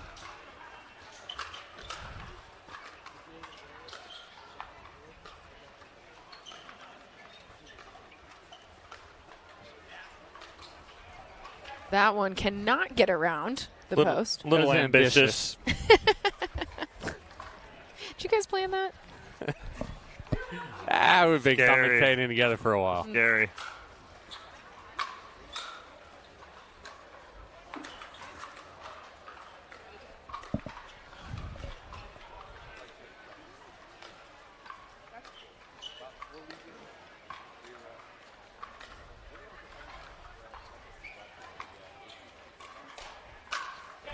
Diescu trying to force the situation and does not work. So the ball back with Sobek and Keenum.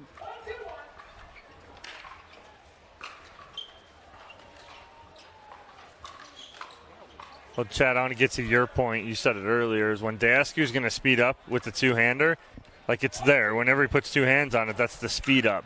That's his kind of tell right now. And so I think Sobek and Keenum are seeing it a little better. But we can't miss easy dinks like that, can Christian Keenum? And that's the same Christian Keenum that was in game number 1 early and then fixed it. But he better fix it quickly here. Good volley there from Sobek. Doesn't overdo it. Short and compact, pushing it to the feet of Diescu.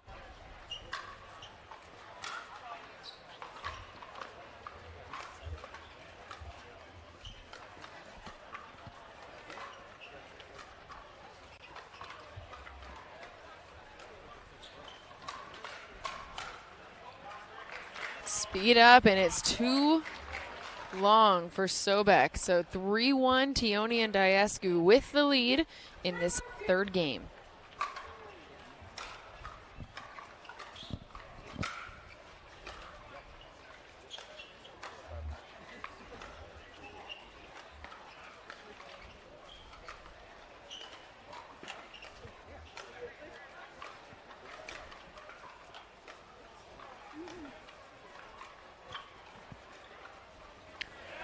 Keenum leaving that one just short after a few fortuitous rolls on the dinking rally there.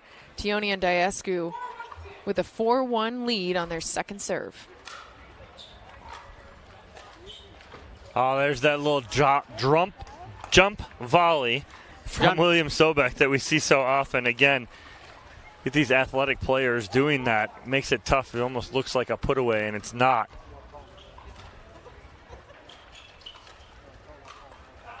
Good leave by Sobek. Tioni can't get back into this groove, right, of trying to pull the trigger too many times. He is somebody who we've seen have a lot of success when he stays patient and waits for the right time to speed it up. Christian Keenum with the serve. Ooh, Tioni with the Ernie right there. He was close to passing the plane of the net there, though. Problem was that Sobek charged on the Ernie. He gets himself out of position by charging the Ernie instead of just holding his ground. Tioni leaving that one short. Falls into the net. They still have a 4-2 lead on their second serve now.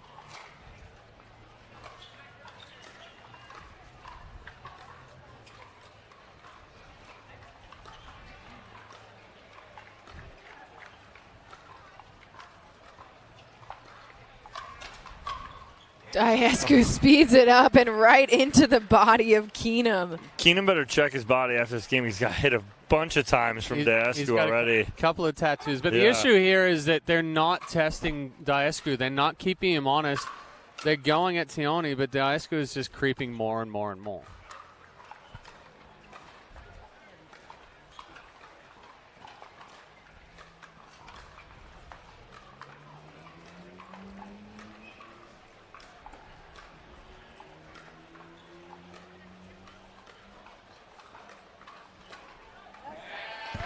And exactly what you just said. There was not a single dink in there that went in the direction of Diescu. They didn't try to change direction at all.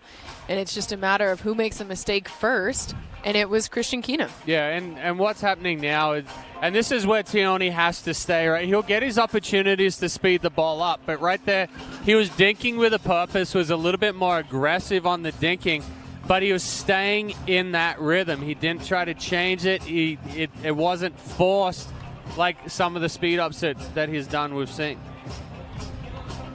It's time for the Vlasic firefight of the day. This one had us all on the edge of our seats.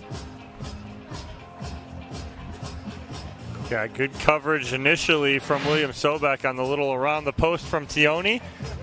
And then it is the finishing shot from Christian Keenum at the body of Tioni, but they need a few more of those to get back in this match as we change ends here in game 3 at 6.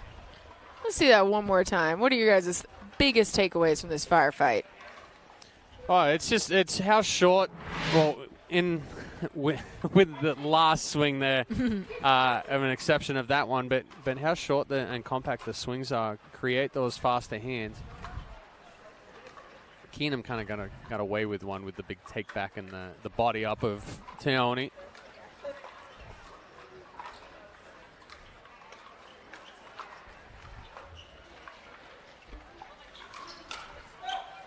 Oh, Tioni took a swing at it. He just missed it, but it goes about 3 feet out. But yeah, again, it's Sobek set it up, though. He set that up. But Diescu doesn't care about the counters from Keenum right now because he's sitting on the second shot. Ooh, the Sobek that time speeding things up. Get the ball back on their side. They're trailing 2-7 in this third game. Decisive one. They've rallied all the way back from 7 points down at 1 point in game 1. So they have the ability to come back. Need 5 to get back into a tie in this one.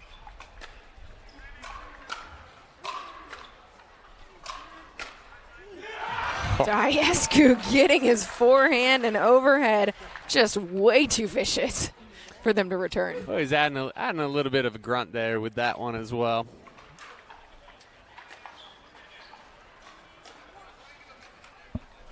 Yeah, I think Diescu needs to stay in the middle on that one, and that's typically when we talk about issues where you step over and then you get caught.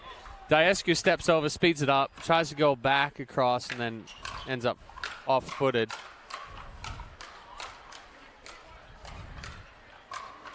Wow. But it's Diescu ending it at the feet of Keenum. Who can get on top of it first is going to be the one that comes out on top of those firefights.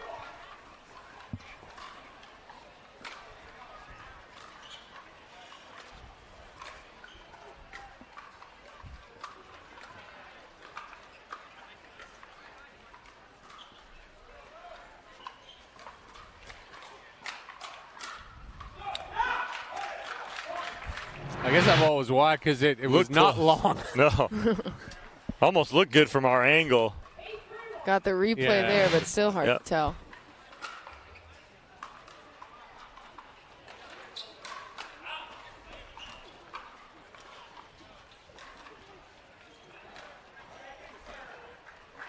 High part of the net, catches it, goes wide.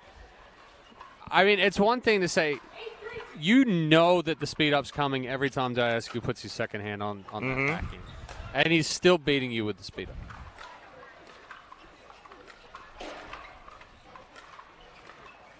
It's one thing to know it, it's another thing to know how to stop it, as Sobek and Keenum are finding out. But Tioni leaving that dink short, puts it into the net, so Sobek and Keenum with a chance here to stage a comeback.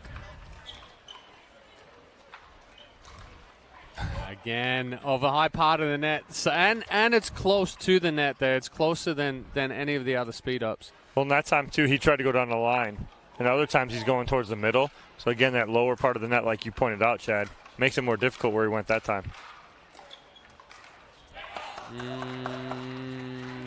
Uh-oh. Trouble. Don't try to force it.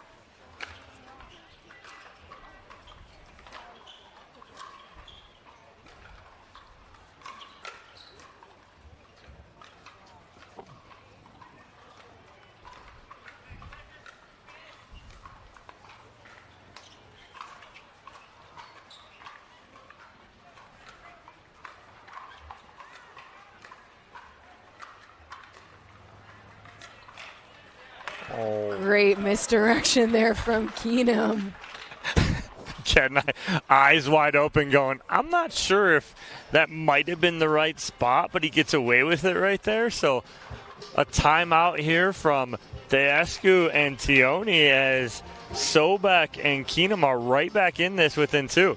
Just like they were in game 1, this is a duo that we are quickly learning you cannot count out of any game until you hit that final point, because they have been settling in, and ironically it seems like they settle in a little bit more when the pressure's turned on, right? Like they started off a little jittery in several of the games, but then when the rubber hits the road, here they are, settled in and ready to go. Well, you know, I know for me that I could never get anything done unless I had a deadline, and I came in as a closer in baseball, so I needed that pressure to be able to say, hey, now's the time to turn it on, right? Don't worry about making a mistake here. You're early on, or you're ahead, you start thinking about, oh, don't make a mistake, try to keep going. Now you're kind of like, hey, it's do or die. We've just got to go through with it. But you are starting to sense, similar to like in game 1, and we had little patches in game 2, even though the score doesn't show it. But Keenan and Sobek are finding a rhythm.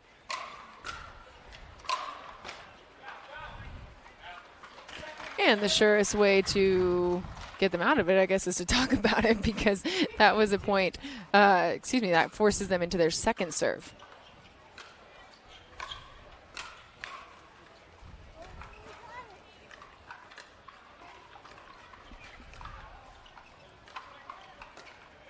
Keenum not moving his feet on that last one. Stood still, tries to get that ball almost behind him. Puts himself in trouble. Great timeout from Deescu and Tioni.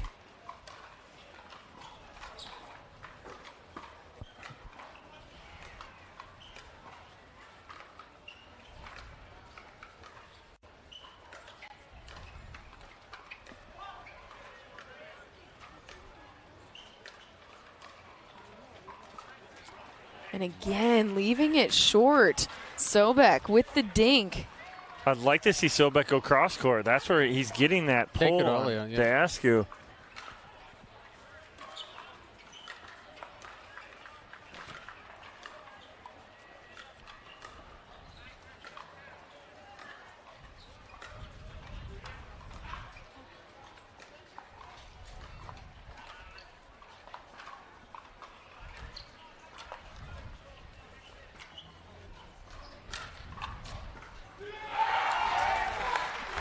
Great hands from the big man right there. And that's one of the hardest balls in pickleball to hit, is that ball coming off the tape and pops up, and now you got to change your mindset.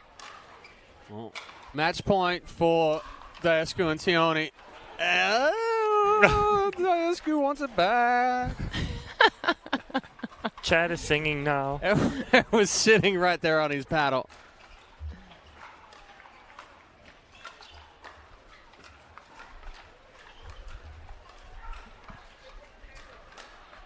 And there it is. Tioni, the one who delivers the winning shot. Sobek could not handle it, so Deescu and Tioni are on to the gold medal match. And you can see the excitement in their faces. We're going to get a chance to talk with them right after this. I'd like to speak to customer service. Press 1 to speak to a customer service representative. I'm sorry, I didn't get that. Representative. Please try again. I'm sorry. Buddy, come here. You need a hug. Oh, there you go. You also need consumer selling. You'll talk to a real person every time. As nice as you? Much nicer. Well, almost. Get the exact same coverage as the nation's leading carriers and 100% U.S.-based customer support starting at $20. Consumer Cellular.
Andre Daescu and Pesa Tioni are on to the gold medal match, and here is how they got it done. Yeah, perfectly set up here in match point from Tioni, showing some patience and then just holding the bottle, speeding up down the line.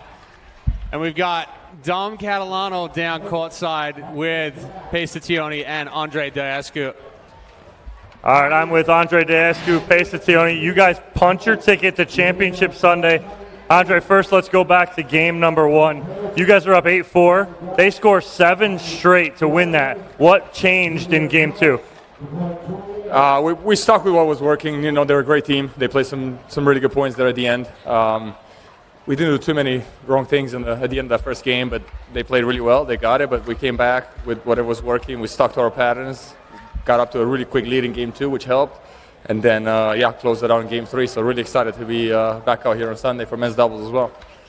All right, Pesa, you settled in nicely on that right side, just controlling most of the match in game 2 and game 3. What's it like playing next to the big man here when he's taking that middle? I just got to be like Colin, John. Just got to make my dings and just move out of the way when the ball's high.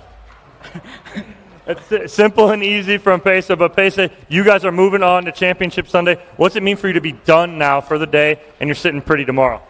I don't know what to say. This is my first one. I've never got any farther. So this is amazing. Thanks to Andre. All right, Andre, what's it mean to you? Again, done for the day, sitting pretty on Sunday. Obviously, it means a lot. It's lighter on our body now that we get to rest a little bit more. Really excited to take Tessa to his first Championship Sunday. Hopefully we'll do it together and we'll get a gold medal. And just shout out to my wife, my daughters, and my members of Bound House. All right, well, Andre Daescu, Pesa Tioni, they are moving on to Championship Sunday. Next up, women's winner bracket final with the winner moving on to Championship Sunday. Don't want to miss it? We all love pickleball because it's a sport you can play with the whole family, and now the little ones can play too. Introducing the Ben Johns Junior paddle and the Megalodon paddle that both feature smaller grips, lightweight and durable construction, and a fun design that the kids are going to love.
Hi, I'm Matt Wright, proud ambassador of Original Penguin.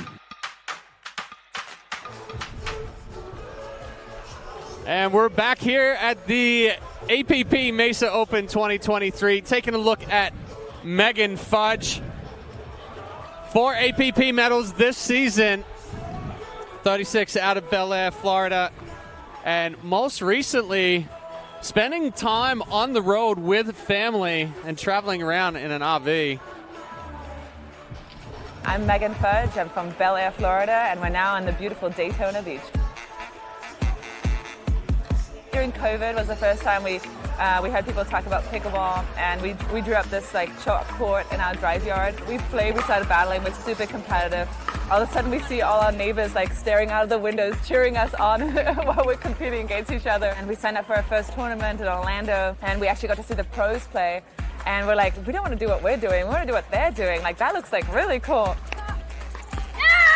This time last year, we were still kind of tiptoeing our way into the pickleball journey, and we played this awesome APP event in Punta Gorda, and I actually got to medal in my first event, and all of a sudden now we're in 2023 and we bought an RV. My husband and I were fully into pickleball, and we're traveling around the country with our kids and get to enjoy this amazing journey on the APP tour. My kids are pickleball addicts. They're way more obsessed than we are, I would say. They sometimes like getting on the center court as well, just getting some attention. They're like, your time will come, your time will come. They're 6 and 8, so they have plenty of time. They're coming up with all the new strokes. It's not going to be us that teaching them, they're going to be teaching us. You know, RV life has been at times challenging, but honestly, overall, it's been such a blessing. Embracing the bumps in the road, but overall, just seeing it as such an amazing journey. RV life for Megan Fudge and her family. What an adjustment that is. But when I was talking with them earlier this week, they said it's just been a lot of fun. They feel like they want to see the country, and so many of these tour stops give them a chance to do that, but they don't want to rush through the parts of the country that they get to visit.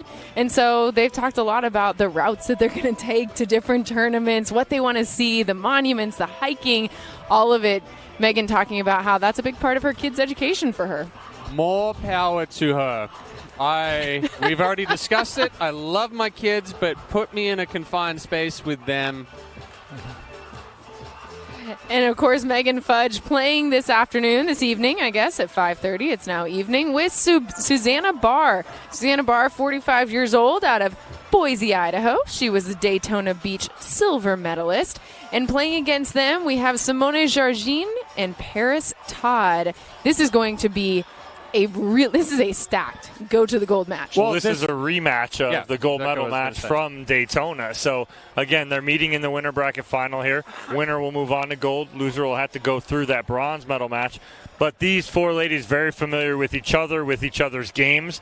So it's not going to be really about who can take care of each other's game plan. It's who can execute their own game plan to perfection. And it seemed like Simone Jargin and Paris Todd figured out that, yeah, maybe we're not going to play straight up and we're going to stay in our stack and put Jargin on the left and Todd on the right, and that worked for them against Bobby Oshiro and Heather Nobler.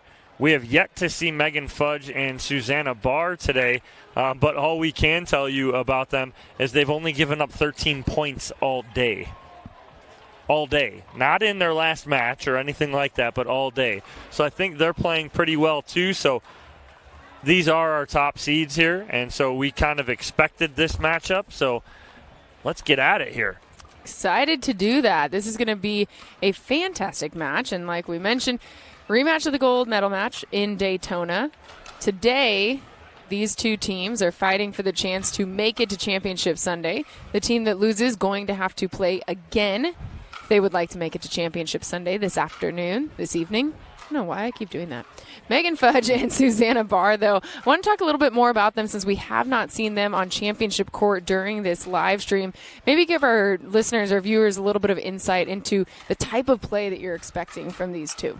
Yeah, I mean, for Megan Fudge, we've seen, and similar to her husband, Ryla DeHart, we've seen an infusion of power into her game. She's started to become much more aggressive in doubles, utilizing the speed up, taking over control of the middle, but also big-time counterattack. And the same for Susanna Barr. You know, she's a little unorthodox as far as her mechanics go, but she gets a lot of balls back, and she moves the ball around extremely well. You know, she's known as the net lord. She gets a lot of net rollers and net cords and dropping over, but it's also just because of that unorthodox motion that she has. She creates a lot of spin that kind of, you know, once it hits the net, it rolls over, but if it goes over the net without hitting the net, it is still throwing off opponents as far as how much that ball is changing once it hits the court. So it's a good partnership between Fudge and Barr. They've started to become comfortable with each other's game styles and understanding and knowing the roles within the partnership. It went to, in Daytona, it went to 3 games. So I'm expecting another hard-fought battle here again in Mesa. Yeah, it's going to be about execution. Who can execute their game plan better than the other? Like you said, Chad, it went 3 in Daytona. Bar and Fudge took game 1 11-9, but then Todd and Jarjing won, I believe, 11-2, 11-6, or 11-7 in game 3. So they figured it out again, and that's what good players do. Is if they drop a game, they figure out what they need to do, and they did that and came away with the gold in Daytona. So I'm expecting another good match, though, here today. Going to be a lot of fun. We're getting you set for the rematch of the gold medal match in Daytona tonight, though. These two teams fighting for a chance at Championship Sunday. The loser's going to have to play again tonight to try and make it to Championship Sunday in the bronze medal match. You see Megan Fudge and Susanna Barr on the right side of your screen, Paris Todd and Simone Jarjim on the left side of your screen. Ladies just getting warmed up right now, making sure they're nice and loose. And that's one of the things that as we've gone through this tournament has really been a critical aspect for all of these athletes. It's what do you do in between the times that you play? Because we are in Mesa, Arizona, so it is sunny and 75 most of the time here, but when you exert all that energy into the game itself and then you have to come back, take an hour or so off, get warm again, it's a big aspect of how you play. It's a big aspect of how you recover, and that's going to be something for both of these teams. We're going to see how it plays out here. Yeah, it looks like we are just about ready and set to go. I know these ladies are itching to get back on the court as we are ready for some gameplay.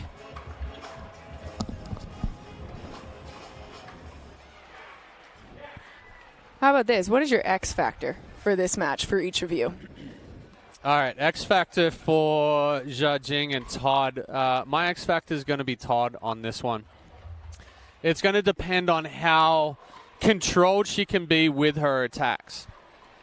More specifically on the forehand side. If she gets that big forehand and she tries to slap it too hard, then that ball's going to spray. Jarjing's going to be able to set her up well enough, and Todd will set herself up as well, but it's going to come down on her attack and how well she attacks. Susanna Barr going to start us off with the serve here. She and Megan Fudge. At the bottom of your screen, Paris Todd, Simone Jarjim. At the top of it, Paris Todd starting us off with the return.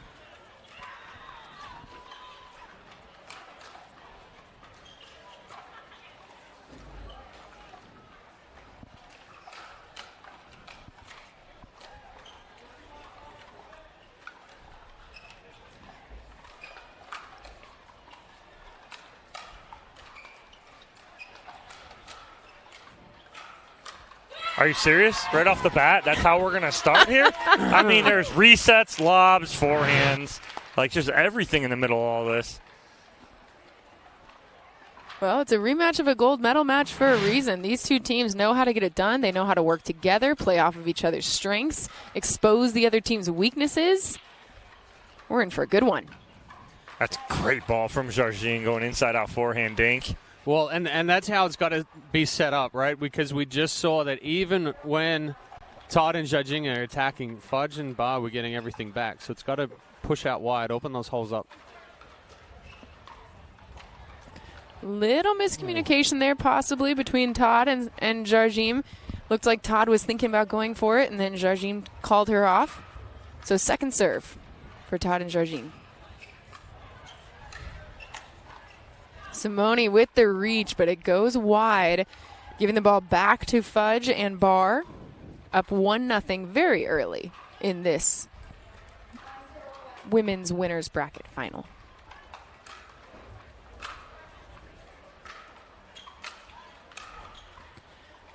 Impressive forehand there from Jarjin, stretching out Susanna Barr to a spot where she could not return it.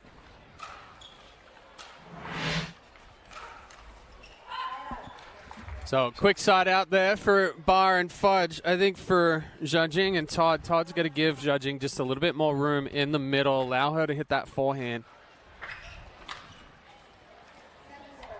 Good return there from Susanna Barr. Todd hits it right back into the net, so a quick second serve here.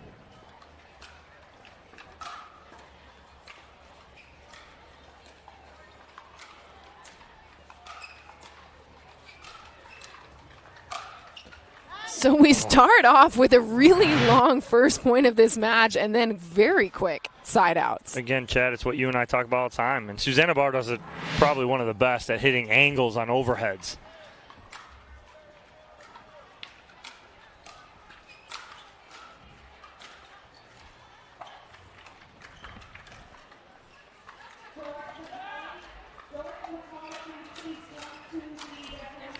Simone with the forehand in a spot where it was just too fast for the return for Barr. She's going to go for the serve here.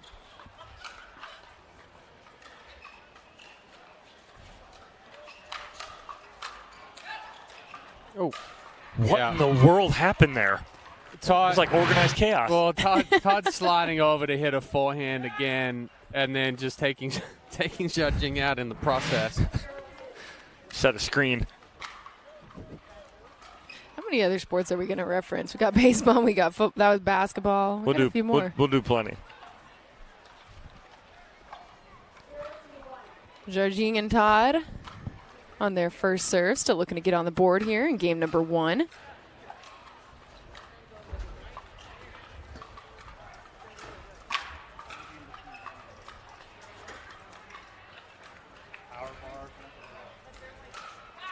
Ooh, Fudge just too big of a swing there, trying to kill that ball down the middle. Well, she read it, but again, too big of a backswing, plus the added of judging rolling it across the body.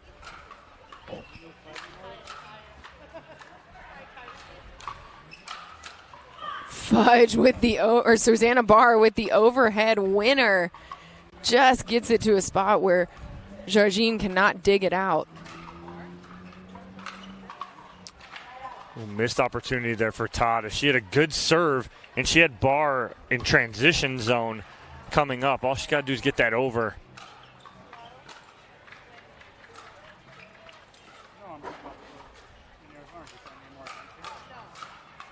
Yeah, see, that's where Todd has to let Judging take the forehand, because what ends up happening is Judging steps in to hit the forehand, and then Todd takes the backhand. Now Judging has to back off the kitchen line, opens it up. Seen that a few times in this opening game between the two. That serve from Susanna Barr goes a little bit long. Fudge and Barr on their second serve, up 3-1.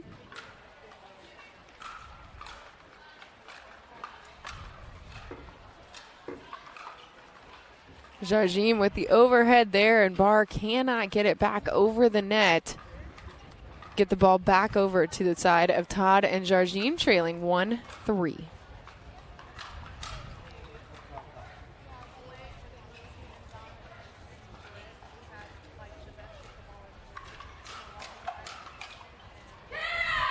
Every time that ball is sat in the middle and Georgine stepped over to take a forehand and Todd takes it with a backhand, she's then not ready for the next ball coming back. Yeah, and that happened right there as we watched on that replay. She took the first on the backhand side where Georgine's going to put that ball down.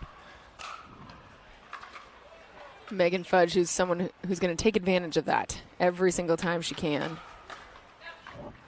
You see Todd that time sending that return back a bit wide. Well, and it's because of the awkward position that ball's coming from Susanna Barr. You know, Chad and I both mentioned.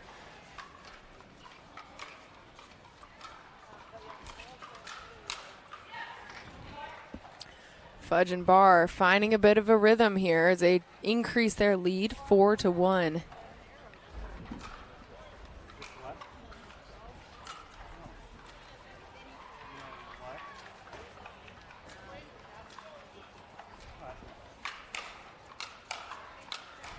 Oh, wow. Paris Todd speeds it up and it works out. And Georgine goes right at Barr's body here on the third speed up. And Barr couldn't get out of the way or anything, but that's a perfect spot from Georgine as she jams up Barr right at her chest.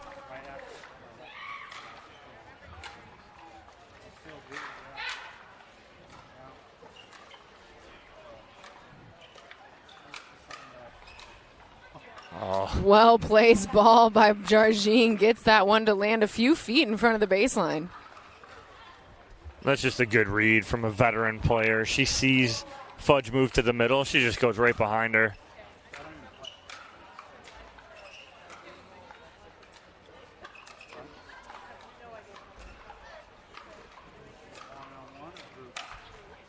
That one, Susanna Barr goes for the overhead, but instead slams it into the net. Todd and Jargine with a point, so it's 2-4 now. Still on their first serve.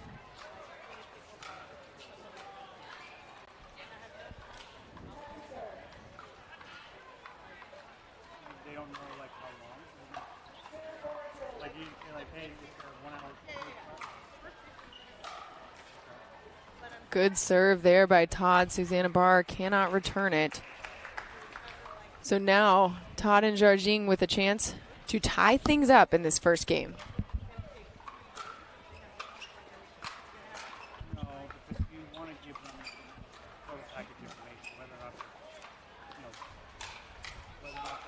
Ooh.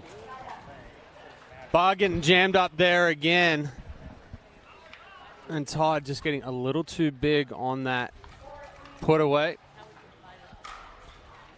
Susanna Barr upset with that serve, understandably.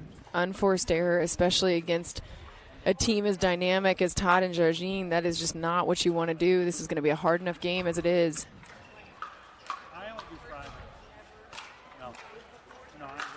Yeah, good angle there from Todd on the overhead.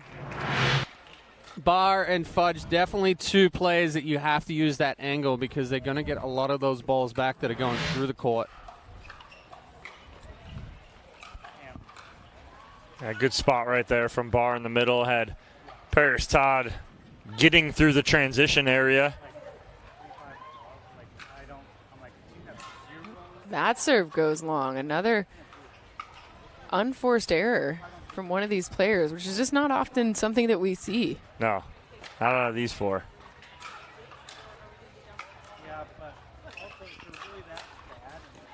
Simone Jargine with a great backhand there. Fudge could not return it. But again, a good spot because Jargine pulled Barr to the sideline, created that hole that was vacated. That ball never came up to Paris Todd on the serve from Fudge.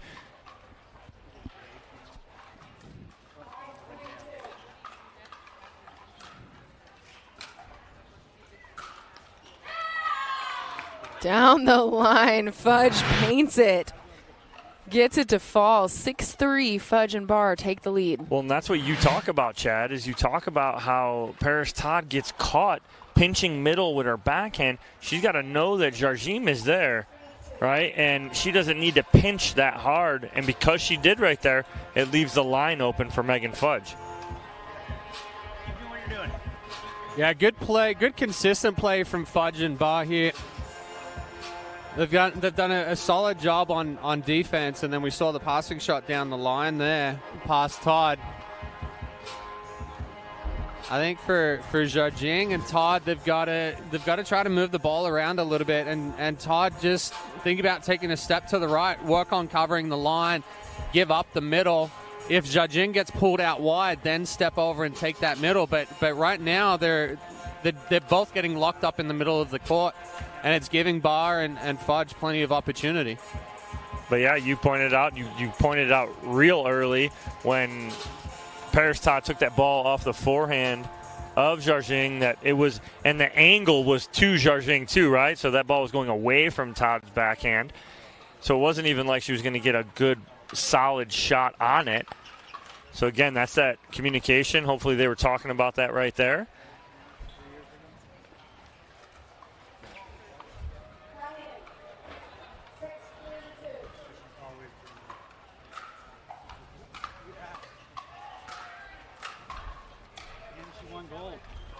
Paris Todd seems like she's finding a rhythm a little bit with her forehand. Yeah, good adjustment there. Shorten up the backswing. Just got on top of the ball and hit through it. Oh, I think she got away with one there, though. Yeah.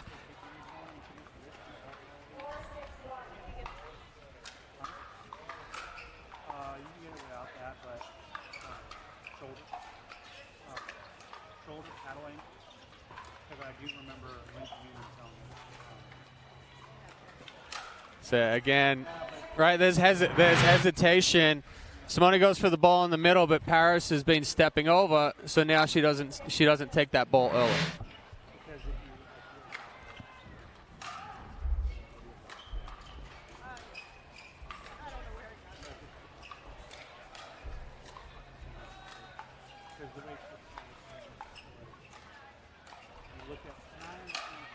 Susanna Barr ending that dinking rally with some authority.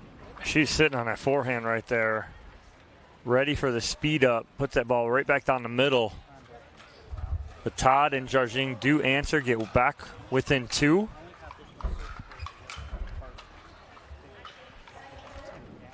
Little net roll. Take it all day. Yep.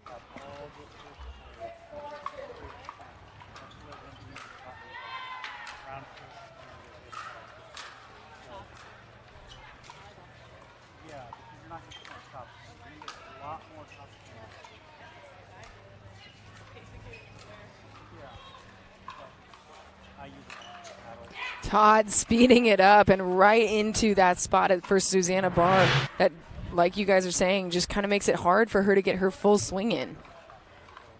Yeah, good ball into the body there from Todd. And that's the situation where she takes that ball in the middle after Jarjing's been pulled out wide.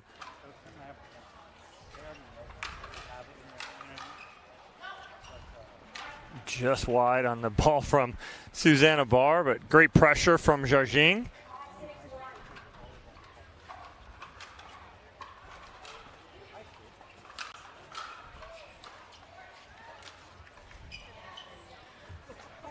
Shadows right now, Chad, right? We talk about that all the time in baseball, right? Throwing into shadows and out of shadows. That could be coming into play right there in that middle spot. Megan Fudge leaving that one short.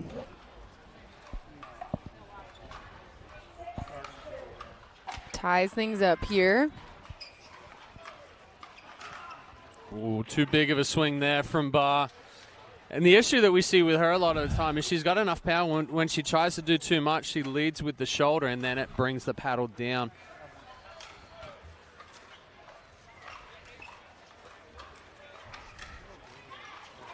Nice spot there from Fudge in the middle. As Jarjing was pulled to the sideline, and she really didn't do too much with that ball, just put it in the right spot.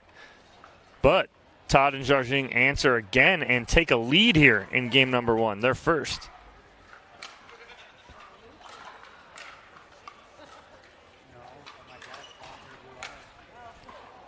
That one just a little too low for Jarjing, and so now we're tied up yet again, 7-all. Susanna Barr getting ready to serve. You can see Simone Jarjing and Tara Paris Todd having a little conversation ahead of this serve.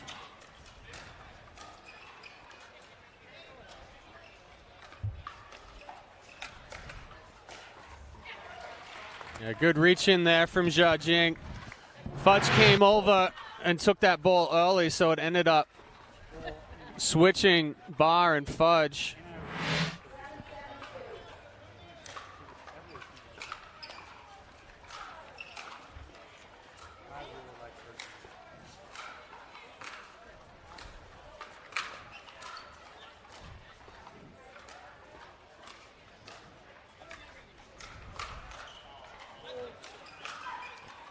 Oh, there's the net roller. And that's why they call her the Net Lord, because she gets more of those rolls than anybody. But why, Chad? Because she rolls that ball like you talked about. She gets so much topspin on that ball that the ball just does get up and over like that. Timeout called on the court by Megan Fudge and Susanna Barr. They are up 8-7 in this first game. We knew this was going to be a very good match, a very tight match between these two teams. It's a rematch of the gold medal game in Daytona, and so far, you guys, it's delivering. No, it really is. And again, Chad, and correct me if I'm wrong, this is very similar to the first game in Daytona. Oh, it went back and forth, identical. back and forth, where Fudge and Barr came out on top 11-9 in a very close one, and then they pulled away after they made some adjustments. This is playing out that same exact way, though. Coming out of this timeout, what do you think is the biggest adjustment that you want to see Paris Todd and Simone Jarjing make? Well, I think they're having a discussion over on the sideline right now of getting back to Spreading the ball out, Paris taking a step out wide when that ball goes out behind Fudge, giving Zhajing the middle, and then vice versa. When Zhajing's pulled out wide and she rolls back, yes, go ahead and take that middle. But they've also got to take their opportunities when the ball is up to speed up into the body. Fudge wants it on that backhand side. You can kind of go a little bit more cross body, go right armpit. Bar, the same thing. She's gonna be looking at that backhand or something down the line where she can get extended on the forehand, but struggles into the body a little bit more.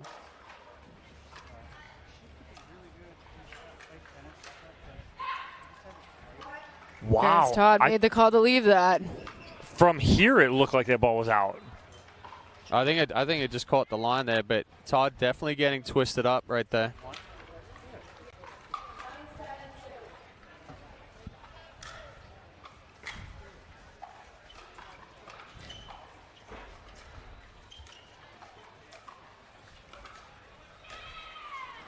That dinking rally goes in the way of Todd and Jarjim. Susanna Barr leaving her response just shy.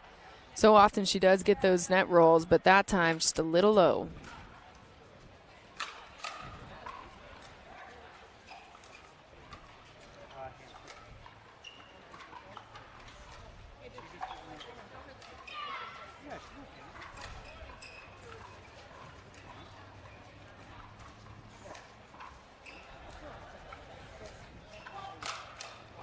Harris Todd with the response. Megan Fudge trying to speed it up, and Todd says, all right, I can do that. Yeah, Fudge almost a bailout try and lob right there because she got pushed to the sideline so hard. Good job by Jarjing.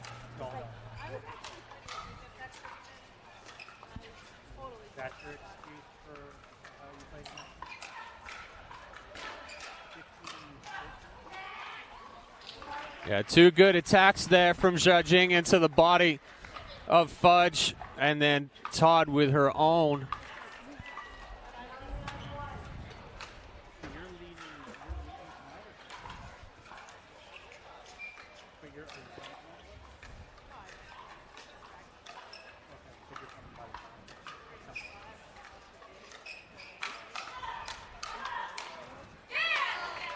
Wow, great hands by Barr as she's continuously attacked here from Jarjing and Todd.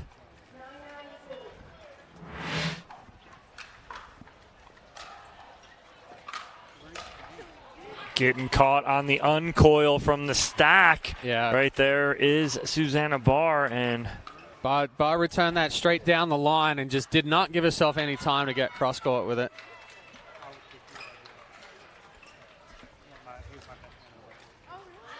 Yeah, good ball from Fudge. Zhajing catching that one a little late. Barr and Fudge need to answer here, though.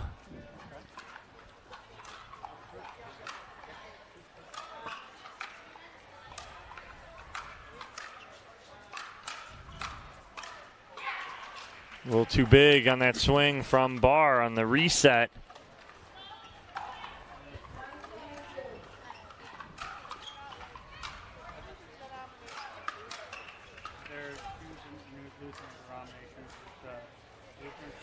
Fudge and Barr not able to take advantage of getting the serve back. They still trail 9-10 and leaving the door open. Todd and Jarjim with a chance here at game point.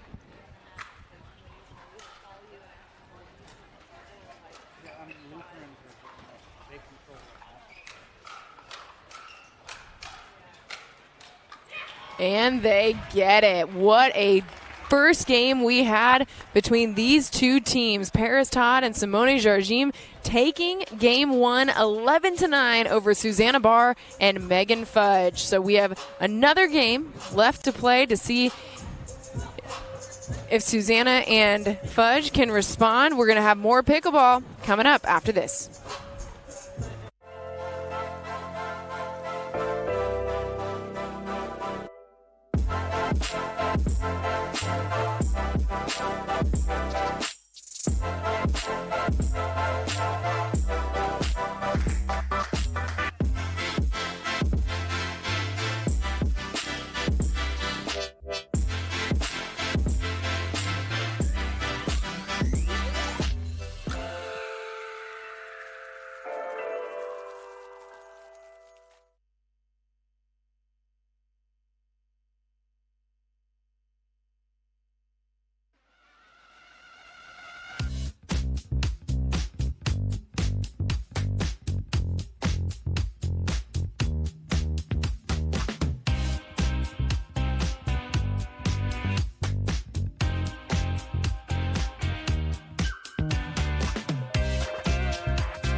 The APP is presented by USA Pickleball, Penguin, Consumer Cellular, and Day One. Welcome back to the 2023 APP Mesa Open in beautiful Mesa, Arizona, just outside of Phoenix. Megan Fudge and Susanna Barr trying to get back in this thing after Paris Todd and Simone Jargine taking game one, 11-9, hotly contested, exactly as we'd expect between these two teams.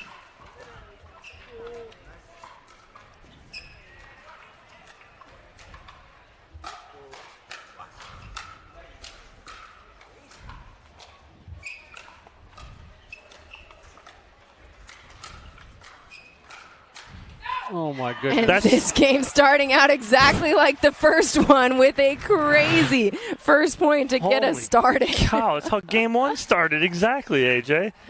That's crazy.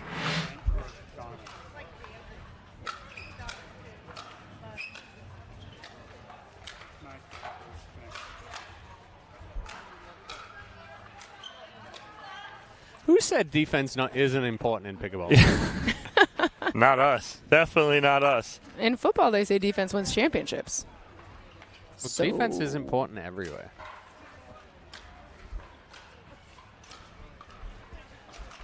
That brings us up to football, basketball, and baseball. Yep.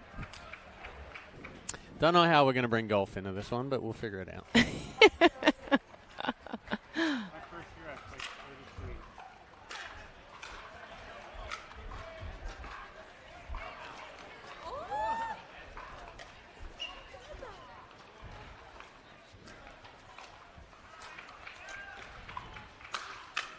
Oh, gosh. Paris Todd with a well-placed response goes cross-court with that one to get the ball back on their side. Yeah, it was a perfect setup from Jargine, pulling Fudge out wide and forcing the pop-up. And Todd hits a heavy overhead, but defense from Fudge is so good.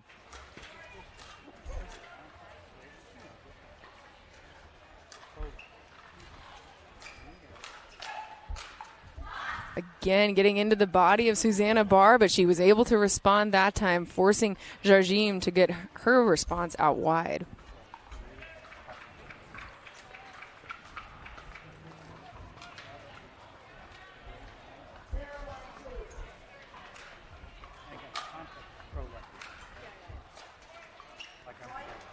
That uncoil is hurting them right now, Chad, with when they're stacking, that being Barr and Fudge.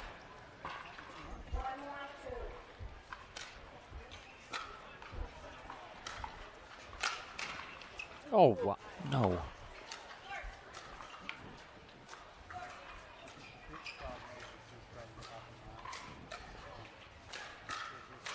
Sheesh. That was a point between those two. Susanna Barr with the overhead, Paris Todd with the impressive dig, and then finally getting it done. Paris Todd takes a 2-1 lead here in game two.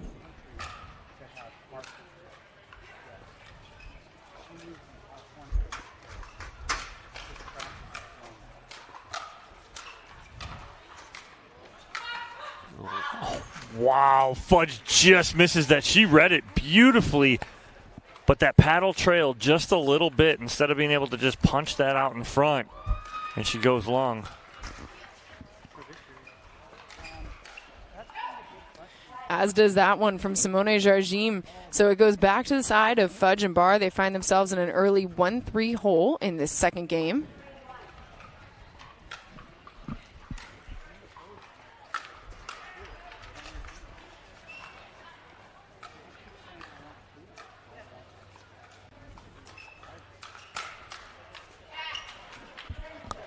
You notice how quick Fudge is right there with the recognition. When she floats that ball a little bit, she's anticipating and expecting it to be attacked straight away, and the counter comes back even harder than the initial attack. And you never want to say you're baiting Paris Todd into speeding up, but it almost seems like she is, right? Because Paris is one of the biggest forehands and two-handed backhands there is, but she almost is baiting her into it.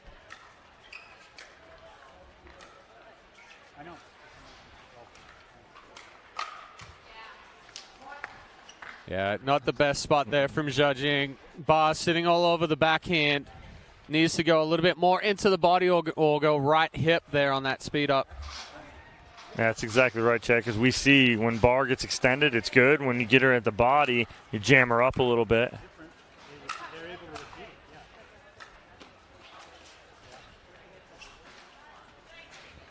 Yeah, that's, in my opinion, that's not Paris Todd's ball right there.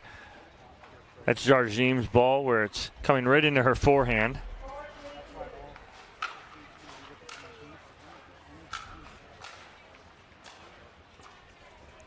Megan Fudge leaving that one just short. So Todd and Jarjim trailing 3-4 with a chance to tie it here on Jarjim's serve.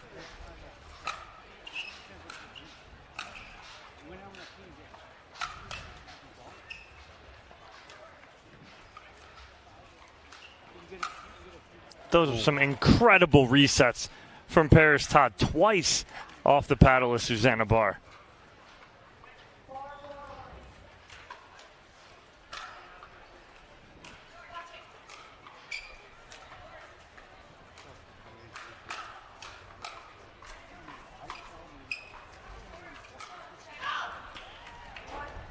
Megan Fudge forces the issue there, and it goes long. So it's Paris Todd and Simone Jarjim with the 5-4 lead.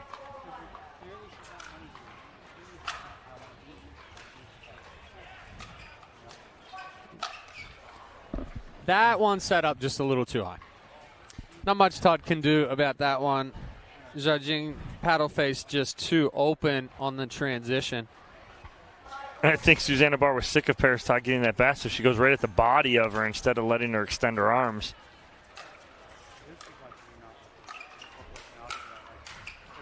Great step in from Zhajing right there.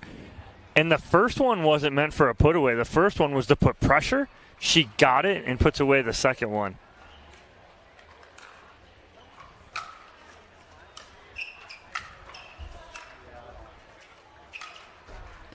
Yeah, Bar tried to force the issue there. She was going cross-court and kept pressure on Todd, but then she tried to change direction and go behind Zhajing on a ball below the net.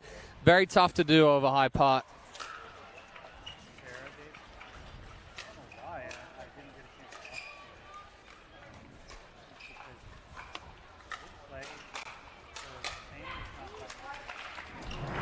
Tough spot for Bar to speed that up in that moment.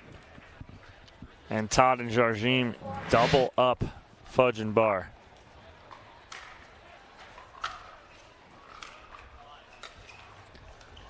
Fudge steps in and makes it work. Gets the friendly roll off of the net. Nothing Todd could do about that one.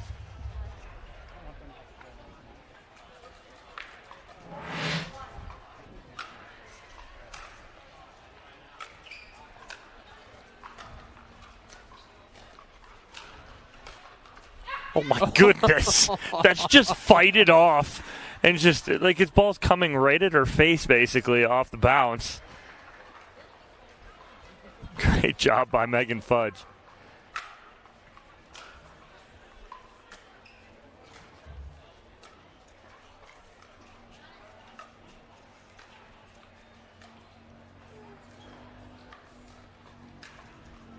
Ooh, that ball was just wide. But a short, quick little flick there from Todd. Had Fudge beat, but too much angle.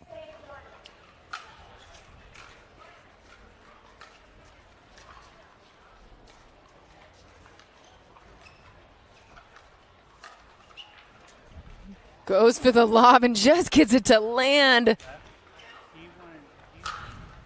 Fudge's overhead just way too much for either Todd or Jarjim to handle. That lob dotted the baseline back there. Off her paddle, I thought it was way out. And then it dropped like a bag of hammers back there on the baseline. And Bar and Fudge now back within one. Nice little run, 3-0 run by Fudge and Bar. And a timeout from Todd and Jarjim. Yeah, good timeout here just to break up some of the momentum. And it's been good use of, that lob right there, but Fudge has also spread the ball out a little bit more.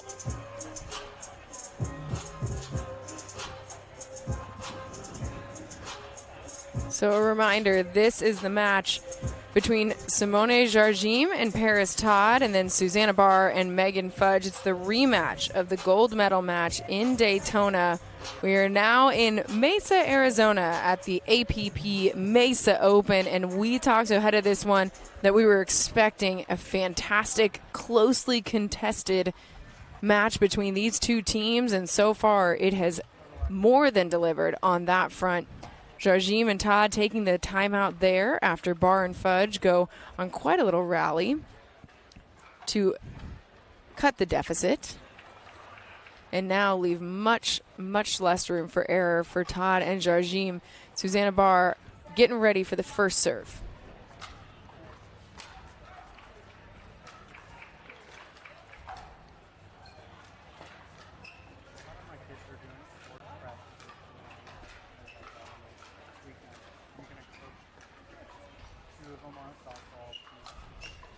That's a good spot there from Susanna Barr, right at that right hip of Paris Todd, because, Chad, we've talked about how she cheats middle.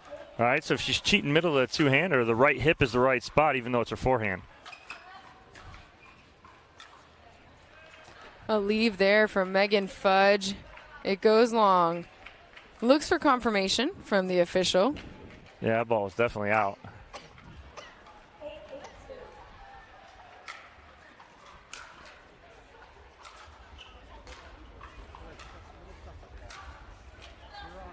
A good spot there from judging. I think the questioning of that out call by Fudge kind of pissed Simone off a little bit right there. Excuse my French. It's not French. Well, what was in my head was French.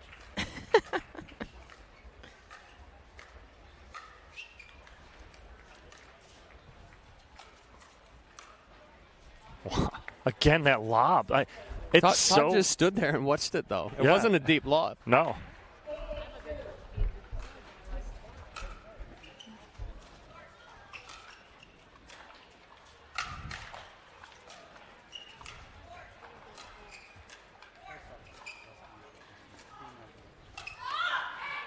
Difference maker again. I mean, Paris Todd is getting some of these overheads back that are incredible.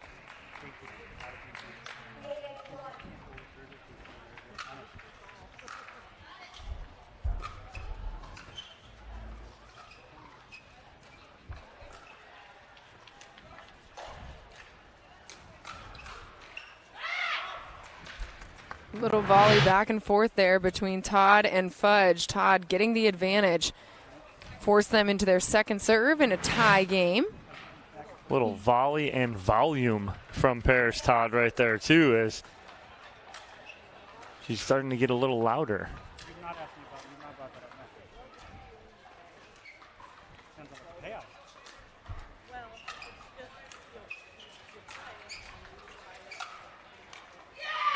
Susanna Barr just finding the perfect spot to put that against Paris Todd, where she cannot have the response, the full extension that, she's looking for. Well, Chad, you talked about in one of the men's matches earlier about where you place your lob. Your lob doesn't always have to get up and over and land. It has to be in the right spot, and the right spot being that last lob was over the backhand of Jardim, and she couldn't get anything, not too much on it. So that was the key for that whole play right there. Now it gives Fudge and Barr a 1-point lead here in the second game. And that's going to be something that we've watched the entire time, right? Is there's some of these trends starting to develop. These two teams know each other incredibly well, so they know what the weaknesses are, what the advantages are that they can press, and we're finding that. And that's why both of these games have been so close. Yeah, and it's Barr's done an excellent job of utilizing the lob, and like you pointed out, it's spot specific, right? She's not getting deep ones, but she's going through the middle of the court over the backhand of Todd, and Todd is just standing there and watching that ball. She's not moving back. She's not getting depth on it. So it's whether they stay with her or not, it pushes them back away and then opens up the isolation factor again. Megan Fudge with the team's second serve. Up 9-8 in this second game after dropping the first one, 11-9.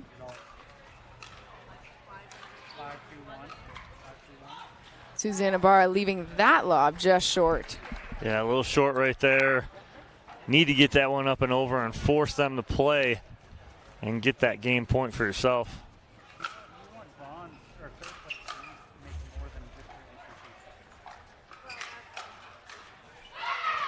Beautiful ball there from Paris Todd going behind Susanna Barr.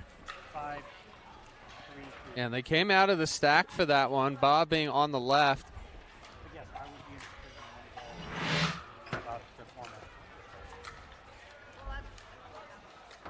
Well, I mean, like, you know, there's going to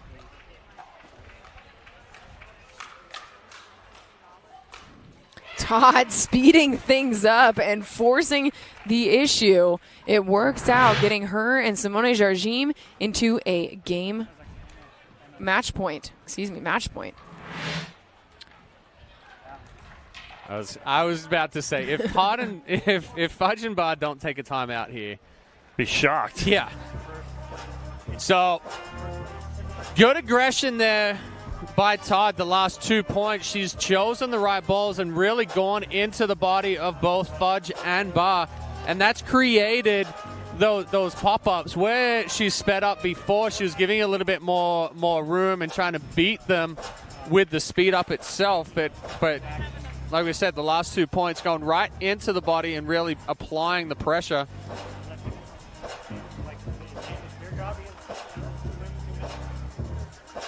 So Paris Todd and Simone Jardim with a chance here to punch their ticket to championship Sunday. Barr and Fudge have to figure out how to respond and break this serve, get the ball back, and get their own shot at a third game.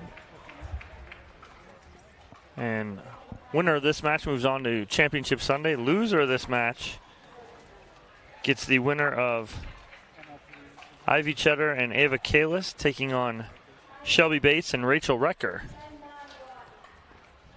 Ooh.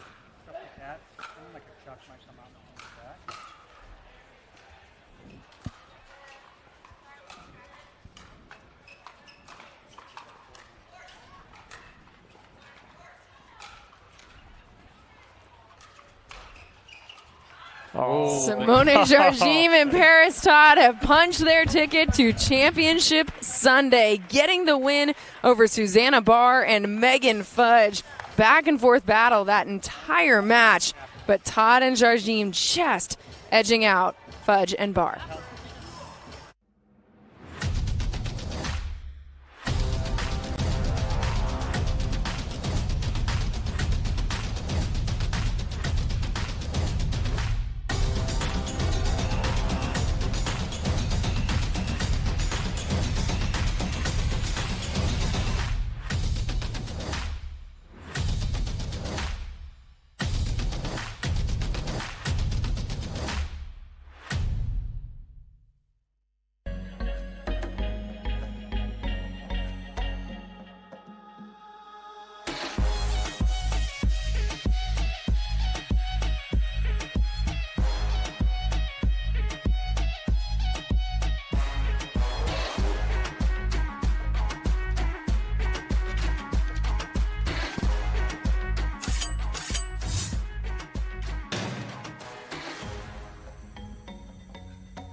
Pro athlete, weekend warrior, or everyday active? Stay in the game with Active Tracks, powered by Core Physical Therapy.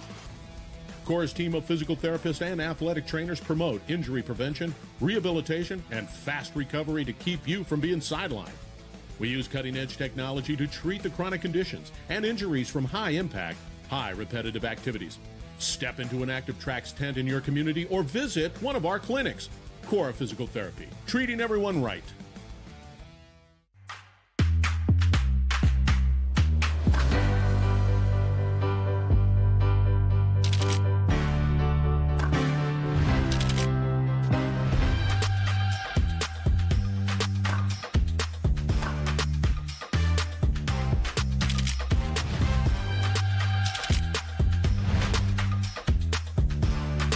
Hi, I'm Matt Wright, proud ambassador of Original Penguin.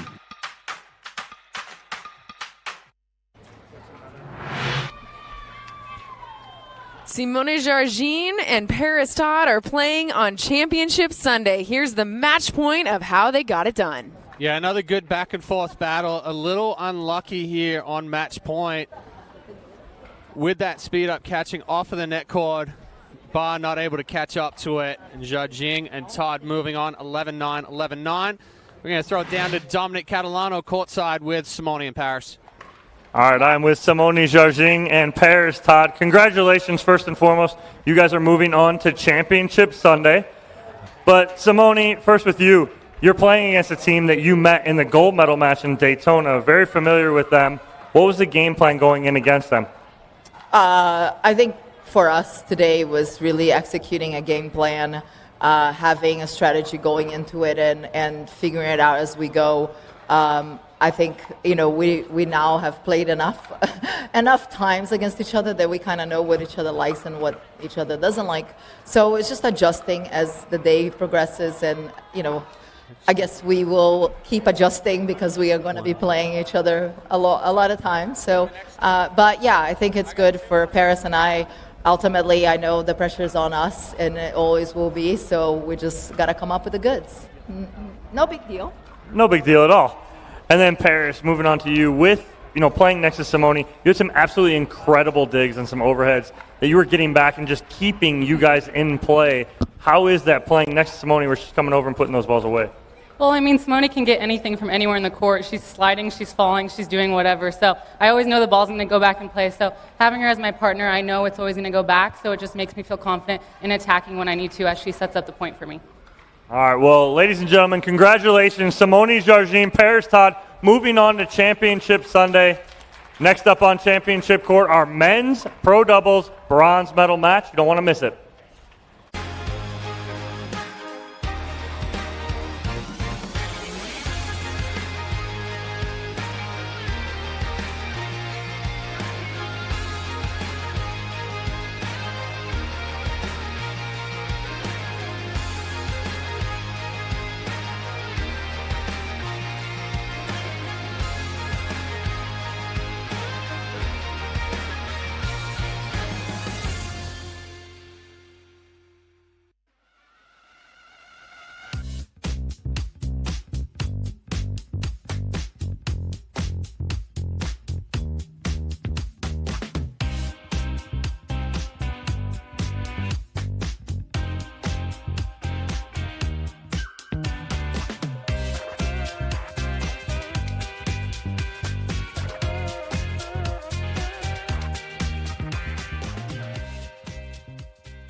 Thanks to DiscountTire.com, we have more time to hang with our new friends. What do you like to do for fun? Well, with DiscountTire.com, we save a ton of time. So we're always trying new things. Save time. Buy and book online at DiscountTire.com. The APP is presented by Yola, Franklin, Leo Rivet, and Pickleball United.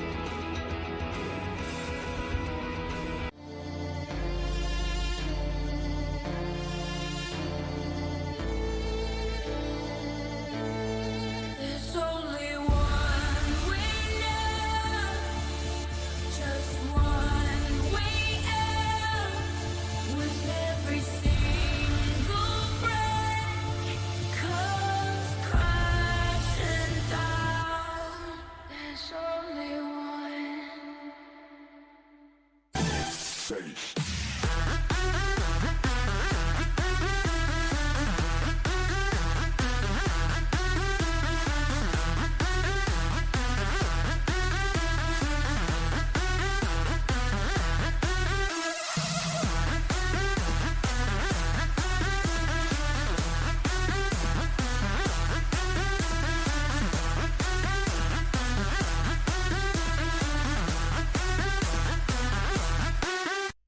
Introducing Skechers Pickleball, the official footwear of the APP Tour.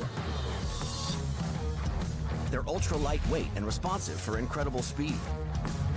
They have Goodyear rubber outsoles with a specialized pickleball design for increased side-to-side stability and agility. Plus, they feature shock-absorbing foam and Skechers' famous relaxed fit design for incredible comfort game after game. Conquer the court in comfort. Skechers Pickleball, the official footwear of the APP Tour. The Pro XR Pickleball paddle answers the age-old question of how to get paddle speed and control with the same paddle and one grip, and this is it. Pro XR gives you more spin, greater control, and quicker reloads on every shot in the game, because you always have that constant feel for that leverage and control and paddle speed that we're all looking for. Pro XR is the most revolutionary technology in pickleball.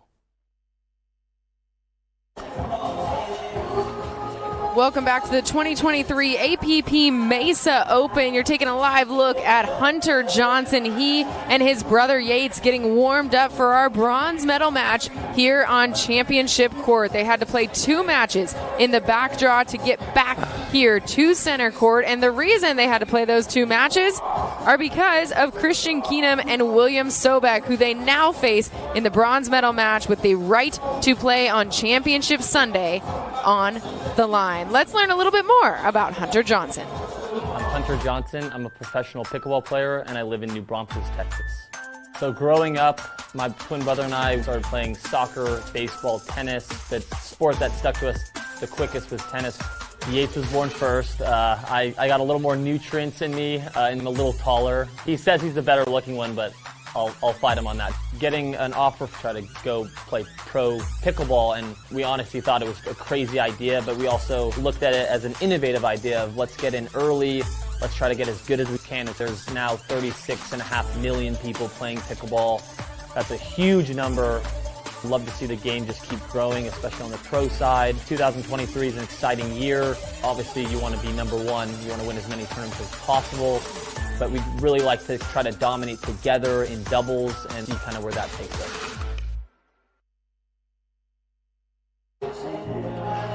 We learned a little bit about Hunter Johnson. Here's a look at his twin brother Yates, and it's only fair when talking about the twins. You can't show one without showing the other. So let's learn a little bit more about Yates Johnson and his journey through pickleball. I'm Yates Johnson. I'm a professional pickleball player, and I'm from Taos, New Mexico. Ever since I was little, ever since we could walk, we had a racket in our hand. So that's kind of how we got started in tennis. We've always dreamt of being professional tennis players. I'd say, having a racket in your hand for 20 years with tennis makes the transition to pickleball definitely a lot easier than most. But it definitely took a little time to get used to the different strategy and the different feel. And at first we thought, no way, we're not going to give up on our dream. We want to compete for Grand Slams.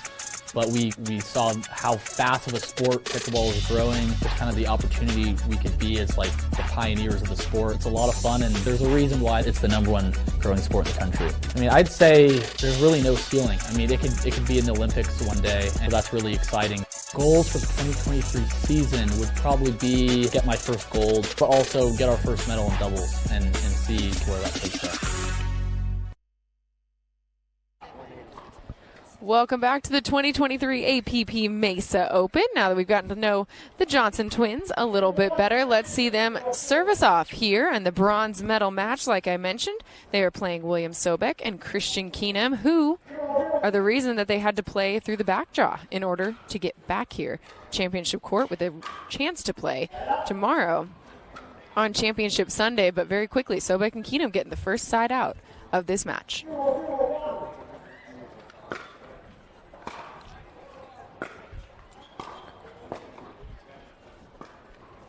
It's too funny. Right in front of us, Simone Jardim is messing with a fan. Kid came up to her and asked for an autograph, and she almost was like, no. She's like, no, I'm just kidding. April Fools. It is April Fools. William Sobek's dink there going just a little too soft, but they're up 1-0 on the Johnsons early here on Championship Court.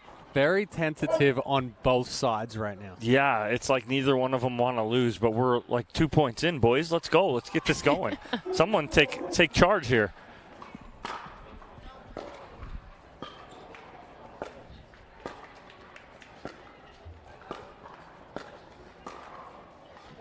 Yates tries a little bit to speed it up there. Yeah, I like the speed up there from Yates, but the energy across the whole court right now is very, very low. I think they're going to pick up the intensity, use his legs a little bit more, and just come out and be aggressive or fully commit if he's going to.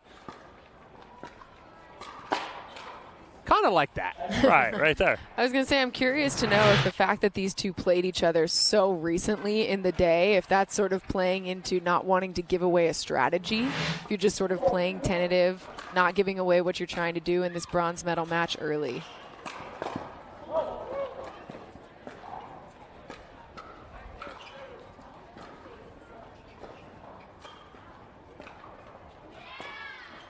Well, I don't even know if it's about giving away anything, right? Because you have to give everything away or else you're going home, right? So you got to lay everything out on the line here.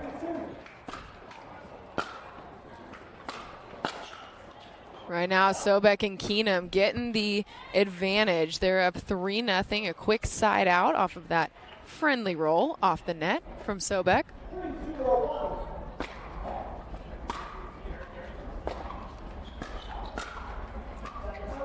I'm okay with that counterattack from Keenum right there, even though he is kind of mid-court. Just caught it a little late, but Johnson had left the opening down the line.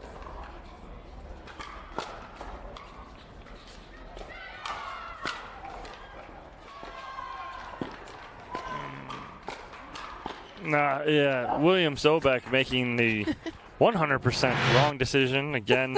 Like that drop right there. I mean, Yates was sitting on it, right? Like he's dropping it right to him instead of trying to pressure him. I was just laughing because you sounded like an old man walking up the stairs. No. A little creaky this late in the day. Is that what you're getting at?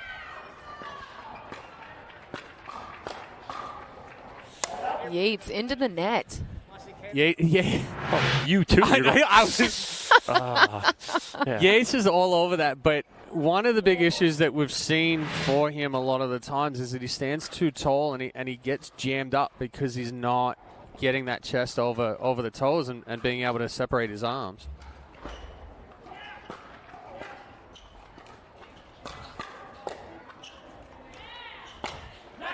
That's a great step in from Sobek. If he lets Keenum take this ball, then I believe that Hunter and Yates are going to reset this next one.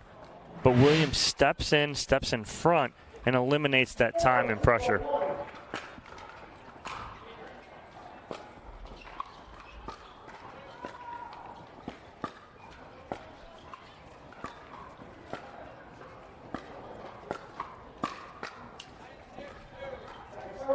That was a pretty good spot right there and a good setup from Yates.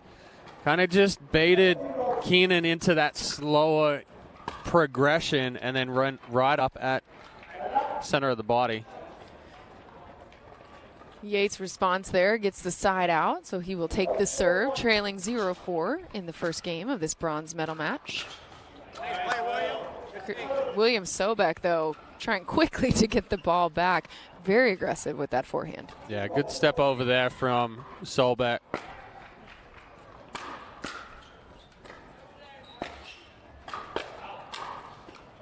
So I'm going to say it's about time that Hunter or Yates goes behind Sobek. Test the ball behind him, a drive behind him, because he's pinching middle so hard. I mean, even right there. If I can get,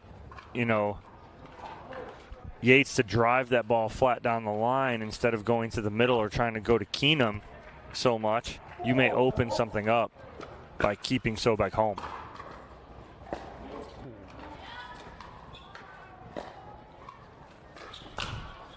Instead, Christian Keenum with authority splits the twins. Keenum took the massive backswing right there and just said, feed me that forehand. I mean, you want to talk about reading a ball right there?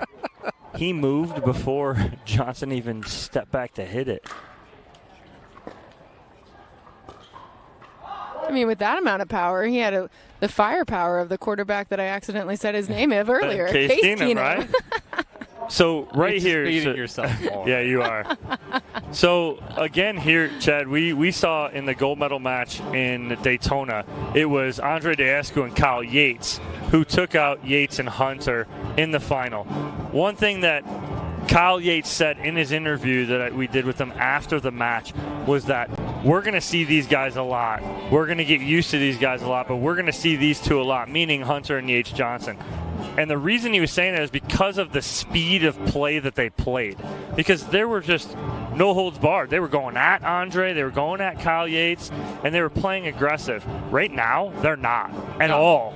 They are not speeding anything up. They are not taking an aggressive stand, and that's the difference I'm seeing right here. If they're going to get back in this, they need to be aggressive, play their style of play. Right now, they're playing Sobek's and Keenum's style of play. Yeah, you see Simone judging down there right now, kind of getting on Hunter and saying, "Hey, step up the intensity right now. You guys are playing really flat." And this isn't not what we've seen from the Johnson brothers in the other two tournaments. No. Yates is stepping in and really being aggressive on that third shot drive, creating the pressure instantly. Hunter steps up, closes, and there you go. Right now, it's kind of, it's rolling through it, and I think that's kind of how it's been all day for them as far as the intensity levels. Well, and Yates, it's been a challenge for much of this tournament, too, going back to the men's singles and then mixed doubles yesterday. And so we talk a lot about how you have to leave the points in the past. You also have to leave the day before in the past. So the Johnsons trying to get back to their game of aggressive pickleball that we know them for.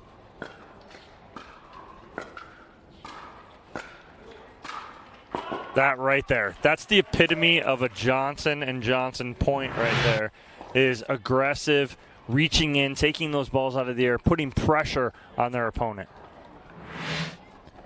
And now's the time to do it because Sobek and Keenum have built themselves a nice lead in this first game, up 7-1 and serving.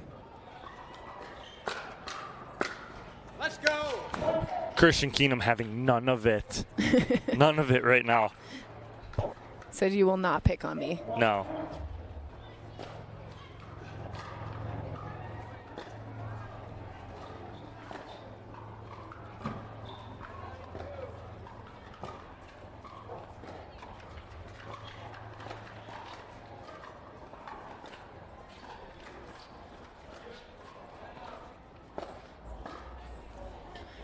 Well-placed ball there from Hunter.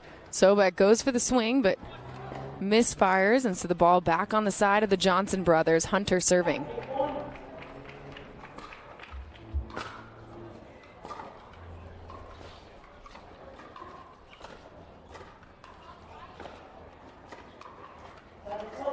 So interesting. So often we see the speed up being the tactic used, but Sobek and Keenum seem very content to just play patient pickleball right now.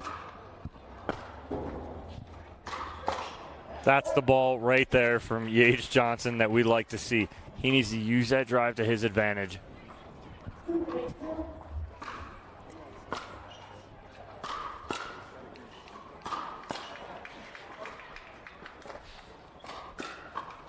Let's just shooting out of our shoes right there.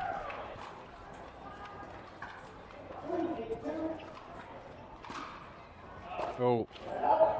And missing that serve, but you know what? He's created a little bit of intensity by ripping a couple of balls right there. Now just needs to continue it.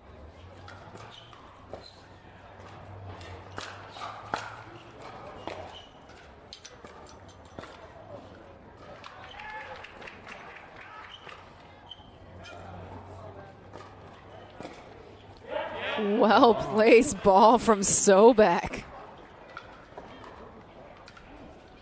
Nice little misdirect down the line behind Hunter Johnson. Do you think it's easy to play as the underdog or the favorite? Underdog. So easily. And that's what they're playing like right now. They're playing loose. Oh, my goodness. Sitting all over that forehand. Which is ironic because They were the ones who sent the Twins into the backdraw earlier today. So but again, they were coming in as the underdogs. There you go. You're not expected to win. You can take some chances. And now you have a chance at game point.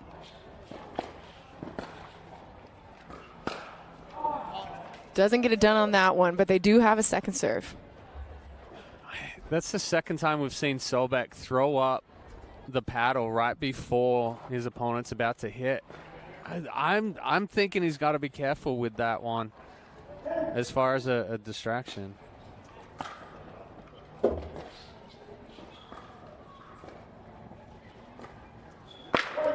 Doesn't matter on that one. No distraction for Sobek and Keenum. They take game one handily over the Johnson brothers, 11-3. The final score from this first game of the men's pro doubles bronze medal match. We'll be back with game two in a moment.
Introducing Skechers Pickleball, the official footwear of the APP Tour.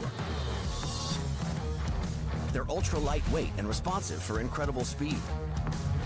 They have Goodyear rubber outsoles with a specialized pickleball design for increased side-to-side stability and agility. Plus, they feature shock-absorbing foam and Skechers' famous relaxed fit design for incredible comfort game after game. Conquer the court in comfort. Skechers Pickleball, the official footwear of the APP Tour.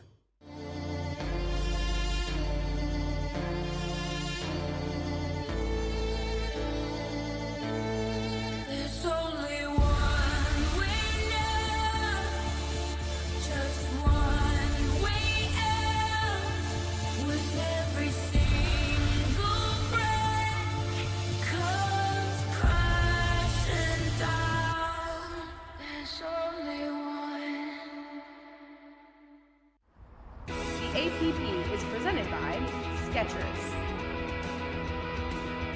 Power Plate, Pickleball Central, and Selker.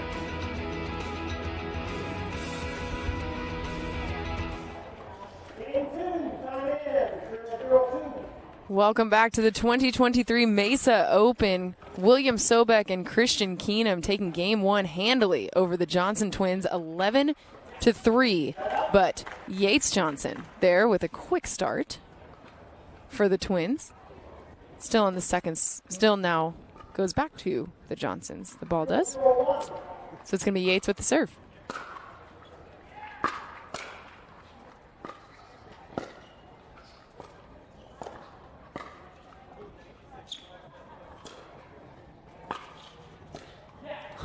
Nice lob there from Yates.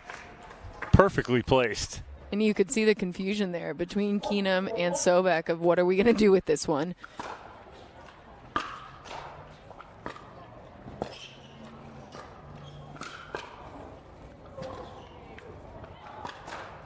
Ooh. ATP goes for it.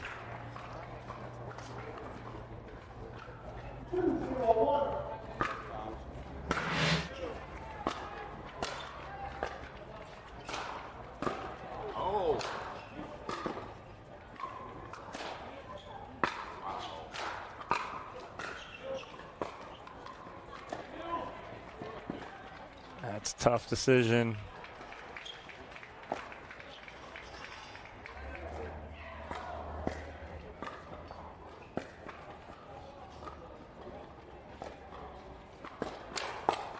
Oh, good hands from Keenan. sitting all over that speed up from Hunter Johnson. It was a good speed up, but again, Keenan sitting on that forehand, steps to the left and clears himself.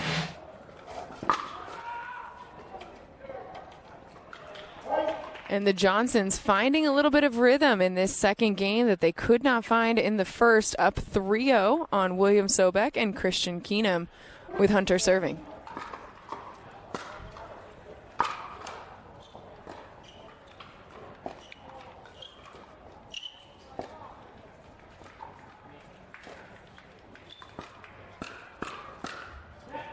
Keenum going long on that second counter, and I believe Sobek and Keenum going to take a timeout here as Sobek puts his paddle down. Nice start here for Johnson and Johnson. And so much about this second game for the Johnsons, you have to imagine, is how are we going to leave that first game behind us? Because 11-3, not the way you thought this was going to go if you just looked at it on paper. But Sobek and Keenum coming into this game with a lot of momentum, this bronze medal match. So if you're the Johnsons, what do you like about the way that you've recovered just in this first part of the second game? Well, we actually discussed it, that the Johnson brothers were kind of chirping back and forth at each other right at the beginning of game 2 right here. And for Yates, he's come out with some more intensity. He's picked up his head a little bit because he was looking pretty down in game 1. So I think that's what comes down to the Johnson boys. If they start getting down on themselves and they're moping or whatever on the court, then it just feeds into itself. But when they come out, they're moving, they're active with their feet, and they're looking for those speed ups, then a completely different team. And you see it early on in this second game as they have the 4-0 lead and serving their second serve.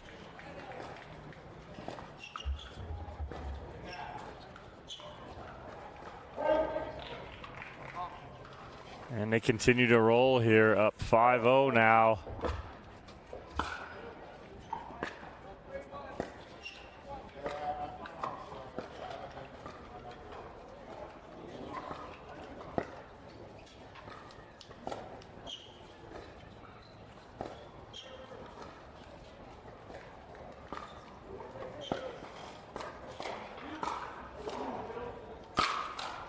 Yikes. Wow. This is a totally different team we're seeing here from Hunter and Yates Johnson from game number 1.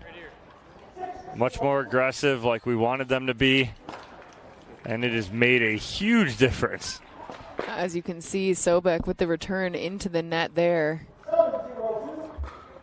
Still looking for their first point. Hunter and Yates still serving.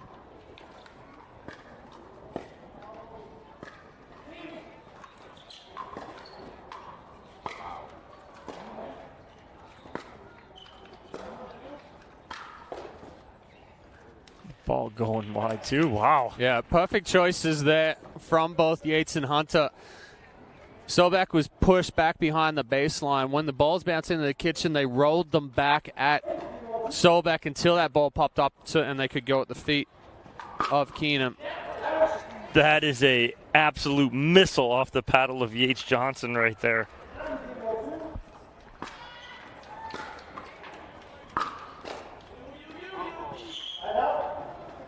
Side out there as Hunter tries the middle splits. Switches to the left leg. Finally gets up and out of it. Hey, that was a gymnastics reference. There you go. That's 4 now. That's 4. Christian Keenum trailing 9-0, trying to get on the board in this second game. Not going to do it on that one, and instead, it's a second serve for Sobek and Keenum. So even if you don't come back and win the second game, you have to get some momentum moving into the third game here. Do Sobek and Keenum. They got to get on the board here first.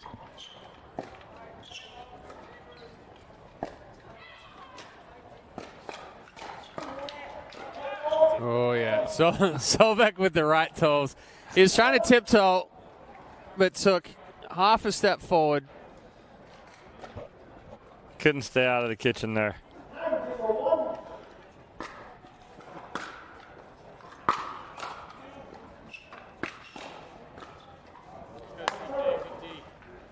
Good hands from Keenum on the counter there. As Hunter comes at him on the 5th ball.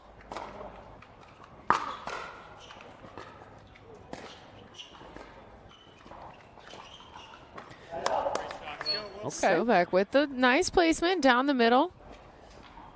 Get to the side out. You're down 9-0. You need 9 individual points to get it back. One at a time if you are Sobek and Keenum.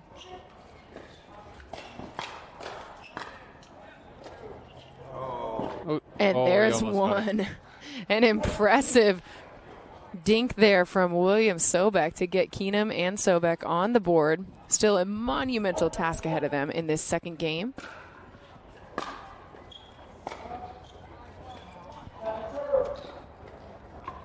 Good pressure return from Yates as he pushed Sobek well behind the baseline.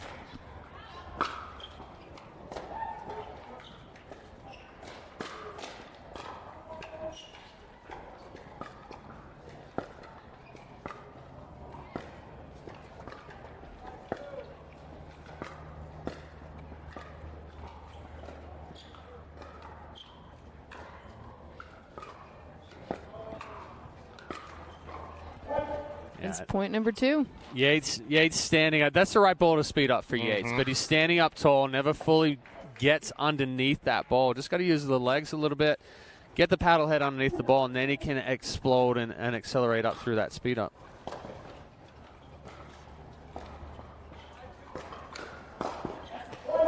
Three in a row, Sobek and Keenum. Regardless of whether they come back all the way and win this game 2 or not, you talked about how they need to get some momentum. Here they are doing exactly that.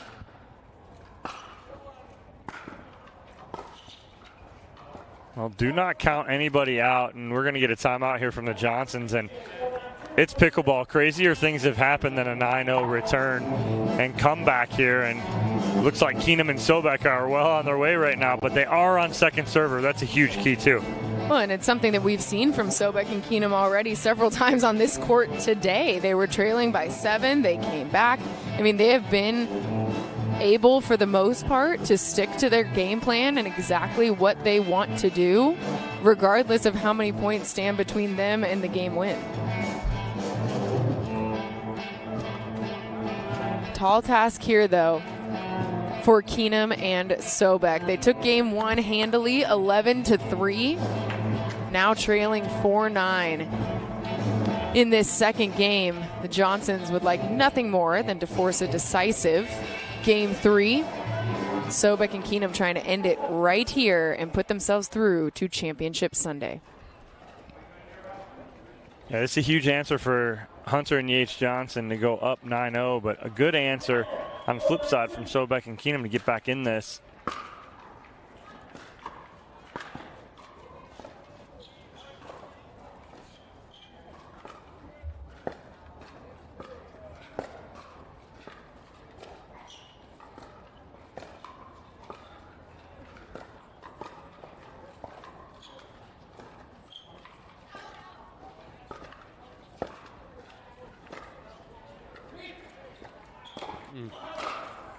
Tweener, a tough call. Not the right time for a tweener. No, because he was there in plenty of time. Yep. So watch him. He's around this. He ran past it to do the tweener.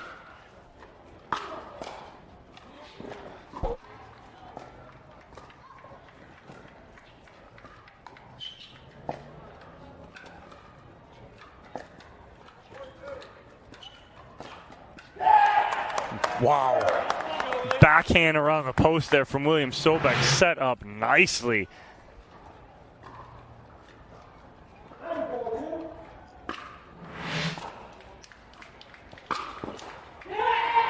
And immediately Yates with the response to go up 10-4, put themselves in game point here.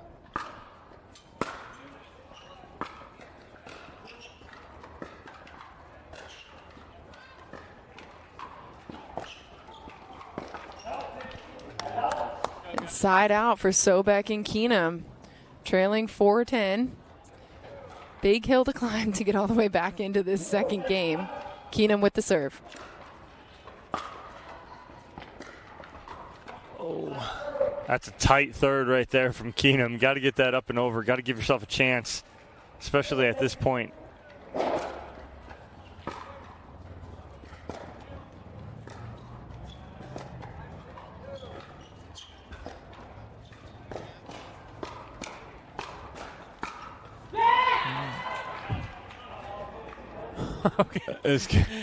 Keenan's calling it out. Sobek's calling it good. So in that situation, the ball's good if you've got both partners disagreeing.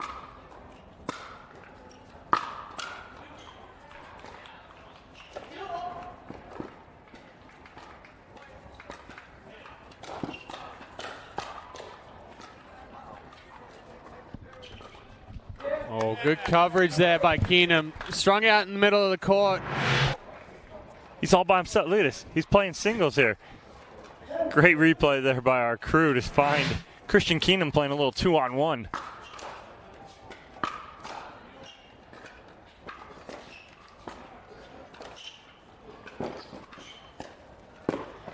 Another chance at game point for the Johnsons, but William Sobek with a great misdirect on that last ball.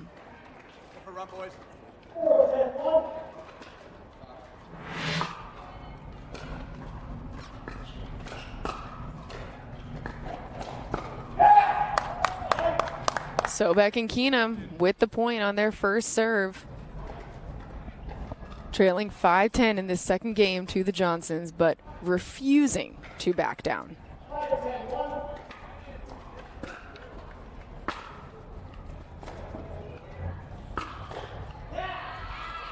Good speed up there from Yates, going right into the body of Keenum.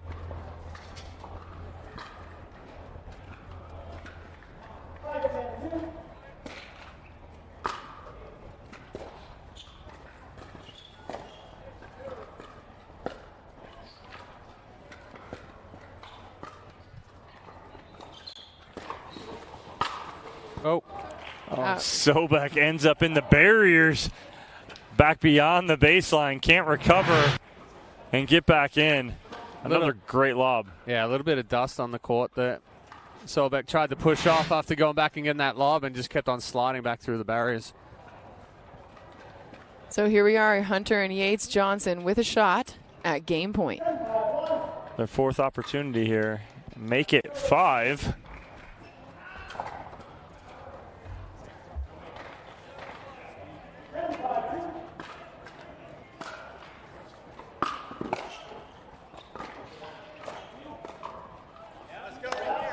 Gonna be 6.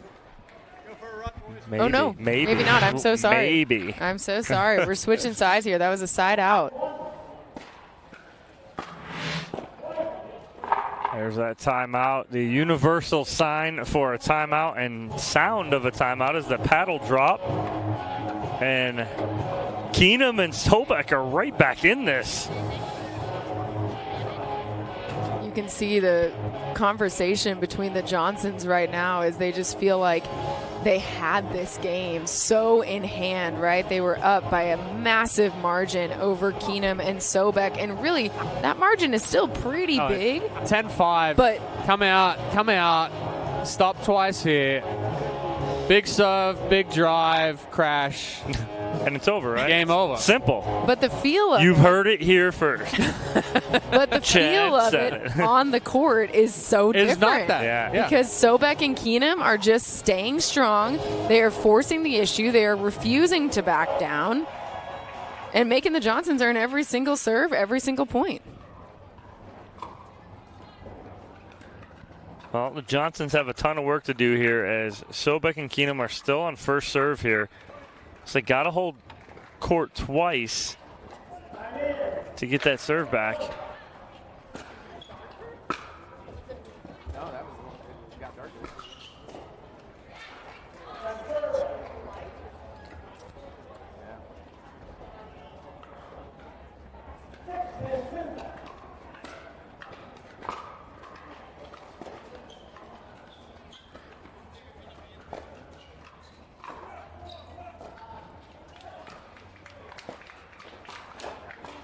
Wow, what hands by Sobek in the middle right there. And now they're within 3, 7-10.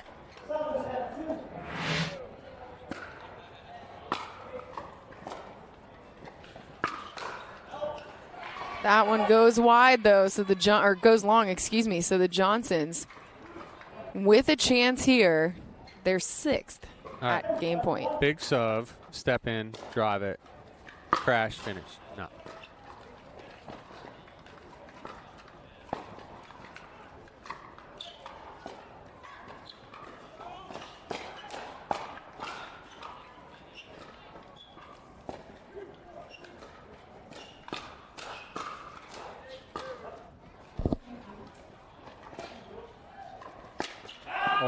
Wow. Yates going for way too much on that forehand right there. They went off script from what you suggested, Chad. Can't believe they don't listen to Chad. Especially on the live stream while they're on the court. All right, they got another one to go. Big serve, big third. Big serve. Big third. That ball was going out, and Sobek played it. Wow. And so the Johnson brothers get the game 2 win, 11-7. They held off a determined Keenum and Sobek for many, many points in that game. We're going to have a decisive third game coming up next in this bronze medal match. The right to play on Championship Sunday at stake.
Thanks to DiscountTire.com, we have more time to hang with our new friends.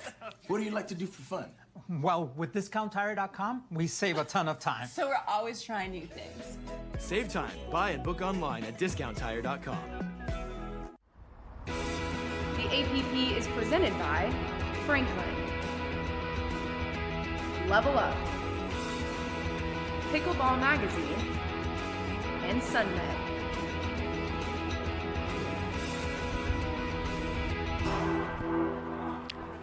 Welcome back to the 2023 APP Mesa Open in beautiful Mesa, Arizona, just outside of Phoenix. You can see the mountains there as the sun is setting on this Sonoran desert. And for somebody, the sun will set tonight on their run in the 2023 AP Mesa Open. We are in the bronze medal match between Hunter Johnson and Yates Johnson. And of course, then on the other side, we have William Sobek and Christian Keenum. That second game going the way of Keenum and Sobek, of the Johnsons, after the first game went the way of Sobek and Keenum. And here we are in a decisive third game, you guys. I got the Johnsons. Game 3. All the momentum on their side. They played really well. Great hands battles, and they're playing their game again. Chad, who you got? Yeah, I'm going for the same. I'm just looking for, well, that's not what I'm looking for right there from Yates Johnson. But stepping in, potentially going to the body of Keenan and just putting a little bit more pressure on. Sobek and Keenum with the serve.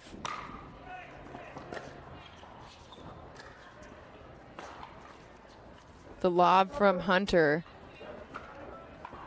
Enough to be thrown off for Sobek's return to go just wide.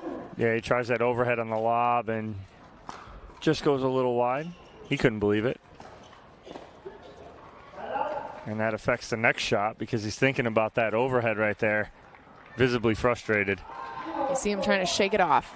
That's what you got to do in these pickleball matches.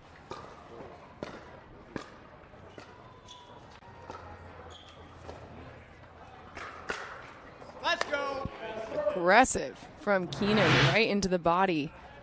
Yeah, that's not the spot that you can go on Keenan. He's sitting big time forehand. If you are going to speed up, it's got to go crossbody. It's got to go either left shoulder.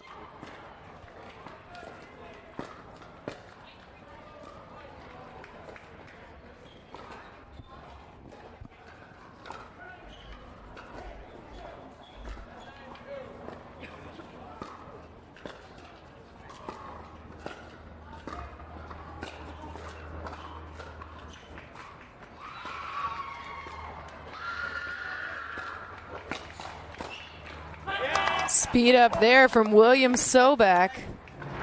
Pays off. They get the ball back. So watch Yates stand straight up on that right there. That last one, he stands straight up on the counter. And ball hits off his edge guard.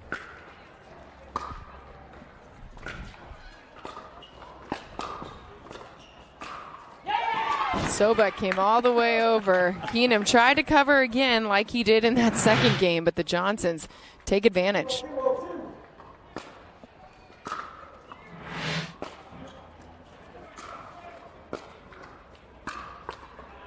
Yeah, it's a better reach in there from Yates. Doesn't allow that ball to get too close to him. Gets the full extension, rolls it hard into Keenum's body.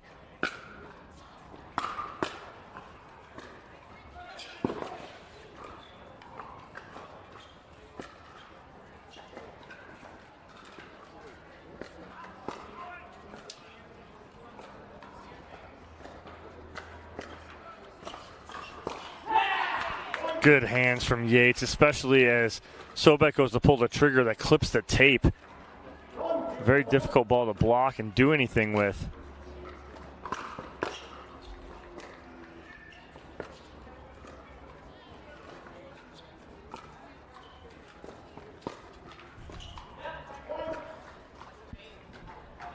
Sobek couldn't get that one over the net, so the Johnsons take over the serve, up 2-0 in this decisive third game of the bronze medal match.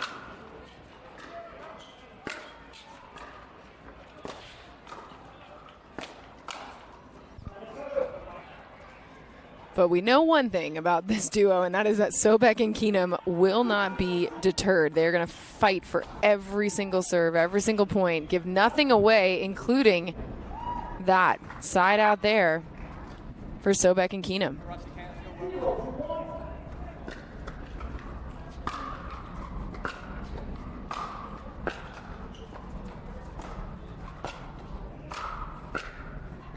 That all started with the float serve. Like, in my opinion, there's no point in doing that right now. You need to put pressure on with your serve. You're just allowing them to tee off on that and push you back. Yeah, again, better reach in there from Yates. He's been doing a better job, especially here at the beginning of Game 3, of really getting extended out in front. Early on, he's just letting way too many balls play him. And that's not the right drive there, because Sobek is just looking to get big with that forehand in the middle.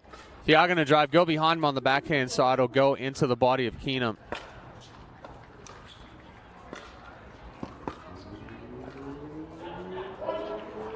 Well, we still haven't seen that. Even though, okay, so the Johnsons are up to a 3-0 lead. Timeout here from Sobek and Keenum. We haven't seen that drive down the line on Sobek yet, right? Because he's sitting in the middle. We want to see it, but we haven't seen it. We think it's open.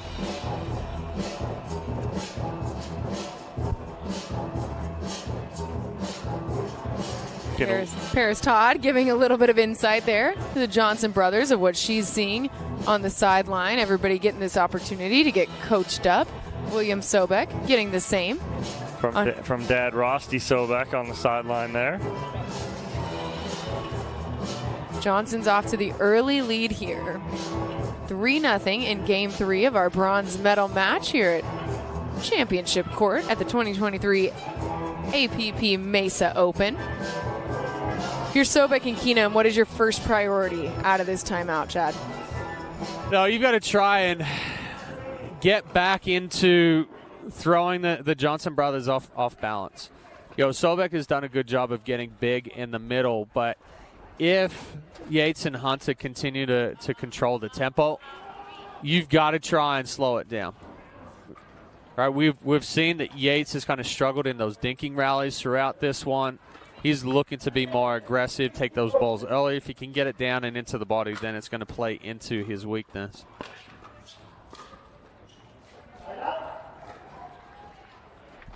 Sobek and Keenum come out of the timeout and get the side out. So they are looking for their first point of this third game.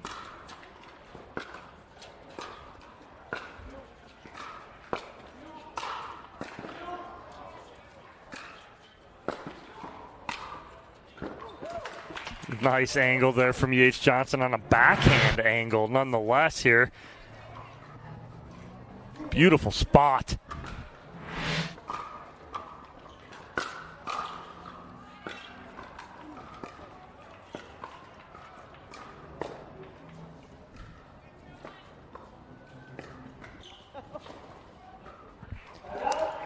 Side out again for the Johnsons now with a chance to build on their 3-0 lead. Hunter taking the serve. Yates frustrated there again. Standing a little too tall.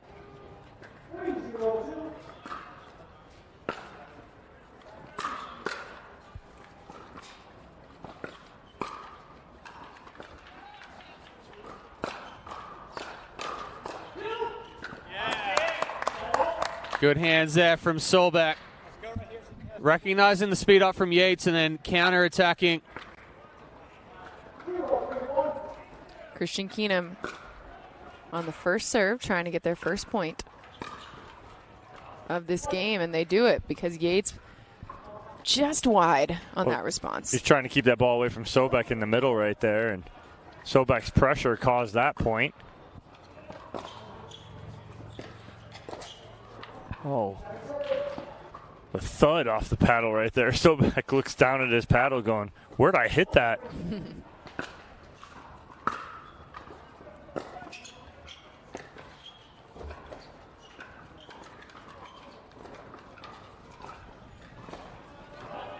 Never a good thing when you look down at your paddle, your glove, your hand. What happened there? So I always say if you're looking down at your paddle like that, there should be a mirror on it because that's the problem. There you go. What a line, Coach.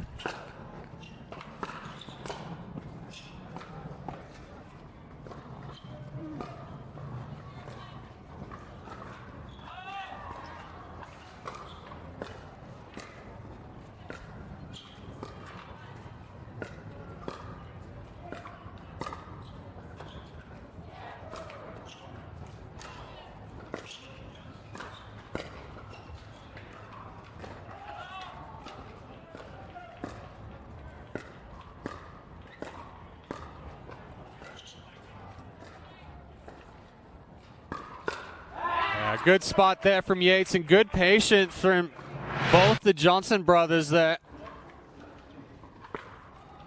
Keenum not able to catch up to that one into the left armpit. Yeah, that's the drive there as well. So they finally went into the body of Keenum. It allows Hunter to step up, shake and bake, close that finish.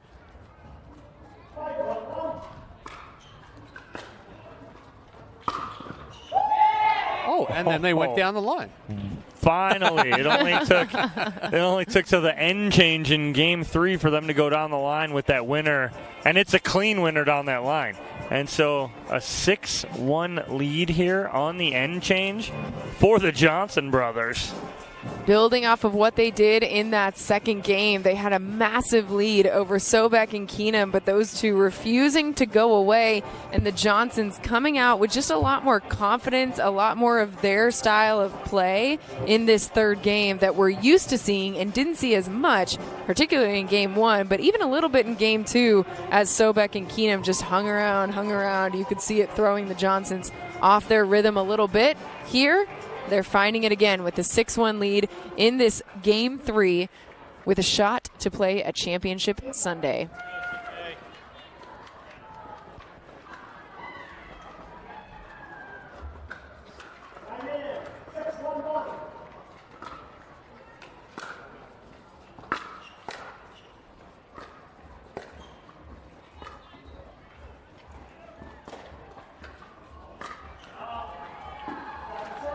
Another great lob. I mean, talk about the implementation of the lob in this match for the Johnson brothers.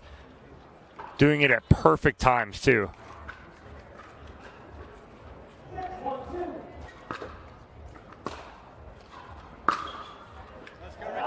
Yates into the net, side out for Solbeck and Keenum. They're trailing 6-1 in this third game. We've seen them come back just here on championship court a few times today from bigger deficits, so they certainly have it in them.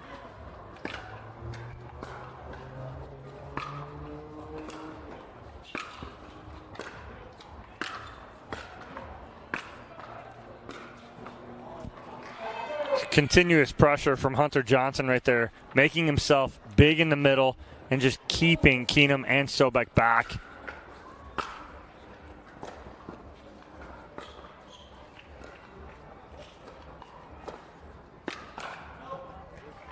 And that one long for Keenum, so very quick side out for the Johnsons. Yates with the first serve.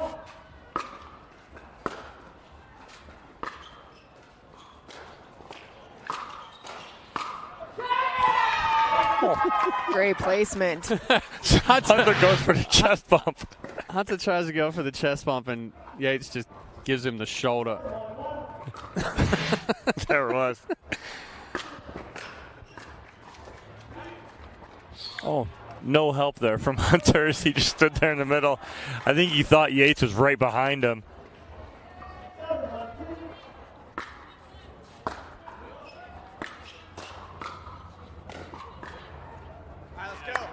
I'm not sure why Hunter kept scrambling back right there. He got to a position where he could have just held his ground, and then falling back just didn't give him the base to get over the net.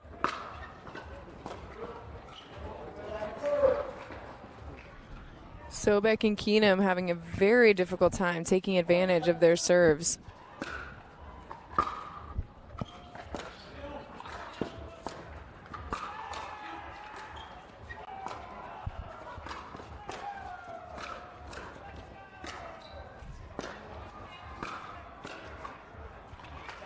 Hunter just with a very pointed attack against William Sobek before switching it over to Christian Keenum to get the side out.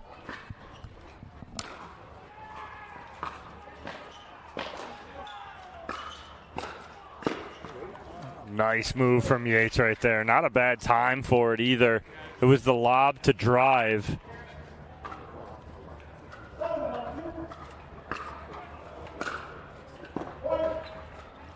Little pressure, trying to kind of creeping in on the side of Keenan and Sobek.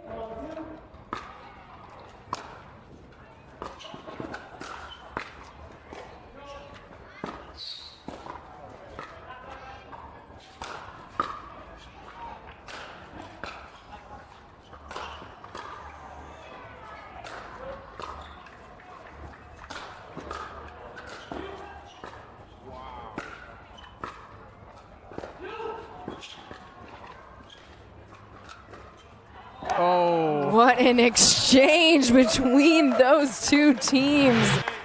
Yates just cannot get that ball over the net, but man, William Sobek with quite a few overheads in that one. And great defense from the Johnsons, just staying in it, forcing one more ball to be hit.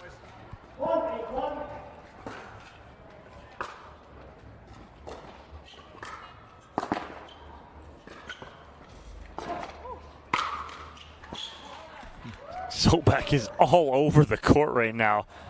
I want to know his step counter.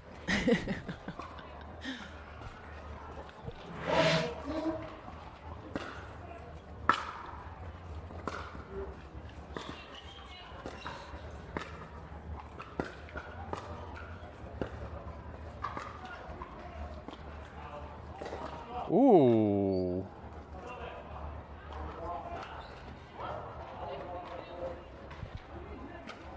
Some question about whether or not that ball went long. Keenan called it out before it even bounced.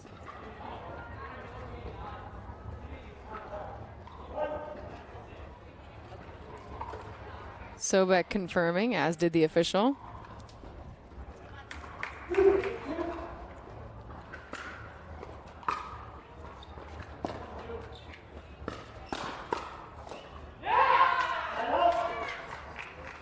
Side out for the Johnsons.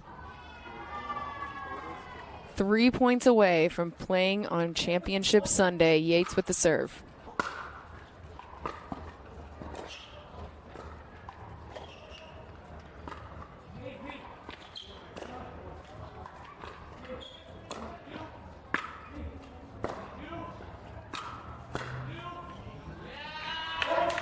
It's got to be at least lob number 12 for Yates. It has to be. I mean, and they're doing such a good job with it, though. They're putting it in the right spot at the right time. It's well thought out. And now, as we get closer and closer to match point, you hear the Johnsons starting to get that confidence, getting a little louder. Match point on the paddle.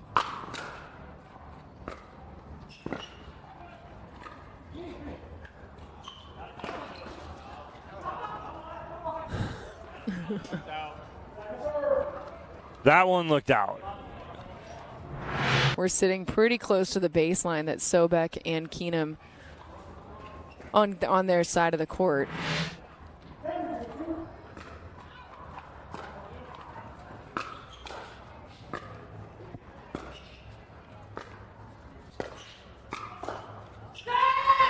There you have it. The Johnsons are playing on Championship Sunday, winning the final 2 games against Christian Keenum and William Sobek to punch their ticket. 11-7, 11-2, the games that they get it done. We're going to talk to them right when we come back.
All right, welcome back to Championship Court. I am with Yates Johnson and Hunter Johnson.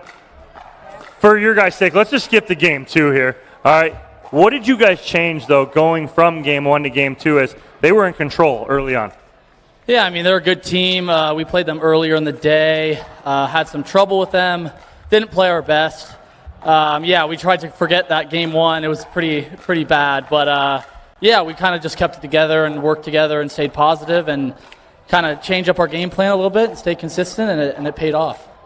And Hunter, it seemed like you guys were playing a lot softer in game 1, and then you started to play your guys' game where you get picking up the pace in those thirds. Was it something you guys talked about? Yeah, I just kind of told Yates, let's just go after it. If we're going to lose, we're going to go down swinging. So, and that actually helps us in our games. So, yeah, we just kind of stuck to the game plan. We slowed things down, threw some lobs in there, and it really helped kind of mix things up. And yeah, couldn't be happier to make it tomorrow. All right, well, congratulations, boys. You are moving on to Championship Sunday, but hold on one second. Before we get started, we had something. Wait, hold on. What is this? This is from the car wash we did earlier. Let's check this video out here of you boys just kind of showing off here, isn't it? He's worse at it? Oh, look at this. This is so cute. This is so adorable. Parent trap. All right, but guys, what was that like going through that whole thing for both of you? Yeah, media day is always fun. APP and Intersport, put on a good day. I mean, they had a lot of different shots and content to shoot, and yeah, we tried to take advantage of it, and maybe it didn't turn out like we wanted, but yeah, I mean, yeah, we'll try to use some of that, and hopefully, they use it, and yeah, it was a good day. You had fun too, Hunter? He was only referring to that one picture, but everything else was amazing, and yeah, we couldn't be happier to be doing this together and to be have that kind of media is great and push our brands, and yeah, let's bring it home tomorrow. All right, well, congratulations, boys. You're moving on to Championship Sunday tomorrow where you take on Andre Deescu and Pesa Teoni. Congratulations. But up next here, we have the women's bronze medal match to see who's moving on to play Simone Jardim and Paris Todd on Championship Sunday.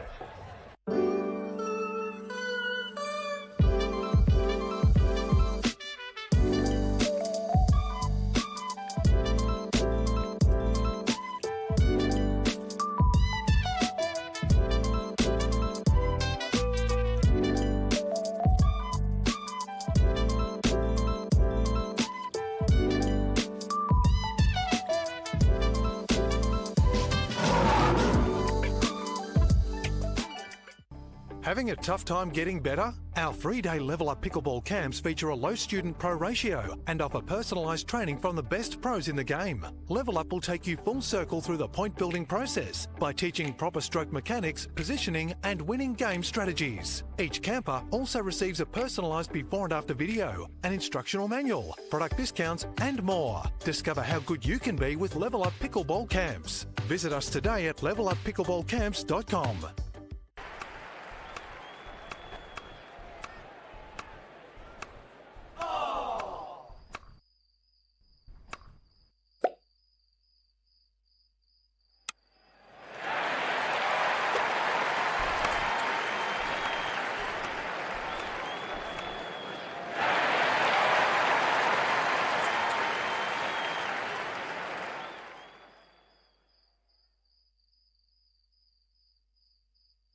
The Pro XR Pickleball Paddle answers the age-old question of how to get paddle speed and control with the same paddle and one grip, and this is it.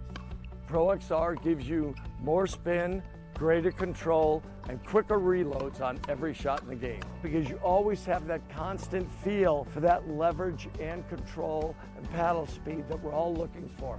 Pro XR is the most revolutionary technology in pickleball.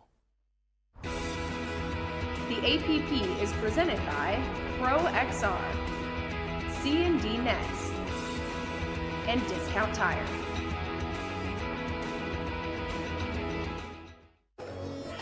Welcome back to the 2023 APP Mesa Open, the women's bronze medal match at hand. Shelby Bates, the 32-year-old from Jupiter, Florida, and her partner looking for the right to play on Championship Sunday. Let's learn a little bit more about Bates.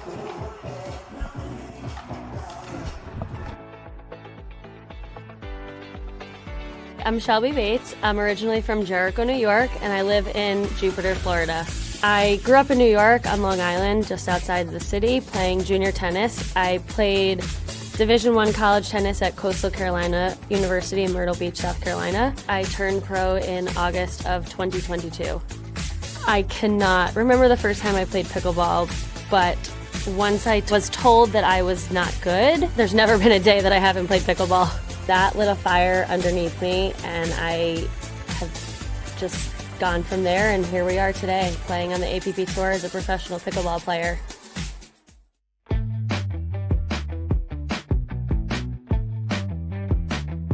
My style as a pro pickleball player is very fierce and energetic, and very aggressive. I love the thrill of having to be super strategic, but also the sport becomes very fast when you're playing. In pickleball, every point counts. Every tournament I play, I get further and further in each round, and I get closer and closer to beating some of the top pros throughout the pickleball tour. I have seen my game grow exponentially and super fast, and for 2023, I want to see myself on the medal stand with many medals, but first gold medals. The APP Tour means family and inclusive. They are super welcoming and happy to have everybody there, from amateurs to professional players to senior pro players, every age, every level, and they really make it important to welcome everybody to the tour. A little bit about Shelby Bates, Let's learn a little bit more about her partner. She is playing with Rachel Retker, the 26-year-old from Illinois, in this bronze medal match with quite the story.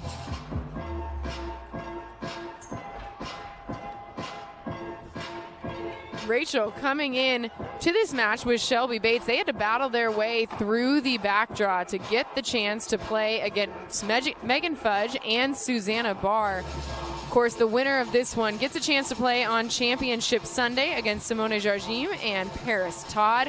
When you guys look at this one, what is the biggest thing that you want to see, especially Shelby Bates and Rachel Retker, it's their first time playing on championship court today?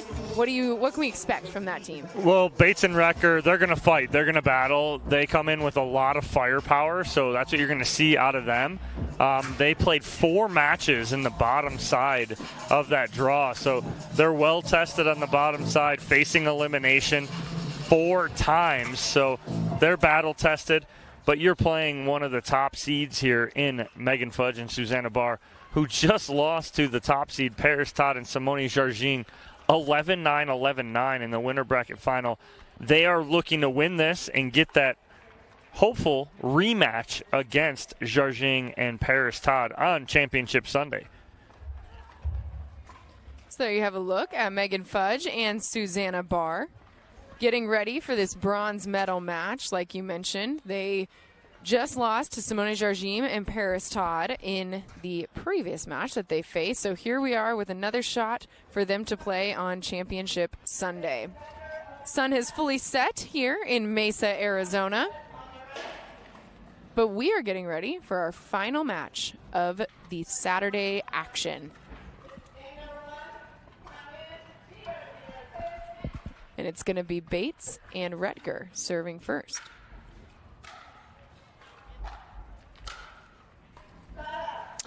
Well, big step over there from Fudge, but yeah, I think Retker and Bates are going to be tested a little bit here. They had a decent showing a few weeks ago, made a little bit of a run.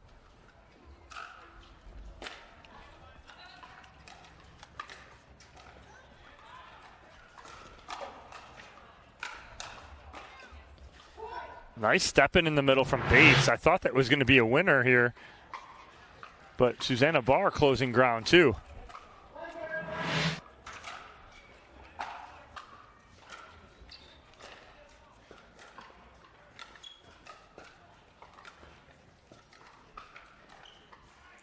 Bates just shy, trying to get that ball back over the net. Megan Fudge and Susanna Barr out to an early lead here in the bronze medal match, 2-0.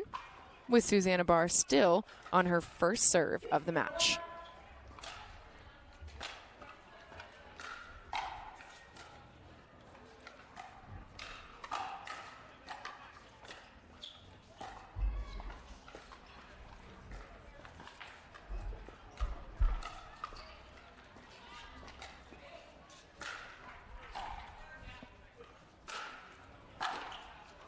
Bates sends that one very far. I was going to say just out, but it's because you're feeling sassy. Another good love from Barr in that one. Fudge into the net to force the second serve here. They are up 3-0.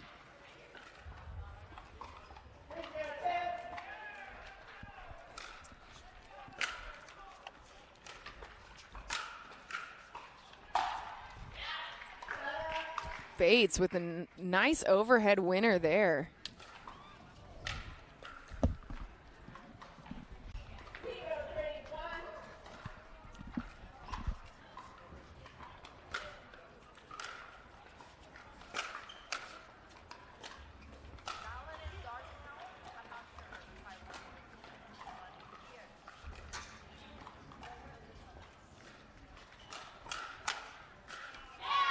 Speed up there by Rachel Retker, paying off. Well, Fudge was on the first one, but she couldn't complete on the second counter.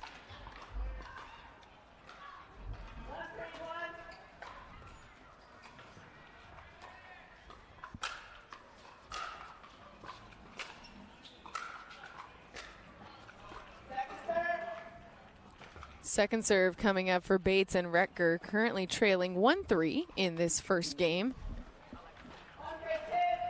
Bates with the second serve. That was an absolute bullet coming off of the paddle of Shelby Bates.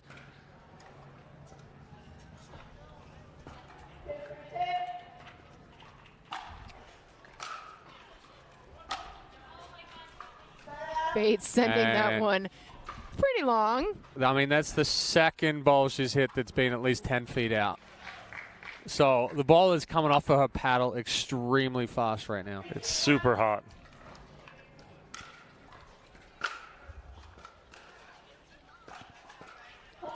That's a nice dropper. Change of pace as you're looking at Recker and Bates, and they're wanting to speed this up. And you see that beautiful drop.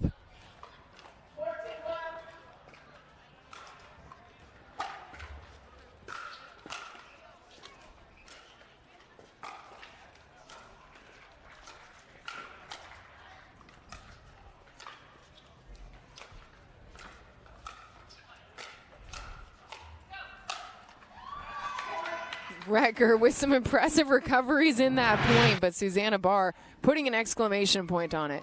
Yeah, good use of the offensive lob there again from Susanna Barr. Still in their first serve, 5-2, their lead.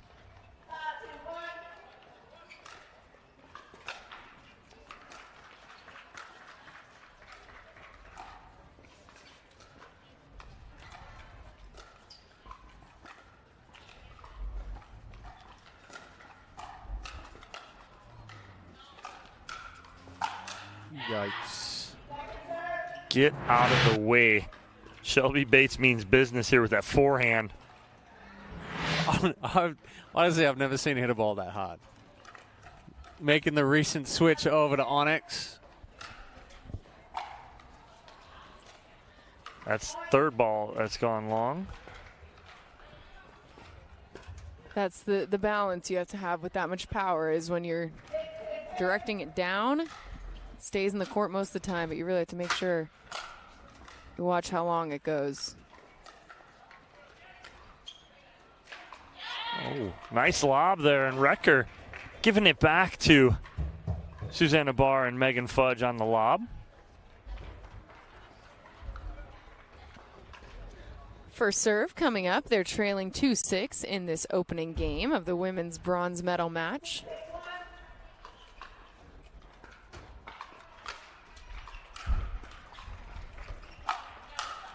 That ball's going out too. Barr a little late hearing the call from Fudge.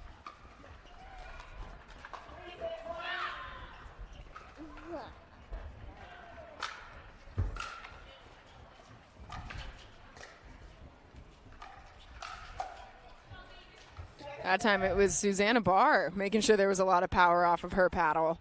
Well, good shot backside on Bates as Bates is trying to cover that middle with that forehand, and Susanna Barr just slips it backside.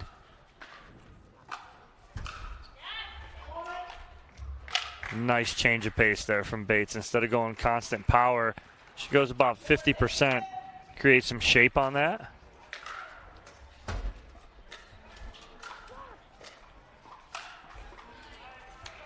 Yeah, good spot there from Barr. Bates just a little bit further forward than Retka. Barr picking out her feet. Fudge and Barr having a little consultation, figure out what they want to do with the 6-4 lead, how they'd like to build on it.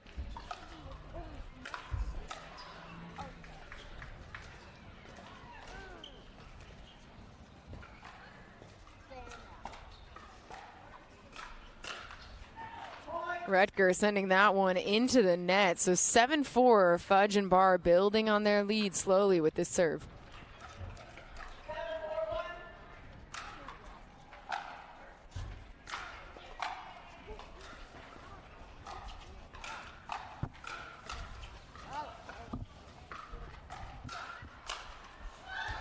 Good recovery by Fudge. So Megan Fudge went to hit this ball in front of Barr, and she stopped. And Susanna Barr just flipped that ball back over, not following through because she didn't want to hit Megan Fudge in the back. Wow. But they get the point. And the 8-4 lead early on in this game one of the bronze medal match. Timeout called. as Megan Fudge's mom and bronze medal match participant. So the kids are tied up so they don't go anywhere. So she's got to keep them in line because Ryler's nowhere to be found. He's out playing rec somewhere, maybe. So that's Mom's answer. Tie the kids up, and we'll just keep them in one place. It's Figure out if you can get out, kiddos. RJ and Lily, Megan and Ryler Fudge, or Megan Fudge and Ryler DeHart's son and daughter. But a good answer here from Bar and Fudge as Bates and Recker caught up at 4-6. But now Bar and Fudge add to that again.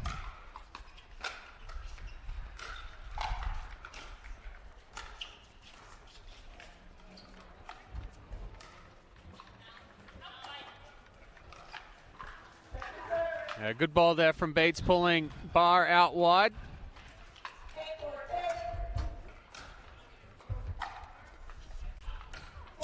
That return from Bates going long again. Wind at the back of Recker and Bates too, so that's not helping any.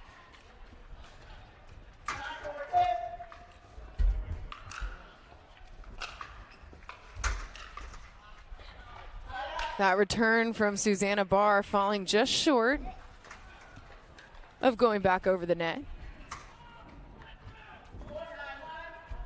Giving the ball back to Bates and Retker. Retker with the serve.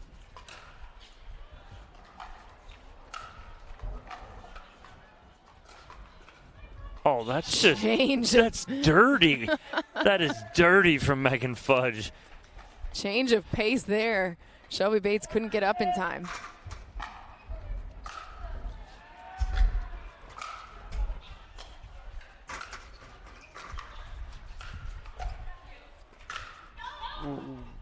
That one from Barr going long.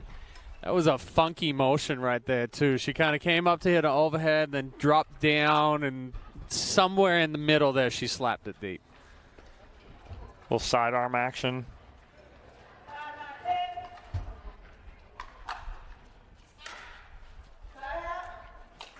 Side out there on the serve that went long from Bates. So Fudge and Barr with a 9-5 lead on their first serve.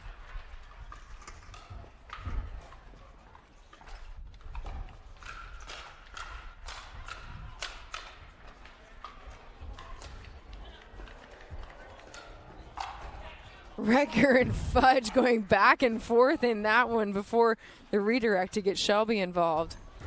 And she hits it into the net. Now we have first game point here for Fudge and Barr.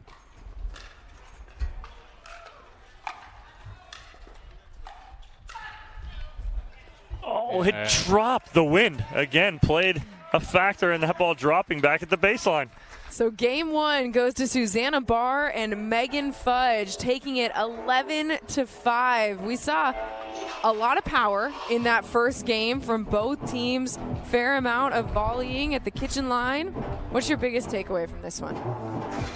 No, I think that the errors there by Bates and Retker were just a little too much. Fudge and Barr put good pressure on, but it was more so the deeper balls and the mistakes by Bates and Retker that they need to clean up for game two.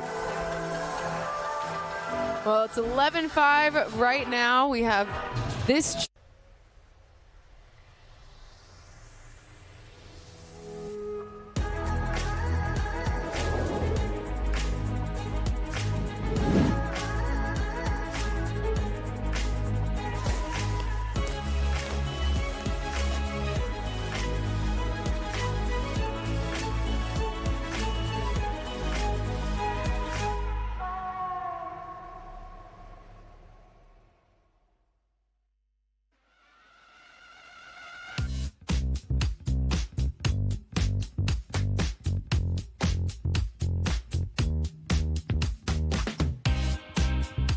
Welcome back to the 2023 APP Mesa Open. Susanna Barr and Megan Fudge taking game one of this bronze medal match against Shelby Bates and Rachel Retker. Susanna Barr with the opening serve of this game two, trying to take it and punch their ticket to Championship Sunday. Oh, it's in. That Oh, one going chance. over the head of Retker. Shelby told her she got it. You got it. Retker just said I'm too short. Hey, at 5'4", I know that feeling. Nothing to be ashamed of. Yikes. Oh, she got back. Oh my goodness, she got that back. Shelby's looking up at us going, what did she just do? Oh my goodness. Look at Susanna's laughing.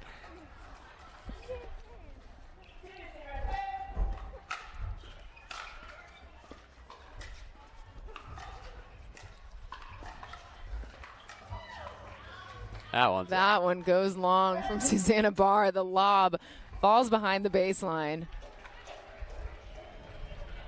Not before, though. They get a 2-0 lead in this game off of that serves, those few serves that they had. Bates and Retker trying to get on the board in this second game.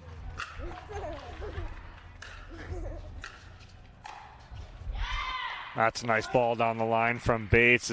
Again, she takes something off that ball and pushes that to the opposite sideline. Very nice little inside out.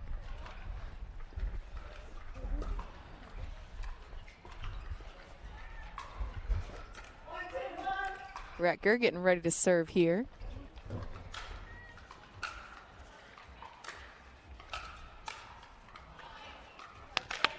That one goes wide, putting Bates and Retker on their second serve.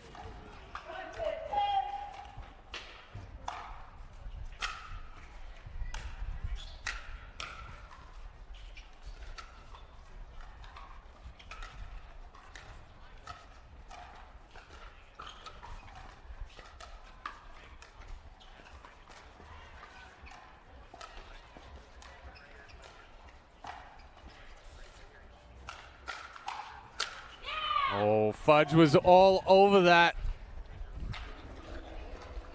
Couple of good counters right there, but gets a little too big on the final forehand.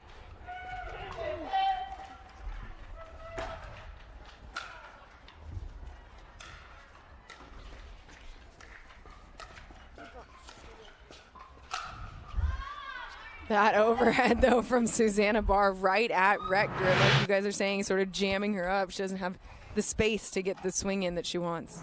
Retker was more upset at herself as she says, why do you do that right there? Again, the wind in their face. So it's a hard ball unless you get that up and over really well.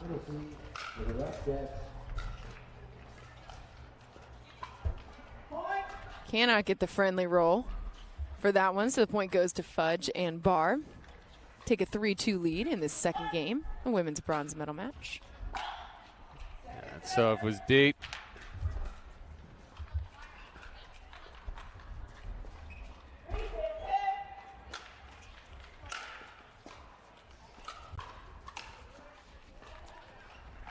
That's a great idea from Retker as Fudge keeps pinching middle right there. She tries to just lay that down the line.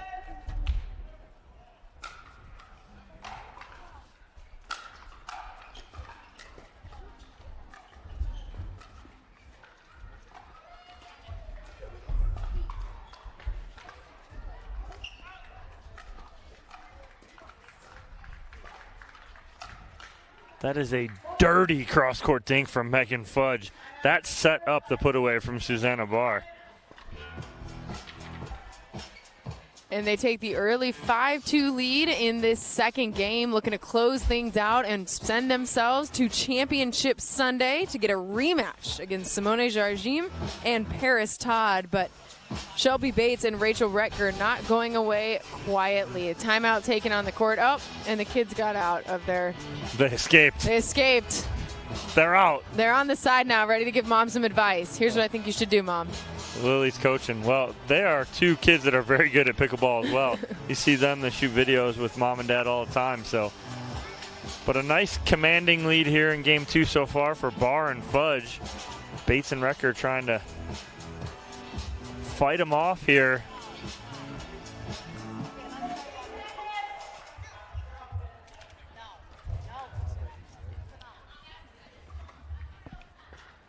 We're going to pick it up on the second serve of Megan Fudge and Susanna Barr, up 5-2 in this second game. Fudge with the serve.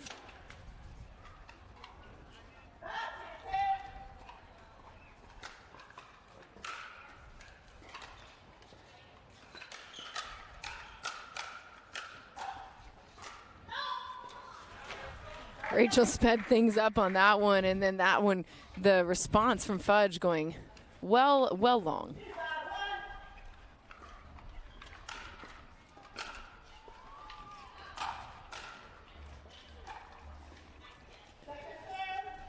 Bates can't get that one over. So second serve coming up for Bates and Rector.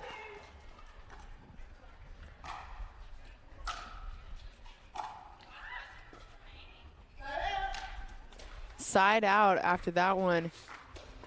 Nothing doing for Shelby Bates and Rachel Retger. They cannot add to their points. Megan Fudge is going to try to do so here with the 5-2 lead. Ooh.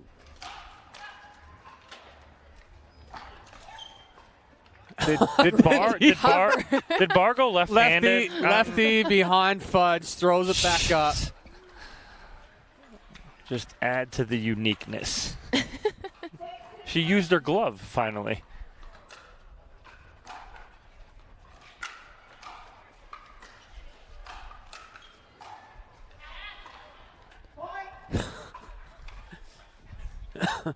All right, good job from Bates right there. Shortening up the swing and still getting more power than she's ever hit a forehand before. Some question over whether or not that ball was out from Shelby Bates. But Fudge and Barr get the point. So it's 7-2. But Barr leaves that response just short, that third hit. So they're on to their second serve, 7-2. And Barr immediately picks up the tempo, but Rachel Retger ready for it. Yeah, good counter there from Retger, recognizing the drive through the middle.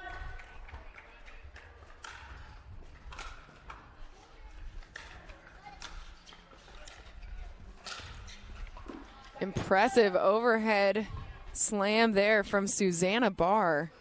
That's the inside-out action too, right? Instead of just going straight down, she goes a little inside-out to the sideline. Or ends up behind Bates.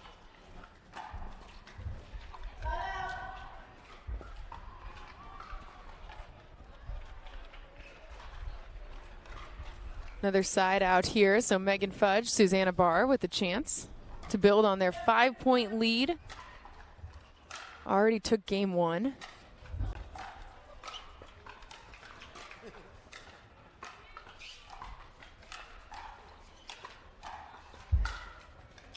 Good defense from Shelby Bates just to stay alive throughout that point, but just a little too much Megan Fudge right there and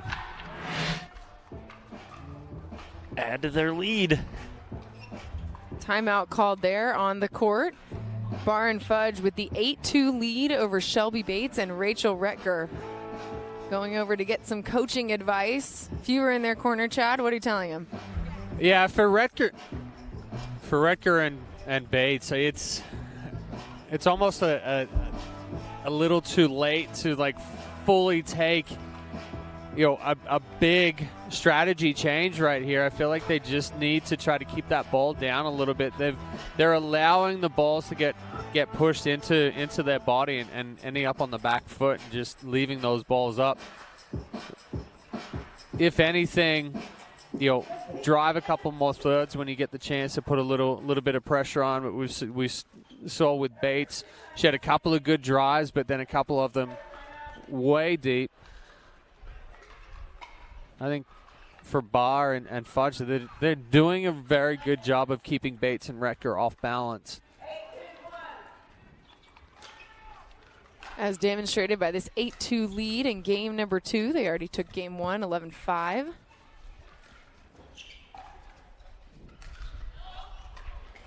That return long, that response long. So they're on to their second serve here.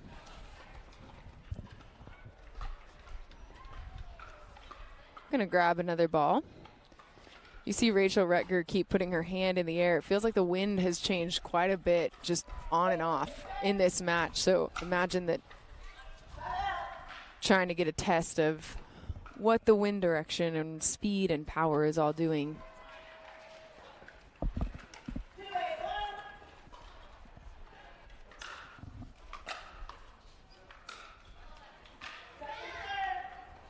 Yeah, Retger frustrated with herself there. saying that's so bad. I mean, it's part of it. Right? They're getting pushed back. Rekka's trying to drop off the back foot.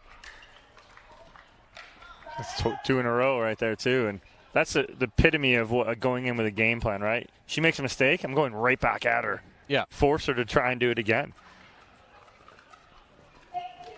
Susanna Barr with the serve, up 8-2.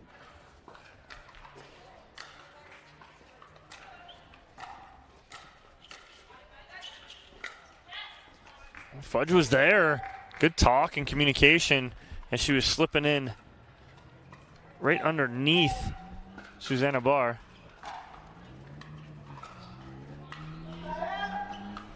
Barr and Fudge beating themselves up a little bit right now because they know that they've been in position to take better advantage of the situations they find themselves in. Nobody wants it.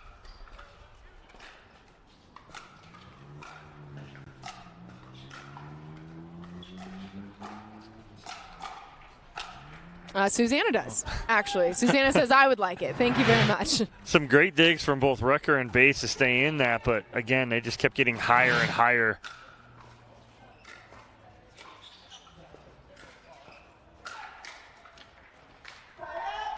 Fudge forcing the side out there. Cannot get the dig on the side of Rachel Retker and Shelby Bates. So Susanna Barr with the serve. 8-2 lead. Already have game one under their belts.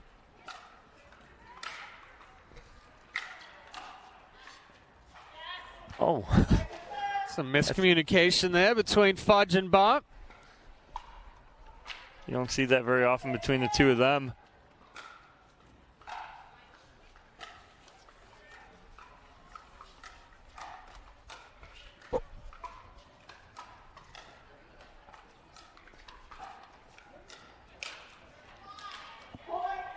Rutger doing a pirouette in the middle of all that. She got spun around. And it leaves Megan Fudge and Susanna Barr 2 points away from punching their ticket to Championship Sunday. Fudge with the serve.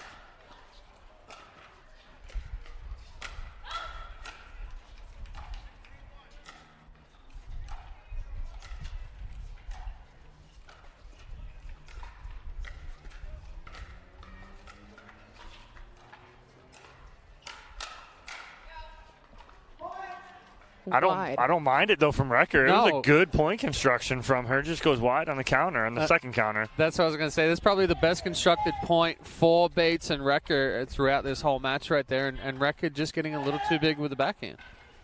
And that serve going long. So Shelby Bates and Rachel Retker with a critical side out to keep themselves alive in this bronze medal match.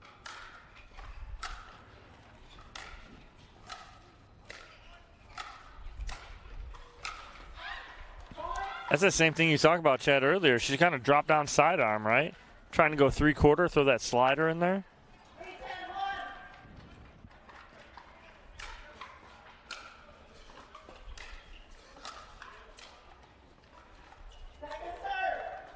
Retker rolling her eyes, knowing that she had a better opportunity than that.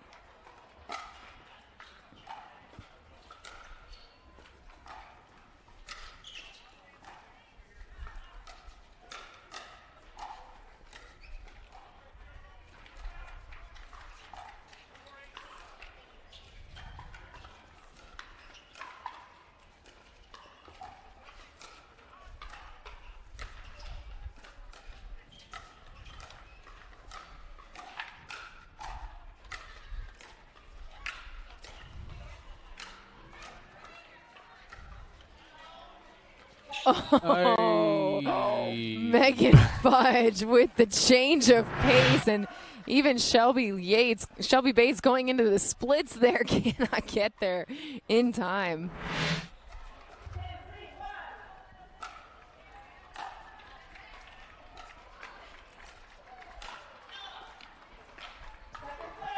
That match point going long. Second chance here for Megan Fudge and Susanna Barr to end it in game 2 and punch their ticket to Championship Sunday. And there it is. We will have a rematch in the gold medal match between Megan Fudge and Susanna Barr and Simone Jardim and Paris Todd. So we will see that tomorrow. Bates and Retger, though, falling here. Barr and Fudge, 2 decisive victories in these games. Yeah, they played really well. They played clean. They earned that rematch against Jardim and Todd on Sunday tomorrow. So that'll be another fun one to watch. But congratulations to Shelby Bates and Rachel Retger on their bronze medal. They earned it. They battled their butts off back through the consolation draw. So congratulations to them. Yeah, it's going to be a good matchup tomorrow between Jardim and Todd and Bates and Fudge and Barr. Too many B's out there. I got issues. But Fudge and Barr looking to make a little bit of an adjustment from the winners bracket final today, with Jardim and Todd taking that one 11-9. Sorry, I'm telling my daughter to get out of the way of the middle of the camera.